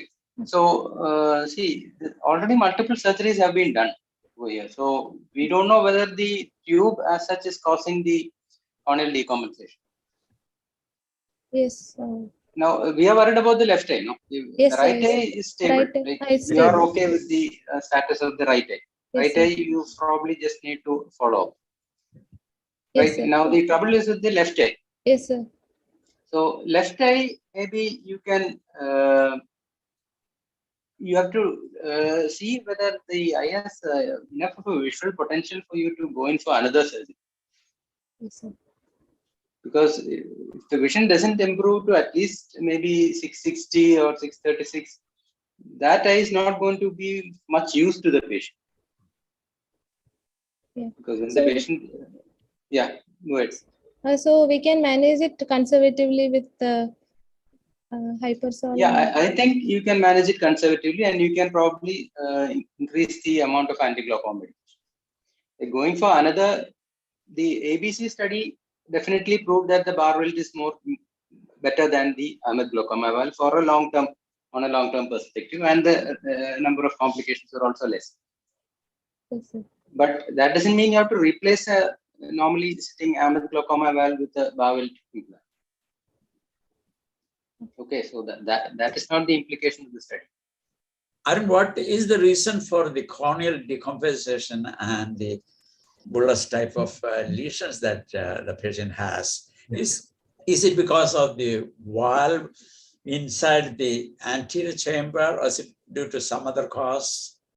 So would you think about improving this clarity of the cornea by any measure, like she was the second hour, so will that have any beneficiary effect on the quality of the cornea and subsequent improvement of vision?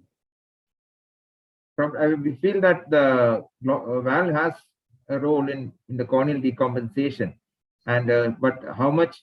Because if that is the cause, then that has to be sorted out first before doing any corneal procedure. If that is the cause, so that is what the decision has to be made about. And also, as Dr. Abhilash was saying, how much of improvement we can possibly, how much of visual potential that the left eye has right now. If the patient can manage with the right eye, probably we will just manage the left eye conservatively. That's what I was thinking. Yeah. Dr. Manoj, would you like to comment? Manoj Prathapan? Sir, yes, sir. So the corneal decompensation is because of multiple intraocular procedures. Yes, yeah. By the tube, if it is kind of touching the peripheral cornea. Going to further, what we can do is if there is a potential useful vision, then we can consider removing the AGV and doing cataract under the cover of micropulse diode laser CPC. Micropulse is kind of becoming the go-to choice in such difficult refractory glaucomas. Right now, the pressures are under control. So if required, a micropulse diode CPC plus a PKP. Okay. In the AGV tube. Okay. Yeah. So remove the AGV, control the IOP with the micropulse, and then consider the corneal procedure. Yeah. Okay. Thank you very much. Any other questions, queries? One more comment. See, Rho kinase inhibitors have been noted to improve the endothelial function. Cornea as well, yes. Corneal endothelial function. But you may need to give it at least 4 times a day or something. It's not the same dose as in anti-glaucoma regime. Yes. So maybe in this case, like there's nothing more to lose. Maybe you can try Rho kinase inhibitors 4 times a day, and maybe it might improve in a few months' time. Yeah. If you don't want to do any, procedures on it. If you don't want to do any procedures.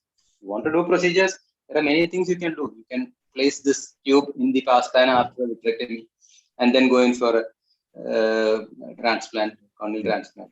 Those things, I mean, varying things you can do. Is it possible to peel off the epithelium and have a look at the fundus? Just scrape off the epithelium. Scarring has started. No? Already cornea has started scarring. So it's not only epithelial. Stromal edema stromal scarring also. A problem. Yeah, stromal edema. And doing vitrectomy in poor cornea is also going to be difficult. So first, the corneal clarity to be improved to get. Definitely. It's going to be difficult to do a total vitrectomy. Yes. So I think Priyanka, as Dr. Abhilash was saying, so probably remove the valve and control the IOP with diode laser, and then think of a corneal procedure. Probably. Yeah. Okay. Thank you very much. Thank you very much, everyone, for staying till the end. And we hope you had a fruitful day. And we look forward to bringing you more such programs. Thank you very much, everyone. Thank you. Thank you for all the faculty, Rajesh sir, especially staying from right in the morning, and Andrew sir. I slept off. Okay. Dr. Piju came and woke me up. Sorry, sir. Sorry for that. No. Sorry, because of the gap. That's right. Okay, sir. And it Thank was you. a very wonderful program that you have arranged, and it was an excellent one. Yes. And I shall congratulate the whole team under your leadership. Our president was there, secretary, everybody worked in harmony, and that resulted in such a wonderful performance of the CME session. Thank you so much. Thank you very much. Thank you very much, sir. I fully agree with Raju, sir. All the best, Thomas. Arun. Well done. Thank you, sir. Yes, congrats, Thomas. Congrats, Maria. Shashi, sir. Maria, Thomas and Well Maria. done. Thank you. Thank you very much. I thought some of you will ask me to sing a song.